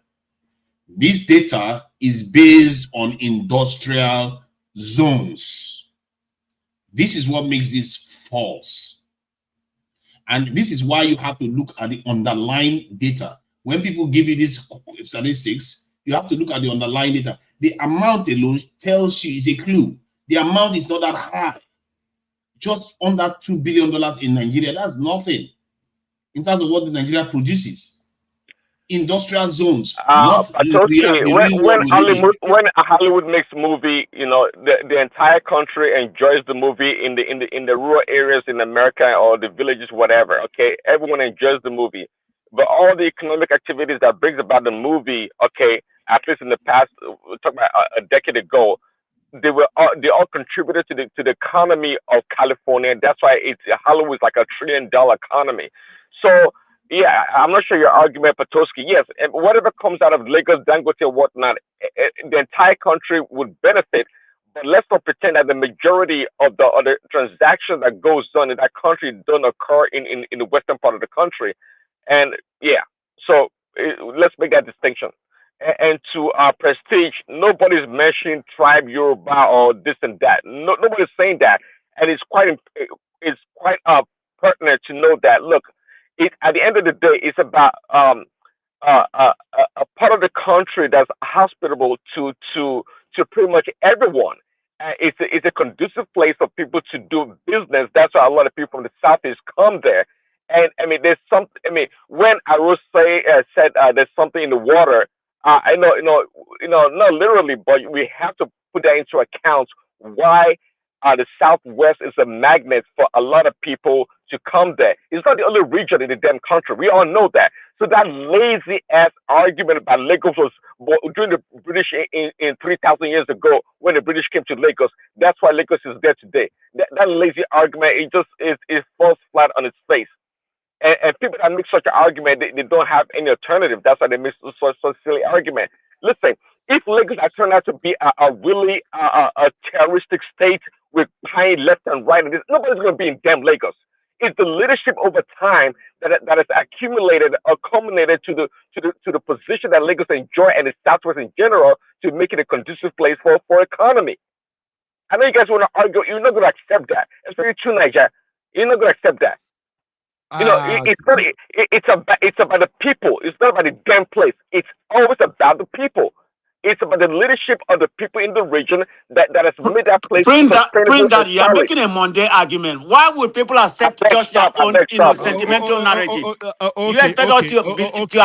to agree on your own Can you finish, sentimental please? narrative, and that's all. Okay. So the Nothing status that was quo, sentimental. the I status said quo, nothing stop on sentimental. your own narrative. Salamu alaikum. Okay, hold on. Prestige, hold on. Prestige, why don't you break down? Prestige, hold on. Why don't you break down my submission? Break it down. Yeah, you got the mic. Go ahead. Let Azan speak. Azan, please go ahead. Yeah. Alhaji Azan. Assalamu alaikum, everyone. Today's topic now. Wow. Wa alaikum assalam wa rahmatullahi. Yeah, I've been entertained really. Like I was like, oh my god, Nigerians, Africans, us, this we are a special breed, I swear. This is something that is quite easy, quite simple, but we cannot help ourselves, can we? To make things ethnic, tribal, and things like that. Yeah. All right now. But to say the truth, really, see, we can argue about statistics and all that and all that and all that. But make I begin by saying we must give the Yoruba people their flowers. Yeah, there is something inherent in that culture that is of tolerance. I admire, in southern Borno, like the Babur, the Mergi, the people of bordering Borno and Adamawa, especially the people in Michika, things like that. They are like the Yorubas in the sense that you find families that have Muslims, Christians, brothers, cousins, wife, husband. That is so beautiful. It's a beautiful now.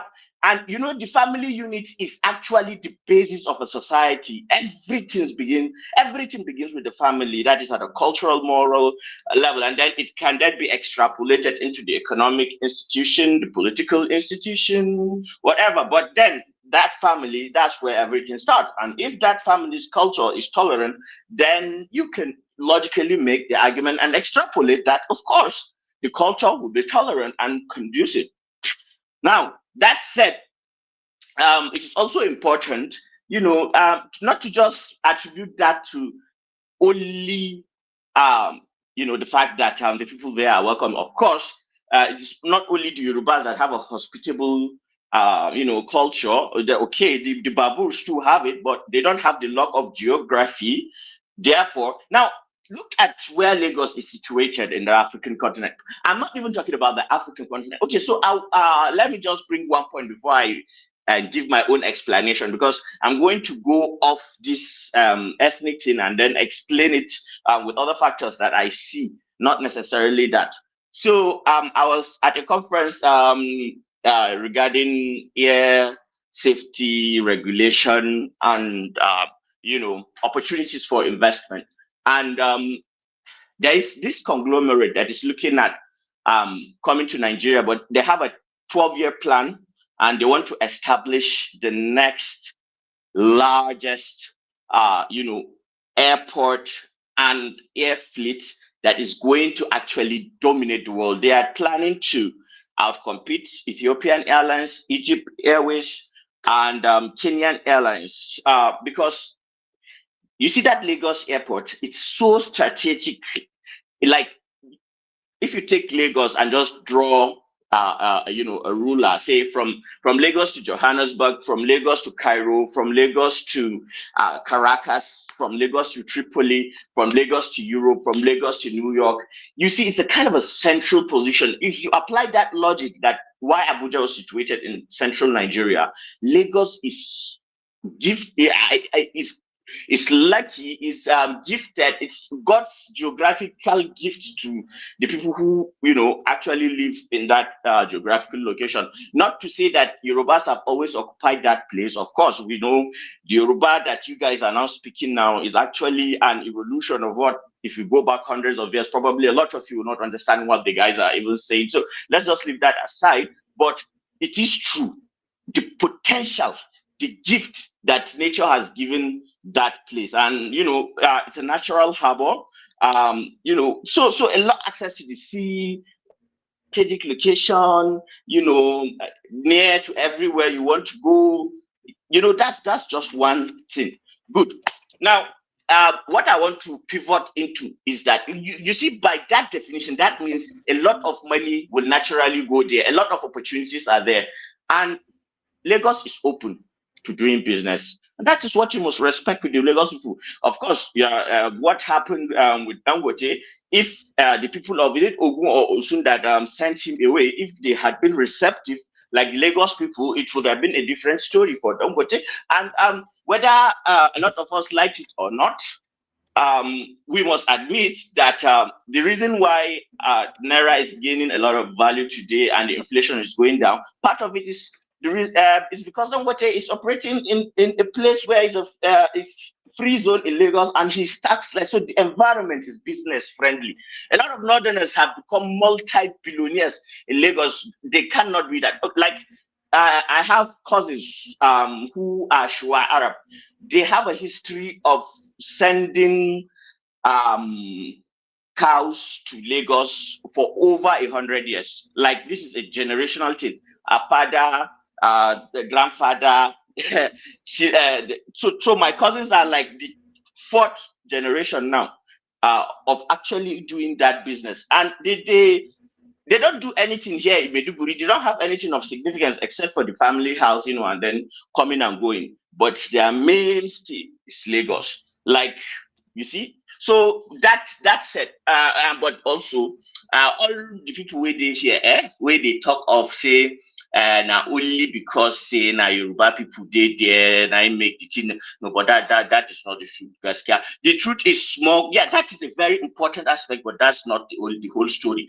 The whole story is a little bit more nuanced. It's a little bit more, yeah. So of course, the colonial thing is not a lie; it's true. Okay, and okay, that there's this advantage that if you start something early, naturally, you'll be ahead. Okay, so the people in that area of Nigeria went to school early, became professionals. Like people talk about the Southeasterners as being professionals, but I see the Southeasterners outside Nigeria. I see them more as academicians rather than actual professionals who are doing R&D, who are in the edges, the edge of their professions. But if you look at a lot of the people of the Southwest, they're actually practicing in different fields, STEM, whatever it is. But that too matters. Now, Lagos ports and this is how they've not interrupted you once. All this psychopathic. Let me open my mouth and any of you interrupt me. Go ahead. Okay, let me finish, please. Do Niger. So there is the logistics, that you get in Lagos that you won't get anywhere else in Nigeria, and that is the fact. Now, who are the workforce there? It's not only Yorubas, it's all of Nigeria. It's a place that draws talent. Okay, so you can't just attribute that only to the Yorubas. And yes, that is very important too. So a lot of people come in and they give their own quota. Now, finance, capital, money is in Lagos. If I want to get money and I know, for example, I sell a product that only the middle class can afford, and I need to sell that product in high quantities. I'll either go to Abuja or Lagos, and nowhere else would I go and do that business, because that's the only place where you find significant number of middle class people. I think you're just describing everything Lagos has. You are not even touching the fundamentals. The fundamental aspect that people are discussing here is that Lagos enjoys. Hold on. You've had your say. You've been talking for. I've not had my say. How long have you been talking for? 30 minutes. This is not a prayer session. Let somebody else respond. If you say someone, hold on. Can you let me talk? Can you let me talk? Can you allow me to talk? Okay. Can you allow me to talk? You've been talking. Okay, I'll give you 1 minute to summarize. Go ahead, summarize your point. All right. Aha. Thank you very much for giving me the few minutes to finish what I'm saying. 1 minute. Okay, Farabale. 1 minute, strictly 1 minute. You know, those old frustrated professors in school, you sound like them. Calm down. All right. 1 minute, nonetheless. Maybe to Niger, you need to pray more. You need to pray more to Niger. Finish talking, Jare. I beg you, wait now, Oga. You see your 1 minute. You've been talking for more than 10 minutes already. Where was I? You interrupted my thinking process myself. I think you were talking about money or something. I don't know. I was talking about money. Okay. Yeah. So about well, okay. You were talking about you said I'm not even talking about the fundamentals. Blah blah blah blah blah. That was your criticism, right? So and I said you didn't let me finish. Therefore, all right. So that the model that, and the leadership. Yes, leadership. I want to talk about leadership now. If you talk about leadership that Lagos have had, a lot of it is not even like Yoruba leadership. If you look at it, in the history, most of the time it is not Yoruba leadership. So if you take the time, okay, from the pre-colonial, yes, because the real owners of Lagos are not actually the Yoruba-speaking people of today. They are different, and it has changed hands. So that aside, when the colonialists came, they were the power behind, and all the kings that were ruling actually were, vassals of those Europeans. And then after independence, of course, the federal military government is situated there. Even when it was a regional government, yes, in principle, the regional government, had sway, but because the federal government is situated there, then so what we can actually point to of actual indigenous Yoruba leadership of Lagos is Tinubu's tenure. Okay, say since he became the godfather from 1999 till now. Now that is so minuscule and insignificant. Now, if you then want to use that to extrapolate, then you see why it doesn't make sense to just say it's just because solely Lagos is successful because of the Yoruba culture. Yes, it's part of it, but it's not the complete story. So thank you very much for listening to my ramblings. You can continue. Thank you. Most of the stuff you said, Can I come in now, or somebody wants to speak before me? Who is speaking? I wanted to respond to him. It's clear that what Hassan has said. Let me respond to him. No, because everybody respect him and nobody interrupted. But when somebody's saying what you don't want to hear, because some of you interrupt. Hold on, let me just respond to him. See, he's a respectable gentleman. That's why. Yeah. He said what he said. See, I don't think most people disagree in terms of culture and all the other stuff that you described.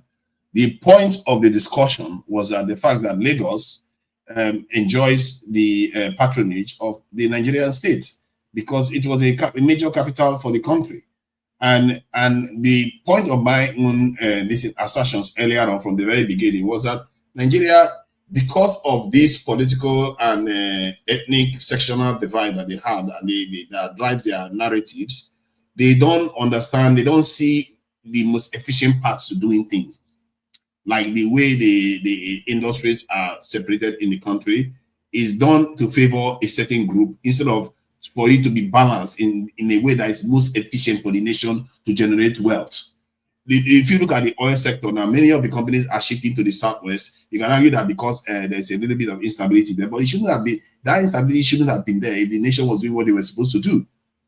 Why is it that one section of the nation is more stable than the other section of the nation? And somehow those sections of the nations are the ones that are running it. This didn't used to happen.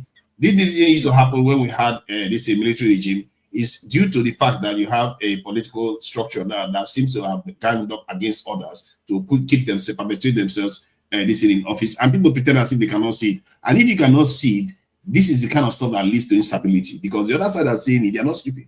They are watching it happen over and over again. I'm seeing it. Southeasterners are seeing it. North Central, they are seeing it. And sooner or later, if you don't correct it, because you are gaining from it, because while you are gaining from it, because you think you are gaining from it, the country is poorer for it. In other words, you too are poorer for it. Because this conversation started from when I heard Bwala talk about $600 billion that Saudi MBS went and invested in this in America. That's where this whole conversation started. I said, look at how the kind of money these people are spending when Nigeria could be generating that. And it got me to the point whereby, because I've had this conversation before, that Nigeria is so inefficiently run. Because of this, our sectional behavior, you can see it in the pattern, the way even the roads are laid.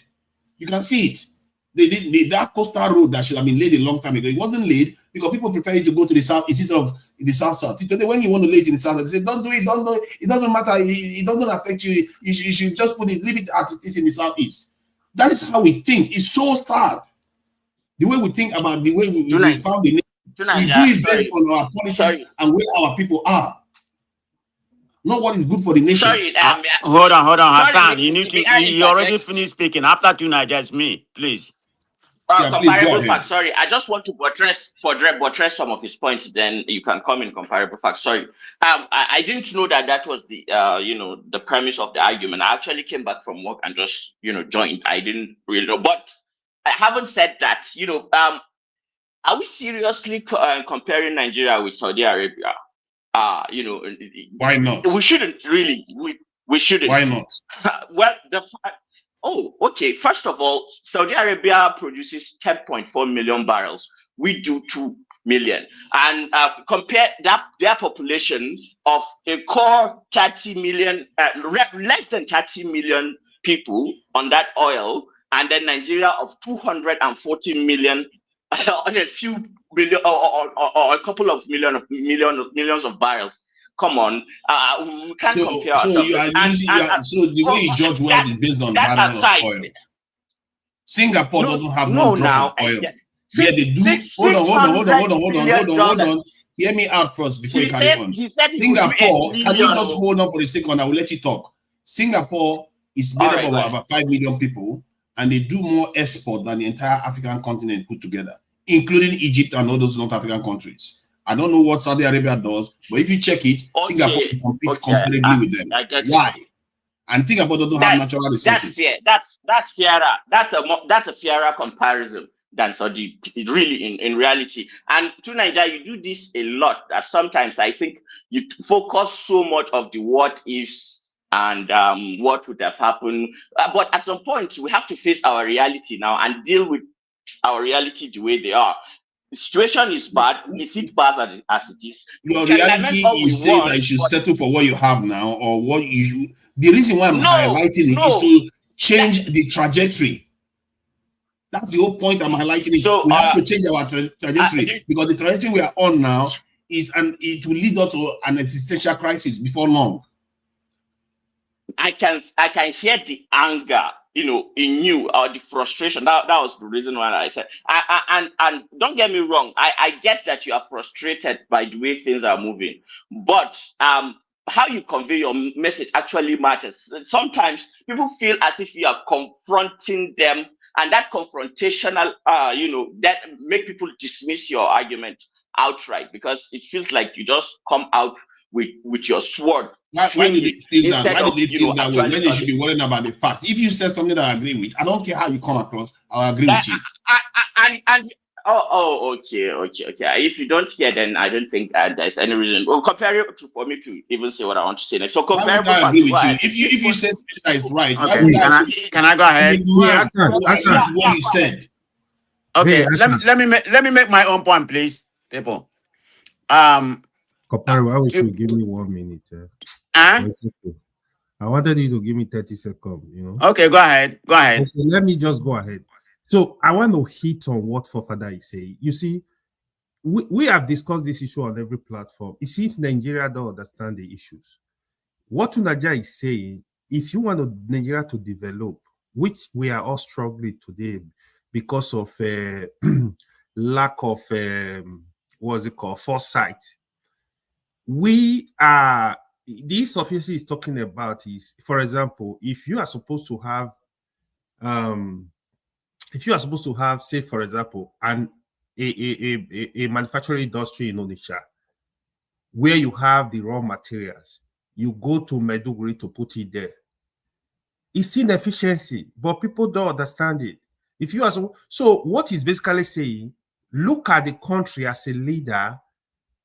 Look at the interest, what will benefit Nigerians, like the whole country, not because you feel you are from a region, you go, even when it is not going to work there, you know. The other thing is move some of this investment you are concentrated in Lagos, move them across to other regions in such a way that they purchase Lagos so that every part of the country will be functional, it will be effective, you know. In that way, it's going to benefit all of us. It's not talking from greed, from personal. Private investment or public investment. That is, it is a major problem we've had for forever. So people just think of my own people. People just think of my own. People just think of my people, my Nigeria are your people. If every part of Nigeria is strongly, it's just like the whole body. If every part of your body is having problem, it's the whole body that is suffering it. That is just what a country is. That is the mindset we should use to look at the country. I think that's the big problem we are having. That is actually like all of us have paid for it today. Thank you, comparable fact. Is that Ewa? Ewa, is Nice that you? one. Yes, it's me. Look at Mike. Where did you come out from? Where did you crawl out from, Mike? Sorry, I'm not saying much. I think When you say there's problem, investment from let me say Lagos, something. are you I'm talking gonna give. I mean, when I come here, I always have battle with Hassan, and he has spoken very well. To my own opinion, he's probably the person that has spoken the Comparable fact is hearing me. Comparable fact say, I beg you, let Mike talk, otherwise he will hold the grudge for the next 3 years. No, I'm not talking. Now, let comparison I go, but I just want to ask this guy: are you saying private investment or public He said investment? up to 90-something%. It's not like people like Prince Daddy, that is so sentimental and biased in their narrative. So, having said that, I mean, nobody's disputing that, that Lagos State, right now, you don't need to give credit where credit is due. If you look in the early 70s, when there was oil boom, the oil and gas contribute about 45% of Nigerian GDP. We know right now it's less than 25%. Maybe about 25%, or I call it less than 30%, just say 25% of GDP. So that's not what is contributing to Nigerian GDP anymore. It's clear, but it's still the most in terms of sectional wise. But originally, the oil and gas, from the south, they are the beginning of where we are right now. They contribute a lot of what we have. What? What did you say? I said the sector is agriculture, services, agriculture, then oil and gas. Yeah, but I'm talking about before in the early 70s where they contribute about 45%, because some people here are not giving the south side region. Okay, yeah. That's the point I'm trying to make. You don't need to give a credit where credit is due. So everything is not about financial or everything that is pretty much located in Lagos. So the point I'm trying to make, Lagos is welcoming and other kind of things, but they are part of Nigeria. So we shouldn't separate them for being part of Nigeria because of the location. The reason why Lagos, is the hub of Nigeria because of their strategic location. They have the largest seaport, the Apapa and the T Canal land. They have they have international shipping route. Look at the lagoon and the coastal highway. They are like the gateway to our import and export just because of the location. When it comes to economical, the economical capital of Nigeria, they are. Just because of the location, everything is centralized in that point. In the Lagos. point of our location is inaccurate. Lagos used to be the capital. Sorry, let me. And it's the headquarters of Nigerian business. You can't hear me. You can't hear me. The location is not a good point. They built it there because the British landed there. The location could have been anywhere. It could have been in Warri. It could have been anywhere that has a coastal region. It would have been. The location is not. What is strategic? Tell me what is strategic about the location in Lagos? Is it because we are close to Benin Republic? No, it's not. It has nothing to do with that. It's just that they were there. So Nanja, it has to do with. Come here, they lie. So Nanja, can I talk? Can I say something? The British also landed in South Side. They landed in Warri, Calabar, everywhere. But they made Lagos their capital. Wait now. Yes, thank you. It has to do with how they related with the people there. Because exactly, my point is strategic. When they say strategic, I don't think it's strategic in any way. It's just a location that the British preferred. But the wider point I'm making is the way people relate to you will determine how you can benefit or unbenefit from that people. The way the Southwesterners relate to foreigners or visitors is completely other part of Nigeria relate to foreigners or visitors. For example, Dangote, when he wants to build his refinery, he felt safer to build that for $14 billion in Yoruba land than in Ijo land or in Igbo land, because the way the Yorubas relate to him is similar to when the British came. There's an investment they're going to put in this place called Nigeria. They felt it was safer to put it in Yoruba land than to put it in other South area or anywhere else. So if Yorubas are benefiting from anything, it has to do with their own culture, their own ways of negotiating or relating with people. So you can't say, oh, there are some kind of people that someone is favoring. Okay, let me ask you, when did all this happen? Did it not happen in the last 25 years? All this happened during politics period. What we are describing is what politics did to Nigeria. What Mike is saying, what Mike is saying is that they would not have built the refineries in the south. Mike is saying you blame your barbaric culture. Mike is saying Hold to on. blame a barbaric culture. I think you can argue about that. Maybe there's a point there. But what I'm Tsunaja, saying is that Tsunaja, they wouldn't have built the refineries in River State or in Delta State before now if Lagos was so strategic. It's politics no, and Tsunaja, the Tsunaja, you instability in the mentioned, South that led hold to on, Tsunaja. all those moving to Lagos. Tsunaja, you mentioned something earlier about the oil companies moving all their headquarters to Lagos, right? Most of them, their headquarters used to be in the South. But when the workers were being kidnapped, remember, by the job people, all those militants, they were kidnapping them. A lot of them had to move to Lagos. You understand? Yeah, who created the environment that led to that situation to occur? Who created the environment? Was it not a southwestern president and northern leader that were in there? They see the people that gained from. Let's face it, the people that gained from politics in Nigeria seems to be sectional, and maybe I'm beginning to see the argument other people are making in Nigeria. Even Afeni acknowledged this. Even Afeni acknowledged it to show you how bad it is in Nigeria. To the point where Afeni leader is saying that a southwesterner ran Nigeria for 8 years. Another one ran Nigeria for about this thing. Hold on.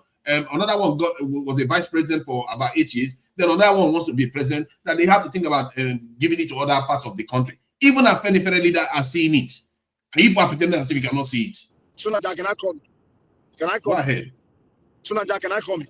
Tsunaja, when it comes to Nigeria, there's no one group of people that own Nigeria. We all own Nigeria together. Now, we all play our politics. We all play politics ways. In area, you can't play. Yoruba people play their politics in the Nigerian states. They negotiate. If you don't know,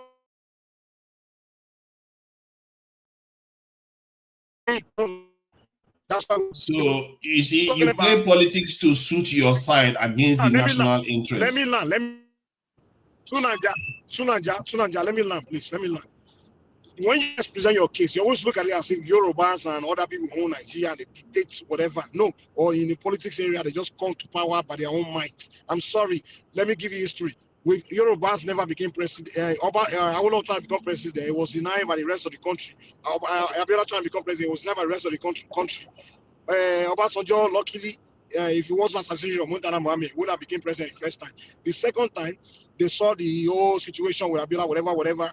He played, he came in. Now, Tinubu coming in is not because of Yoruba own Nigeria. That's why he came in. He played his politics to get there. So if Yorubas are playing a game in Nigeria and they are winning, you can't look at it as if we are oppressing you. I'm sorry. You got to go play your own game too. Nobody's saying anything about oppression. Nobody's saying anything about oppression. I'm saying that. See, I'm telling you that for the national interest, you find out soon. See, let me say this. Let me say this. Do you know politics? Do you know politics swings round? This is what some Southeasterners did when they had advantage in Nigeria and it backfired. When you keep behaving like this, you are doing Hold on. Let me finish what I'm saying. See, you may not know it now. You may not know it now. See, you may not know it now. Yes. See, I'm somebody that is more connected to the South, and I'm telling you that Southeasterners have some argument. Even a Feni that is Southwest is saying the same thing.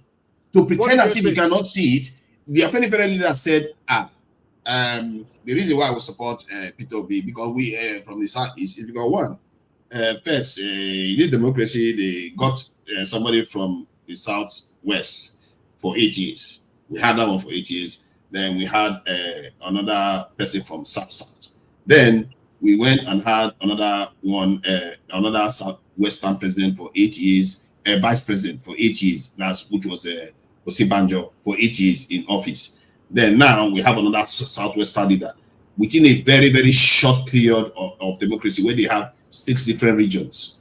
You can see how that is lost. I get your point. If you pretend as if you cannot see, that's a problem. Tsunaja, I get your point. No one is denying that. Now, the question I ask you is, those Yoruba people that got into those positions, did they put themselves there? They did not. They put themselves there, of course. Are you kidding me? They put themselves there. You said it yourself. They play the game to put themselves there, whether it suits them or not.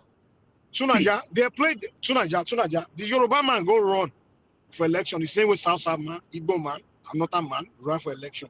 If Yoruba man win, he didn't win by himself. He won by playing the politics play with other Nigerians. There is something more than politics. It's not enough to get Yoruba man there.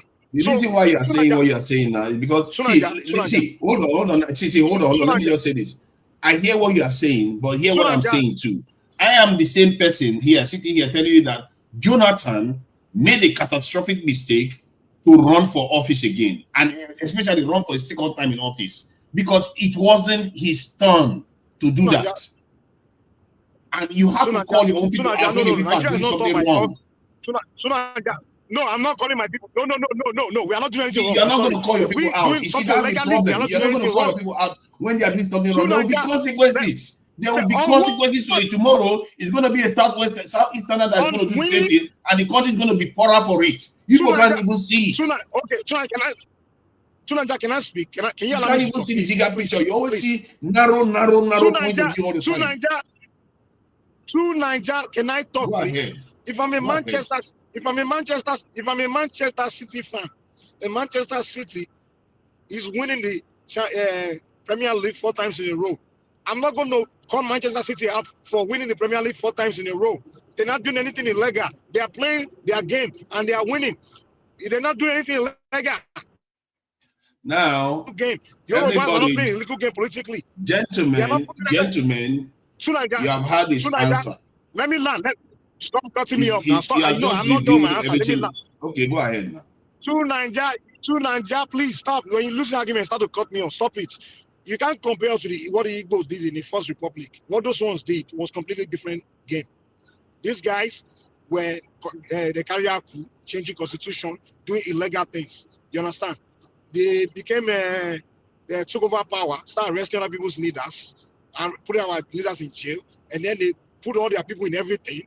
Meaning, well, it was legal when they did it. No one complained. No one really complained about that. What led to their downfall was the illegal act that they did, doing coup, assassinating other people's leaders. That's what led to their downfall. It wasn't because of them playing game and winning, whatever. You understand? Today, you can't tell me Yoruba people should be calling themselves how they are doing something bad because they are winning. You know, and you mentioned something we don't care. Tell me which other region give a fuck about other people. Tell me, do Igbo people give a fuck about Yoruba people? Or do South people give a fuck about Yoruba people? Let me add to this. No, if you can prove to me that you give a fuck about my people, then I can tell you that, yeah, we'll start giving a fuck about you. I do. I can tell you that I care about the Yoruba people. I do.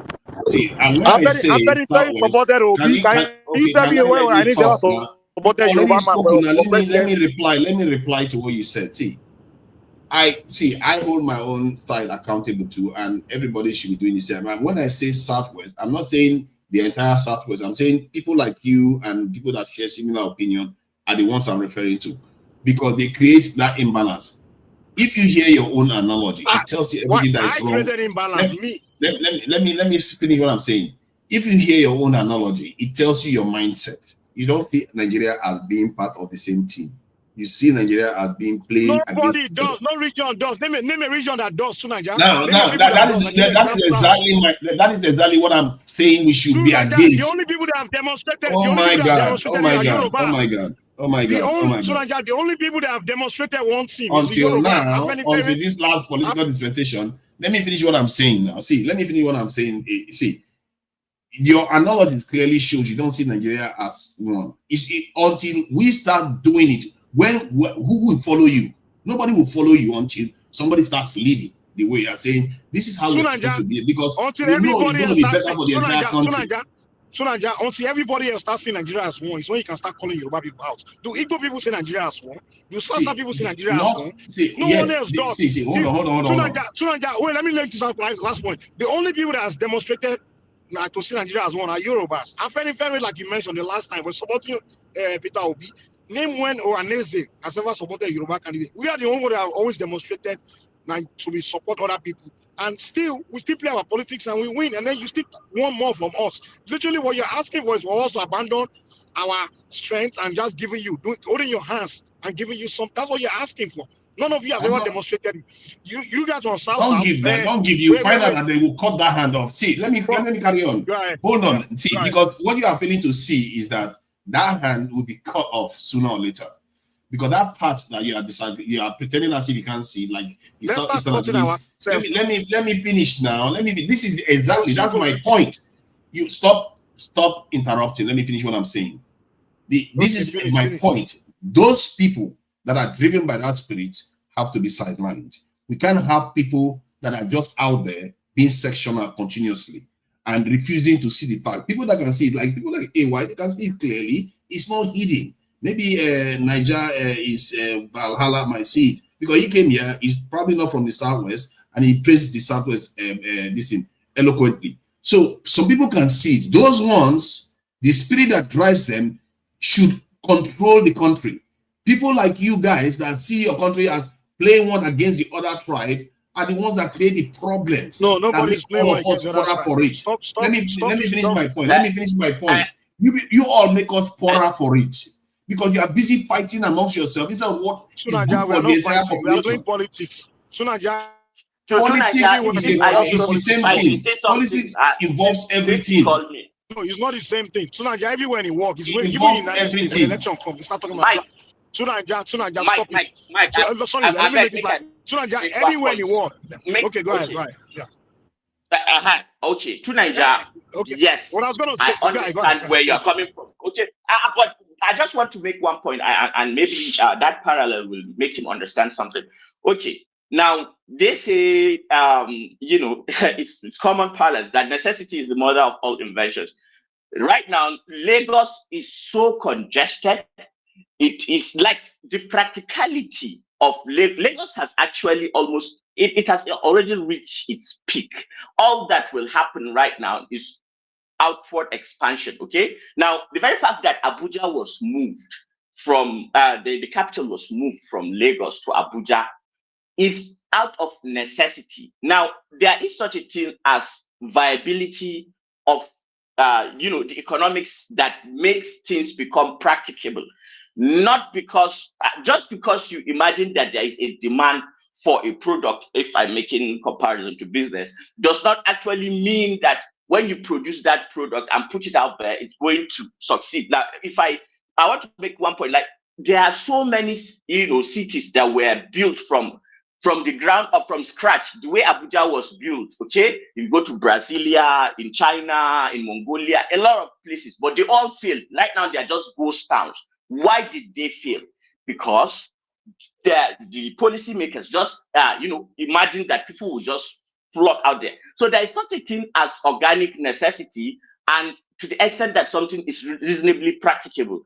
And tonight, I want to say something, about the way you talk about these things. Okay, there is no balance. There is so much. I don't know whether it is a frustration of it. Like you will make a good soldier, but not a commander. You make a good infantryman, like somebody that can, go in the front because you have so much aggression. You can, but if you are a commander or a general, you're going to get your troops killed because there is no balance. There is no actual, weighing the variables. And life essentially is politics. You cannot subtract politics from everyday life. You have to play politics at your workplace, in your house, within your siblings, your spouse, and if you extrapolate every facet of life. So a little bit of diplomacy and balance will go a long way. If you okay, let me just be quiet. I think you will make your point better if you can see the other side a little bit. But you are so stuck in one side of the argument, not to see the other, and that is fundamentally, the problem. I think where you have a gap is that I think somebody made a correction when I said something about the Suez Canal today. I corrected that the Suez Canal was linked to the Red Sea instead of the Nile. I took the correction immediately. When somebody gives me a fact, I follow a fact. If somebody presents garbage without providing substantiating evidence to it, why should I concede that point when my position is based on evidence? Everything I've said is based on evidence. You might want me to suit your sensibilities as a man. I don't know why men are so sensitive.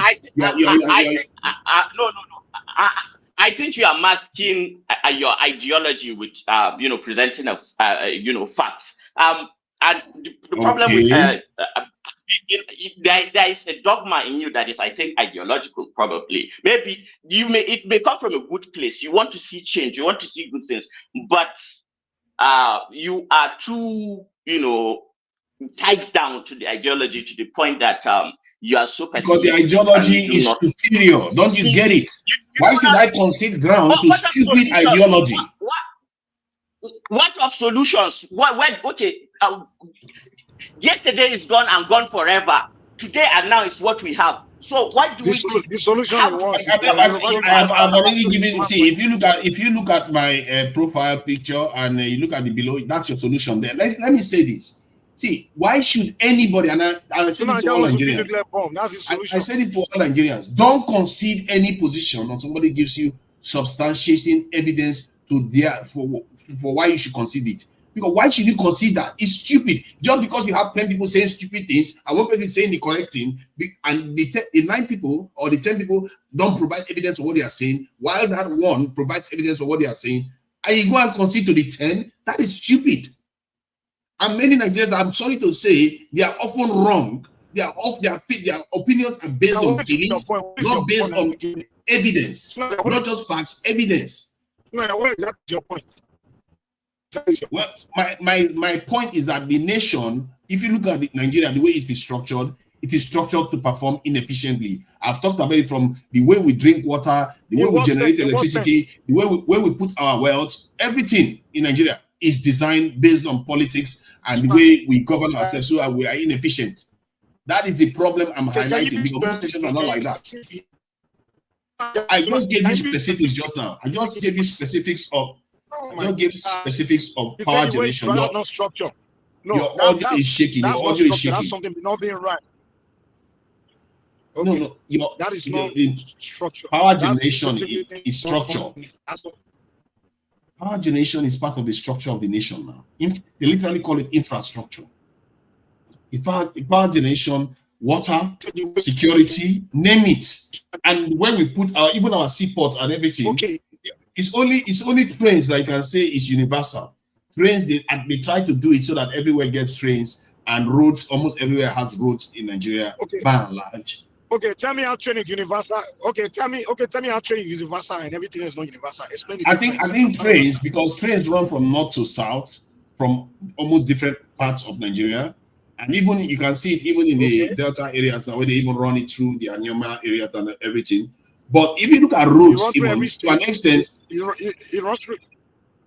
Not exactly every state, but almost every region, they have train lines running through it. But if you look at the south, you can see that the major roads are not even in the south. No. What do you mean?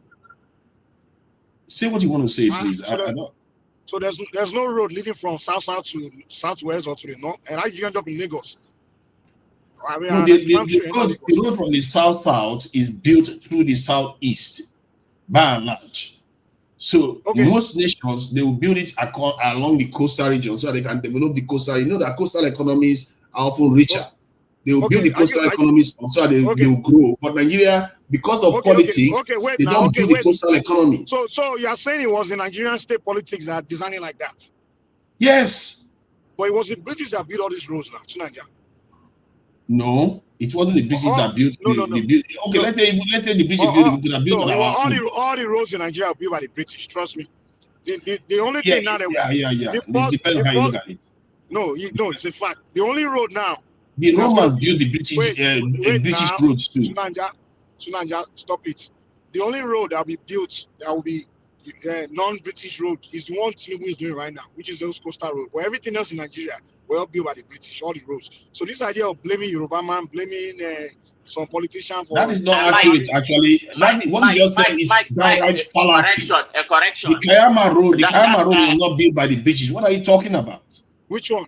The Kayama road was not built by the British. There's a lot of roads in Nigeria that were not built by the British. What are you talking? Well, that road is from where to where? Mike, sorry, you are not completely right and you're not completely wrong in the sense that the British actually built, the actual it's rail, the rail architecture was actually finished by the British, such that they connected every part of the country to extract. Now that has been, the blueprint that every successive government has used to expand the road network. So if you talk about it like that, it makes more sense now. That So saying, we talk okay, about the Eastern. There was no real tracks. Hold on. There was no real tracks in Delta State before, like in all the Anyama areas, so Agbo and all when this. There was no real when tracks was before. Delta State created? Yeah. Even when the previous state that was there before, Bendel State, there was no rail tracks there. It's recently that they put those rails there. I'm telling you, it's recently that they put the rails there. So, how did the people there get what they produce into They use the roads. They use the road network. They use the road network that was built to Onitsha from there. Instead of building to the south, that probably was the British during the British era they built it. But the Nigerian government enhanced it. Let's make no mistake. The So Nigerian now government has expanded many of the roads. Inter-region roads, all these roads that connect region to region. Was there anyone that was built by Nigerian government? I'm talking about road from region to region. The question is, okay, I think if you look at the initial one, yes, it's the British that laid the backbone our road maybe networks. I just want to be educated. Tell me one inter-region road, regional road, or interstate road that was built by Nigerian government. I just gave you the Kayama one. The Kayama one from River State, Bayelsa, and Warri areas, even almost all the way to Delta. Any other one? There must be more. I don't know all of them. Okay, there must be a lot more. The only example of road built from state to state within Nigeria is in your area, and yeah, you are telling me. No. It's the one I know. I'm telling you, there must be more because I don't know anyone. a lot of government build roads. A lot of government I don't know build anyone roads. in Southwest. Anyone in Southwest that I know. I don't know by federal government. I don't know. Until okay, you're not saying federal government didn't do anything. Wait. Until recently, they start fixing the Lagos Ibadan Expressway. But I don't know any federal government's interstate road that project they've done in Nigeria. Like you're fresh from start. Everything else was done by region. Everything else that's built within states in Southwest was done by state governments. You understand? So this idea that because Southwest somehow have something is because we are marginalizing you. That's some bullshit, man. Let's stop that. Yeah, let me share this with you so that you get the facts. It's obvious that it's not all roads that were built by the British in Nigeria. Clearly, I didn't say all roads. You corrected me. Obviously, major. I said major roads. Major roads, not just roads. Major ones. Inter-region roads. Okay. All major inter. Let's do that. Interstate roads built by the British. No, even that is still no. Because Nigerian government built roads. I don't know why we even think this in the third mainland bridge. It was not Babangida that did that. I don't know why we are saying it's only the British that built all those things. Yeah, but that's not interstate now, inter-region. That's not. Talking about when Lagos was capital. I don't dispute you that the British built the backbone. So now there is a deal, man. What the argument I'm trying to make is I don't think the Southwest holds any part of Nigeria, anything, or has done anything to hold any part of Nigeria back. I don't think so. I see like you guys present that argument a lot. And talking about oil, you guys always present this argument about South oil, this and that. There's oil in Lagos State, there's oil in those states. And let me tell you something. Wait, let me learn. I know you don't. Somebody want to present the argument that majority of the extraction that's being produced right daily is from more from the south. There's only small percentage being pumped from. Wait, let me learn. It's only small percentage on those states. But let me bust your bubble. The reserve that's in now on those states. And even let me learn. The Gulf of Guinea, thank you. It's the same reserve, the same quantity that's in that south area. The only reason why they are not pumping the same quantity out on a monthly or daily basis is because when they started building the rigs, they built most of the rigs in that south area. So and they already before the time coming running. No longer. What I'm trying to make is divide today. All Yoruba people have to do is build more rig in Ondo and Lagos, and they'll be pumping the same quantity that they are pumping in South. So if you split Nigeria today, Yoruba people we have to lose. So stop telling us with this we have all this bullshit. Mike, we have no Yoruba. Have Mike, let me buttress your point. Hold on, let me say this. I'm sorry. Wait. Okay, go ahead. Yeah. Yes, Yeah. yes. Okay, you see the whole of the Gulf of Guinea, right from from the Cameroonian side, up till you get to Guinea-Bissau, all that area. There is new Chinese seismic data that there is a lot of hydrocarbon reserves under there. Now, They estimated, but it has not even been made public yet because they are not yet certain. But the reserves are there, so there's a lot of oil, there. it's Okay, not. It's not. in the There's sea. no evidence. There's no evidence. Okay, now hold on. No rush. So now this is fact based. You see, this is what I like.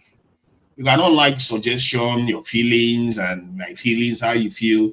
I ask the question: is there as much crude oil reserve in the southwest of Nigeria as is in the south?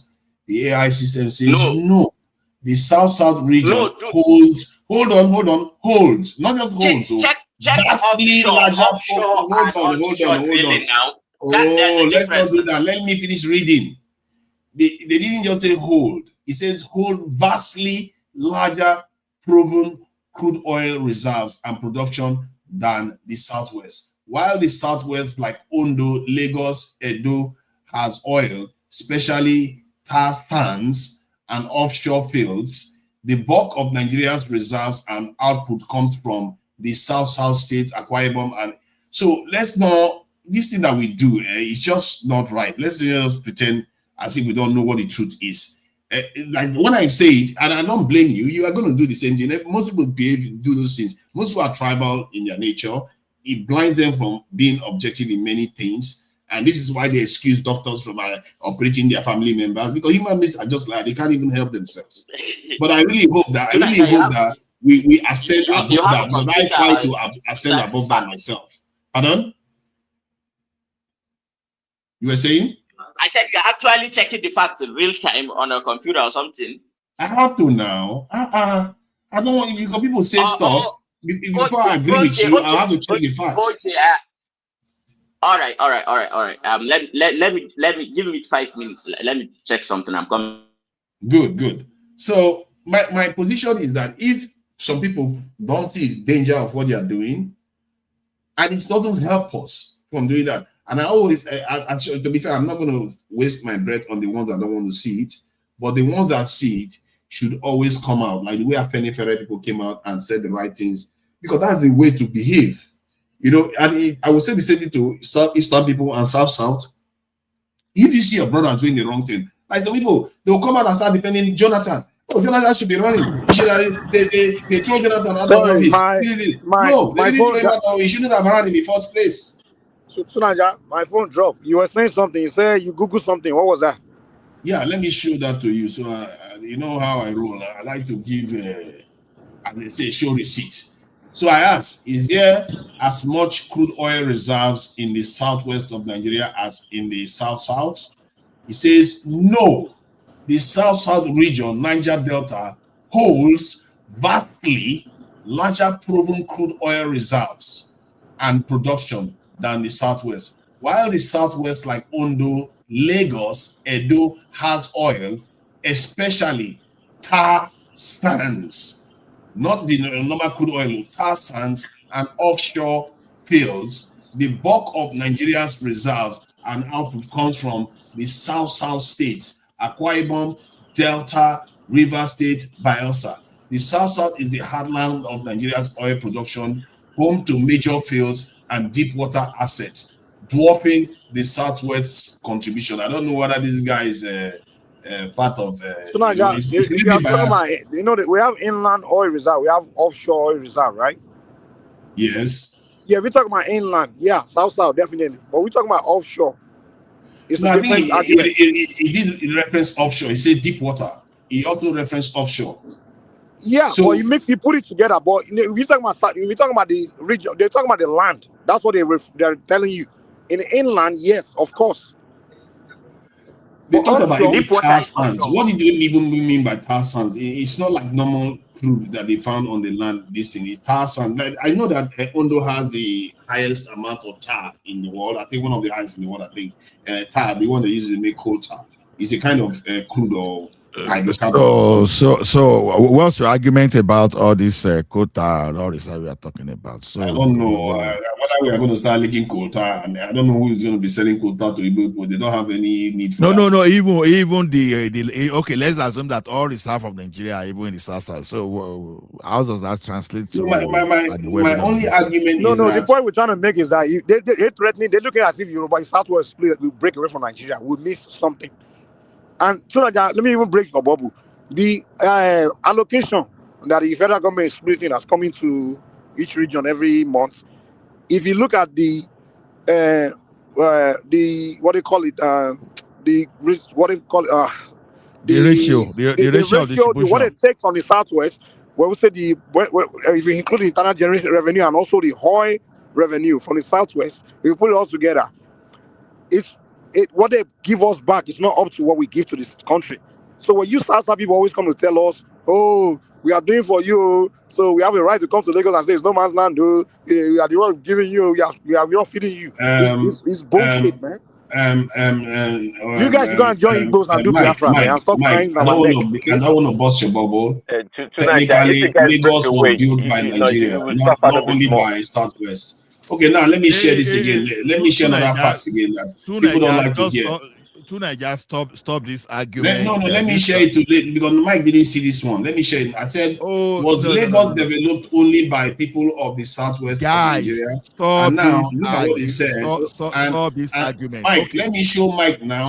Stop telling us about people going to build there. Everybody is not every part of Nigeria investing. So don't start telling us because Yoruba people go to other part of Nigeria. I'm not going to say because Yoruba man have something somewhere. Do you want to ask the same question Yoruba people about now other develop states? the place. They have right. Do you want to ask the same question about other states so you see the difference hold on. Okay, United Arab, Dubai, for example, in United Arab Emirates, there are more immigrants and more than the indigenous people of United Arab Emirates. So what about that?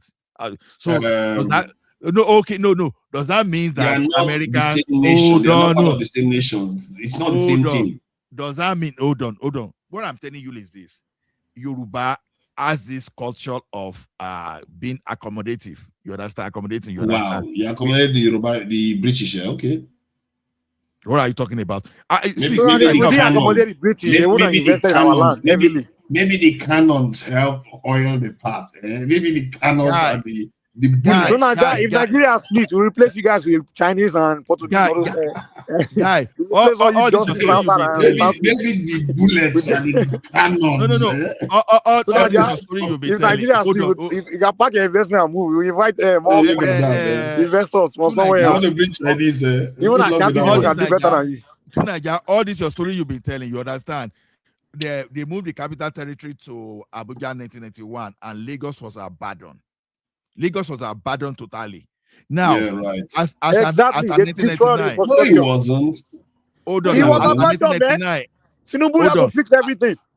Exactly, as an 1999, when Tinubu came, you understand? When Tinubu, Lagos was not even generating. Tinubu make attempt to generate revenue, and it was only realized. I was in Lagos before Tinubu became president. Let someone like now. At least I went away for 1 hour and I was listening to you. And now let me just make my own 2 minutes contribution, please. Now, then the thing was that Tinubu was only getting 600 million. He put a structure in place. Today, Lagos is generating 1.26 trillion. You understand? It's generating 1.26 trillion.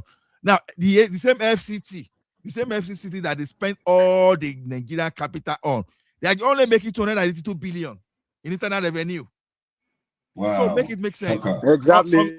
From 600 he million. He won't give the credit to Yoruba people. He will say it's them. Why don't you guys do the same for Abuja now? Yeah. No, it's not me. People now. No, Mike, I just try to be objective. I'm not even Google. Google knows better.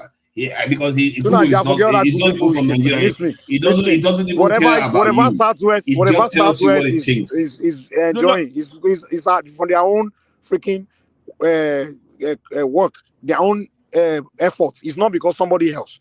Do the same for your so place. Stop looking at us and saying we are not balanced. Are you trying to say the Southwesterners are the ones that develop Lagos? Hold on. We are the ones governing our space. It's not you. Hold on. So you are trying to tell us that it's the governance of the place that developed the place. It's not some idiot that come and sell granuts. Come on, man. Is it not okay? Just know you're incapable of seeing it. Tunaja, is it not Allah is governance? better than you. Tunaja, is it Allah is not better than governance that you. develop the environment?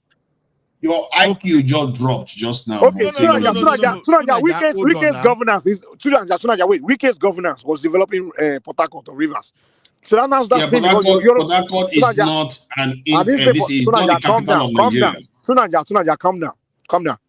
When Wike was governor, he started his governance started developing rivers, doing a lot of infrastructure and things like that. And people can look at it and say, "Oh, wow, there's development in rivers." When somebody now start coming to you and start saying because a lot of Yorubas, Igbos live in rivers, they are the one that develop rivers. They help. You can argue that their resources were also put there. But the It's question is, hold on. Governance that develop a place. Oh so my God! Don't do that. You are just shouting. Shouting is not going to change the reality. You know that. Sanwo-Olu, all these guys are the one developing Lagos, man. I just gave you example. Lie to yourself. I just gave you example. You are still arguing. United Arab Emirates, there are more immigrants there than the indigenous people. It is the indigenous people that develop the place for people to be coming there. You won't be going to Dubai if the indigenous people did not develop that place and accommodate you. What are you talking about? Yes, the indigenous people. Develop, you guys have left your place and come there. Okay. I'm not going to have this. Mike, you can't be talking after one person. Go ahead. That You is came just with ganging up. to Lagos, remember? No, you can't be ganging up. So, in reality, the Lagos and Dubai is different in the sense that the people that they brought in were foreigners. Their contribution to the nation, they are not contributing their resources to the nation. They are coming there to work. Just that's all they bring into the nation. Nigeria contributed to the building of Lagos from its natural resources to its human capital and everything is contributed to building Lagos. I don't buy that argument. Let me you tell see, you this. now this is why I say tribalism. So the rest of Nigeria get natural resources to Nigeria. You know that fully well. Hold on. I told you that Lagos was making 600 million when Tinubu was there. And Lagos constructed its own railway now, blue and red rail now. You understand? And they're doing a lot of projects. Wow. You understand? They are even building airports. Tell me how you were the one, maybe you are from Agbo. Tell me how you are from Agbo contributing that place. What are you using your own money for? Because most Nigerians operate from there. Most Nigerians operate from Lagos through the seaport, through the airport, everything. The garment industry they are establishing in Ogun State now. Tell me, how did your resources bring that? Someone went from Ogun State to go and collaborate. The truth is that people like you should not rule. People like you, your spirit should not govern the nation. Because if you get your way, Nigeria will be poorer for it. That's the truth. If everybody starts to say, okay, let me correct you. You are right and you are wrong. If you get your way, Nigeria will be poorer for it. So Nigeria, if we have our way, our region will be richer. Your place will be poorer. Your region is not rich. Exactly. You see, that's the division what you want us to do is start helping you to develop your own place. Let me correct this. Mike, your region is not rich. Just know that. The pretense of saying your region is rich is pathetic. The fact that you even shamefully not talk about Lagos raising 1 trillion naira, which is equivalent of $500 and something million. Do you know how much California uses for their healthcare alone? $200 billion. You see, this kind of small thinking. Hold on, Mike. Ola, don't keep interrupting me. This is the kind of small thinking that exhausts me. Ola, I'm going to leave the panel for you so that you can manage this because I am exhausted because you guys are incapable of seeing the truth. You are just incapable. And I just hope the ones that can see the truth are the ones that are brave enough to change our country. Because like for you guys, we are not going to go anywhere. You are not going to complain about the country. The country will never go anywhere. Please go ahead. Thank you. I don't know why you guys are arguing all these things every time. Every time. But bespoken. Lagos was built by all Nigeria, not only Yoruba. Lagos was built by Nigeria resources from the Niger Delta. That is fact. I don't know why you are talking about 2024 or 2025. The airport in Lagos was built by resources where? The TBS was built by who? National Theatre by who? Najaman, I'm sorry. Yeah. Wait. When you say a city was built and when you say something was put there, it's two different things. If you say, like today, if I say I come and put one building in your state now, I can't begin to say I build your state. Now your state was built already. Now, if you say Lagos was built, and what we see it as is Lagos was constructed by Nigerian resources. That's not true. Lagos was there before 1960. Lagos was there before it was discovered. The city was already there. So what are you guys talking about? You built Lagos. It was built by your resources. Okay, let's go one by one now. Wait, TBS, which year was it constructed? Was it built in So Lagos? that's not building Lagos. Now, Lagos, the city was already built. That's what we are telling you. If you are saying later on, they put some stuff there with some resources from Nigeria, But that's there a was different no argument. development by then now like this now. What are you talking? No. Wait, listen. Are you When the talking city is about already built, 1900 that there was development in Lagos? building something and adding something to it is two different things. Mike, sorry, let me push this to them and say that if the Nigerian build Lagos.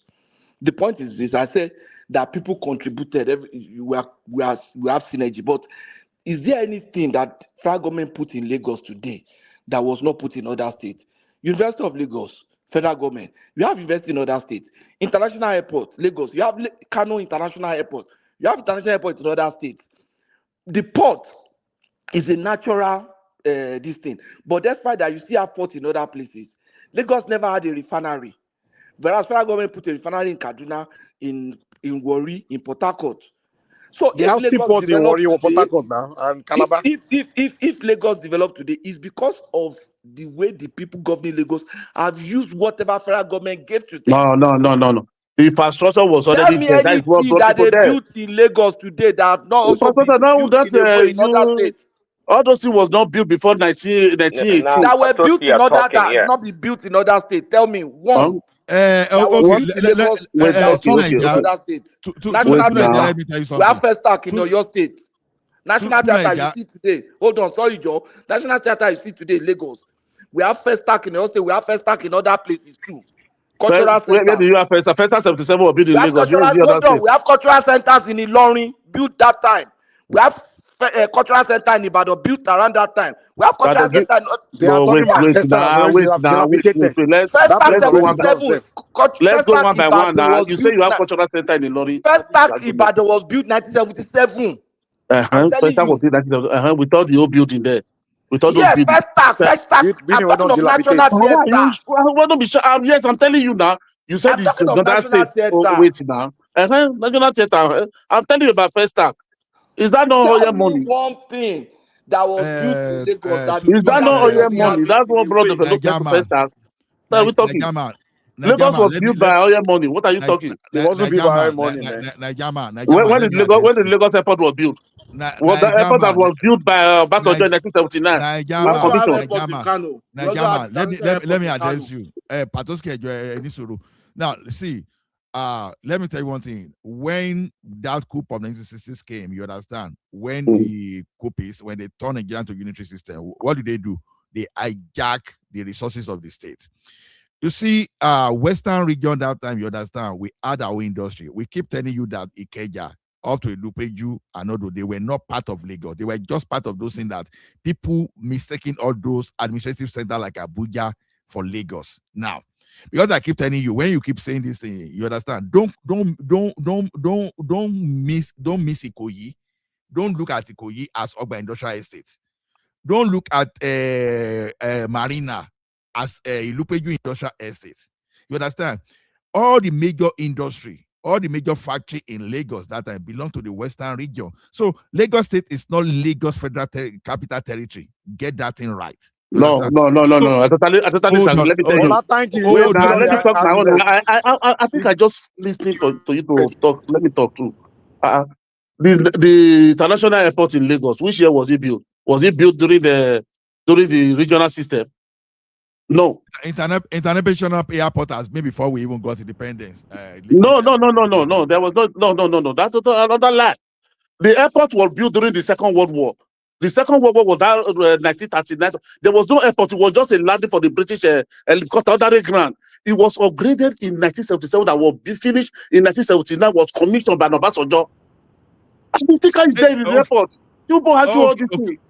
Okay, hold on. So now how does that build in the how does that you are talking how does about that airport translate to building Lagos? No, how does that translate to being Lagos? How does it not translate to building Lagos? Do you know the traffic, the money? That's not building Lagos. That's Wait adding to Lagos. now. Oh God. What brought development to a city? What brought that's a what brought no, industry to a place? Oh my God! There's a It's not difference between development. Najama, listen, you are missing it. What we say is this: Nigerian government did not build Ogba Industrial Estate. They didn't build a Lupeju Industrial Estate. You understand? We were having our cocoa, of where they manufacture over tin and all those agidingbi, all those areas. When you have industry. That is what I'm asking you. Your capital there. Your capital there.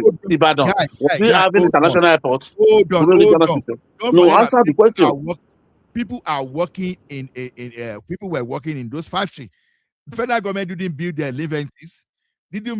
So what are you talking about? Because it was that you see, you are still making my point. Hold on. Let somebody talk. Najama, all the cities in Southwest, Ibadan, Lagos, or all of them were all built by Western region government. No, nothing like that. Nothing like that. Hold on.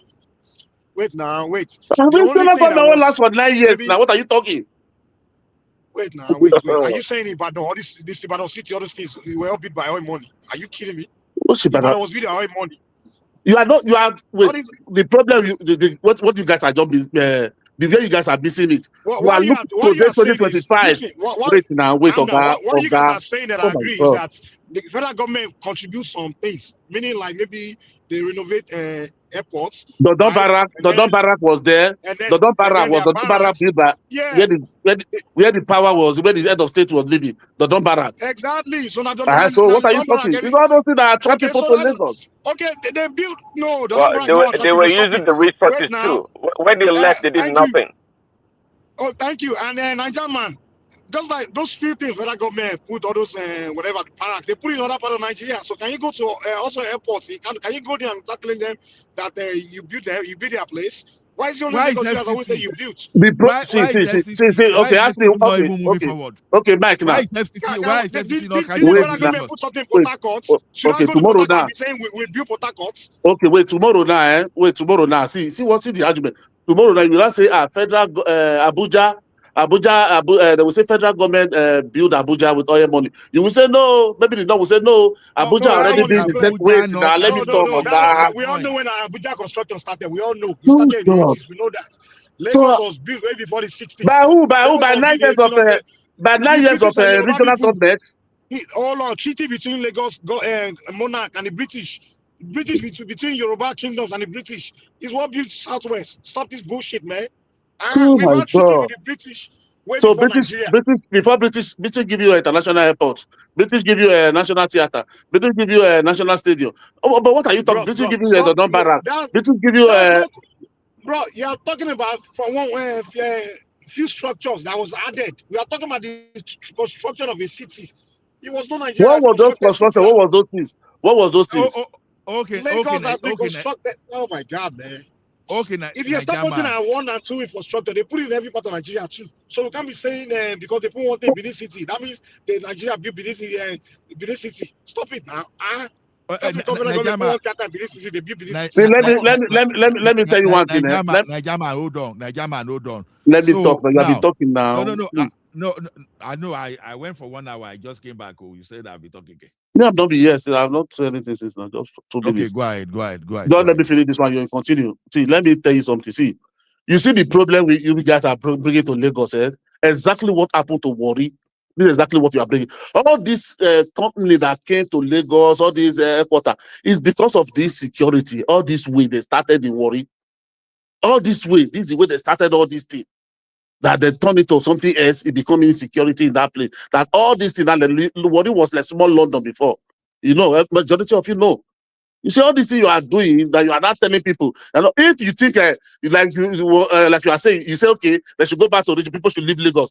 Do you think because Lagos is bringing 1 trillion every month today? Wait now. We need 1 trillion naira every month.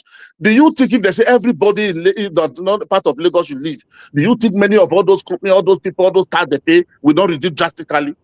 Nigerman, the company that are paying the best tax are foreign companies and real people like Dangote. You understand? Mike, hold on, let me if 1 naira come up for 1,000, if 1 naira come up for 1,000, it's not 1,000 again. My brother, my brother, listen. if the small businesses that the South and the Southeast people that are what they are contributing, if you those small businesses, whatever you are doing, if you all pack it and leave Lagos, Yoruba people will place those businesses. Mike. All Carlo said he had 3 companies. Hold on, He had 3 companies in Ogun State. Yoruba people will place those businesses. Hold on, Najama, Mike. Who's the Carlo? South people and Southeast, we don't need you guys in Lagos. Now. We don't need you, honestly. Mike, hear me. Let me even say something. Corporate tax does not even go to Lagos. It goes to the federal government. It is personal income tax that comes to Lagos. So whatever you are seeing, that 1.something trillion is personal income and some kind of revenue that they generate in Lagos. Corporate tax, that you have head office of banks in Lagos, you have head office of telecom, it goes to the federal government, not Lagos. You understand? So when people are saying because we contribute, most of those money you make in a Apapa Port, you understand? It goes to Lagos. The one I'm even talking personal, because if you give all the money that belong to Lagos, will really be making more than $12 trillion. Okay, so if what you say is true, why are they not pegging? Why are they not pegging the Nigerian budget on Lagos tax? No, that they are pegging it on crude oil from the south. Oh my goodness! Answer simple question.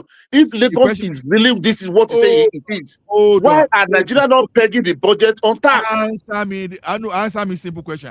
The simple question I want you to answer me: what is the percentage of oil and gas to GDP of Nigeria? Less than 10%. No, that is to you. That is what you are saying. Forget all this. Wait, if it is true, now, Oga.